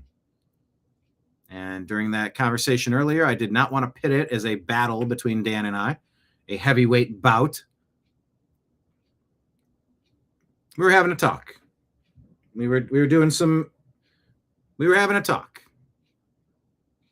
And that's what we did. Trying to understand other perspectives. Cause and effect lesson here from Patriotic Peach. Cause and effect. Hi, class. Here's what attacking law enforcement and then acting shocked about the outcome is equivalent to. It's like touching a hot stove and blaming the stove. Why would you blame the stove if you touch it? It's like standing in the rain and complaining you got wet. I can't believe bad things are happening. It's like ignoring a stop sign and acting surprised when you crash. It's like kicking a hornet's nest and calling yourself the victim. At some point, we have to. That's very much like the guy who flicks off the person filming and then gets mad at him for crashing the car that he himself was driving. To admit that cause and effect is an oppression. Now, since there's clearly confusion, let's talk about what ICE agents actually are. Are they Gestapo? ICE officers are federal agents. Oh, they are federal agents doing a job. One of the only things I want our bouncer to do, make sure only the appropriate people are inside. Pretty straightforward. They enforce immigration and custom laws. They are a part of the Department of Homeland Security. They focus on interior enforcement investigations and focus on removing citizens who are not here legally. Unfortunately, the Democrats created a big problem, along with rhinos. Good point. You've said that, you mentioned that. It's not like the Republicans weren't complicit. Yeah, the old school Republicans, the rhinos, Republican in name only. Yeah, they're not our friends at all. I don't like those people at all. Not a bit. Some of those rhinos are complicit, yes. The Mitch McConnells, Liz Cheney's, Mitt Romney's, Kinzinger's, they can all take a long walk off a short pier. They They are not local police. They don't do traffic stops. They don't handle random crime. And they don't just barge into random homes whenever they feel like it. They have specific warrant requirements. ICE was created in 2003 after 9/11, and every single Oh, so that would be the abolish ICE argument. Well, anything after 9/11 should be abolished. Okay. president since then has used ICE to deport illegal immigrants, including Obama. This is not new. This is not radical. I like how condescending this video is. They also arrest sex traffickers, by the way, They do? I feel like we should do that. which somehow makes them the villain. Why does the left continuously defend the kid abusers? So when people rush federal agents, interfere with operation, or put their hands on them, and then act shocked when force is used, that's not peaceful protest.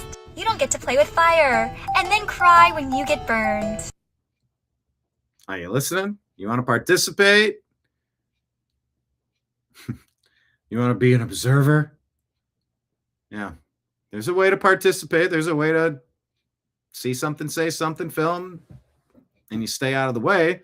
There's another where you're impeding into the federal investigation. And you definitely don't hit anybody with your vehicle.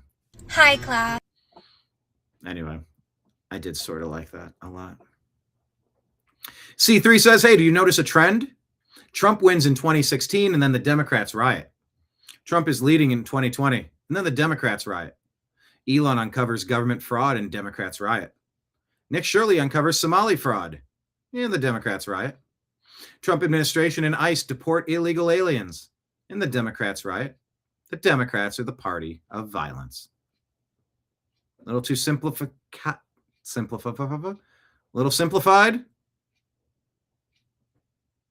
Maybe. I think it's fairly articulated. Brian's eyes are busy, not his ears. Oh, you're talking about that lady. Well. All right. Consider following us on X. We are right here at American_media_. Pinned to the top of our page is our link to Patreon, where you can check out how to subscribe and fund the New American Media. We are crowdsourced, and we appreciate everybody who has linked up with us on Patreon, Rumble subscriptions, YouTube monthly subscriptions. Quick update on the YouTube side. We have now surpassed our low month of November, our second lowest month of October, and we are now within very close, maybe a $15 donation of striking distance of September. We're still about half of what December was, with 8-9 days left in the month. So please consider dropping some super chats or Rumble rants to help the New American Media dump out the rubbish every day, separating fake news from fact. So yeah, Don Lemon was not indicted, and Pam Bondi appears to be really upset by this. Keep your eyes posted. Look at what him and his crew were there doing to terrorize these people. Making kids cry in church. Awesome. But like we talked about with Ford, it's like, well, media is one thing. Maybe you're giving these people too big of a platform where they're overinflating their sense of self-importance, and maybe all the cameras are leading to more stupid actions. However, they also document crimes. People have been indicted, but it seems like as of now, the grand juries have decided to not go after Don Lemon. Ford seemed pretty quick today to draw some distinctions between himself and Don Lemon. Don Lemon appeared to be much more of an active participant in the terrorist activity at this church. So we'll keep our eyes peeled on it. But very disappointing to know that Don Lemon did not. What do you think of this? I mean, this is unacceptable. It's shameful. It was unacceptable and shameful. Agreed. Megan McCain says, hey, want to know one of the best things about Mr. Rogers growing up? I never knew anything about his political opinions. He just entertained kids. That's it. I mean, really, what's such simpler times? Mr. Rogers. Hey, you want to hear Gavin Newsom telling you who he works for? Well, it's not the citizens of California. It's not Americans. You want to see what a compromised human being looks like? A traitor? Do you think that your party went too far or that you went too far? I think he went too far crossing his legs. Look at that deep leg cross. Adam Carolla maybe was the first person to point this out. Obama, Gavin Newsom, they give a really, really, really deep leg cross. Something that's really just impossible for most men to do because of the biological components of what happens when you cross your legs like that. But Gavin Newsom loves it. He talks with his hands a lot to the point where people wonder if he's on drugs. But look at that deep leg cross and ask, did he go too far on the leg cross? Do you think that your party went too far or that you went too far? And I think, for instance, in extending Medi-Cal to the California healthcare program to undocumented immigrants. Like, do you... Well, two different I guess questions. on the big picture and the small picture, Yeah. do you feel like you went too far? Two different questions. Do I believe in universal health care? Yes, regardless of pre-existing conditions, ability to pay, and your status. Status. Anybody can just come on in and do whatever they want. Anyone has access to your refrigerator. Doesn't matter if you're in the family or not.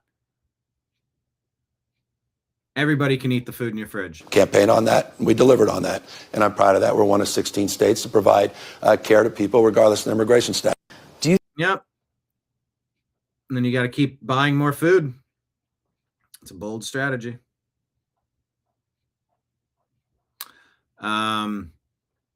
Yes, big things. I did watch it. No, he didn't just film. He was often talking as we. He was often talking as a participant in it, a co-coordinator with it. He was there bragging about how he's the biggest name in news or something like that. The biggest media personality name, the biggest media name or something like what? No, it's a fine line to separate journalist from antagonist, journalist from activist. I don't know that he just filmed. I think it could be argued otherwise.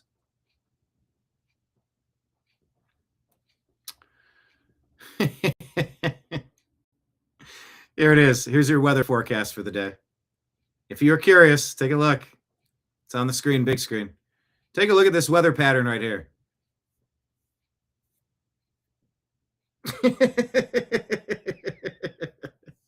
It is what it feels like. Every day you tune in and the information's changed. We're all trying to track this weather pattern. Just stay on top of it. Be safe. Let me see if anything additionally. Yeah, there's nothing else that I really had in the stack. I still haven't gotten to Pam Greer's ridiculous comments. I don't even know where it comes from, where she goes up. I believe she was on The View and she was talking about, I didn't cover it yesterday or the day before. I kept meaning to. She says, my mother hid my eyes from a lynching in Columbus, Ohio. It's like that didn't happen. That couldn't have happened. That never happened. That's not a thing. But she claims that it is. Make it make sense. I can't. But anyhow, we're going to wrap it for today. We did a lot of show today. We'll be back tomorrow talking a little bit more about the news. Definitely going to try to do an Iran show, a Persia show, an Iran show this Saturday or this Sunday. Hopefully, fingers crossed. Trying to see if both people can coordinate a specific time so that we can make it happen. So stay tuned. And special thanks to Dan Johnson and Ford Fischer for participating. We definitely have some disagreements, and I don't know. I mean, not that Ford was really offering too many opinions. Not that I was reaching different conclusions than Ford per se. You know, but it was some of Ford asking for some specifics. How do you feel about this? And well, if that, are you okay with that? And I'm like, specifics aside, the boat is sinking. What do we do to get all the water out? We can't use a tiny little spoon that Dan's suggesting. He said, well, my 3-point plan is we focus on this. It's like, well, we're doing that. We can put a little more energy and do a little bit more of that, but it's not going to keep the boat. We got to get everyone identified immediately. They've had a year to self-deport. And if they haven't deported after a year, don't you assume malicious intention? Maybe not. But how do we identify everybody? I don't know. I am tired of hearing nothing but complaints, gripes, shrieking and yelling and complaining. If you have a better idea, let's discuss better ideas. It's not about pinning. Well, if you believe that, then if you sanction ICE to do that, then you're complicit to all this stuff. It's like, it's a mess that the Democrats and the rhinos created. So there we have it. Thank you all for being here. Hit like, hit subscribe, share the show with a friend. We have Rumble rants and super chats, as well as Venmo, Cash App, and PayPal. If you would like to make a donation, as well as sign up on Patreon to become a monthly supporter. Back tomorrow at noon, weather permitting. I think the storm's coming this weekend. Buckle up, batten up the hatches, because it's here. Signing out for everybody in there in the TNAM universe in the comments section and after the fact. I appreciate you. I love you. And we'll talk to you again soon. Take care, everybody. Peace.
Your guide to the truth. TheNewAmericanMedia.com.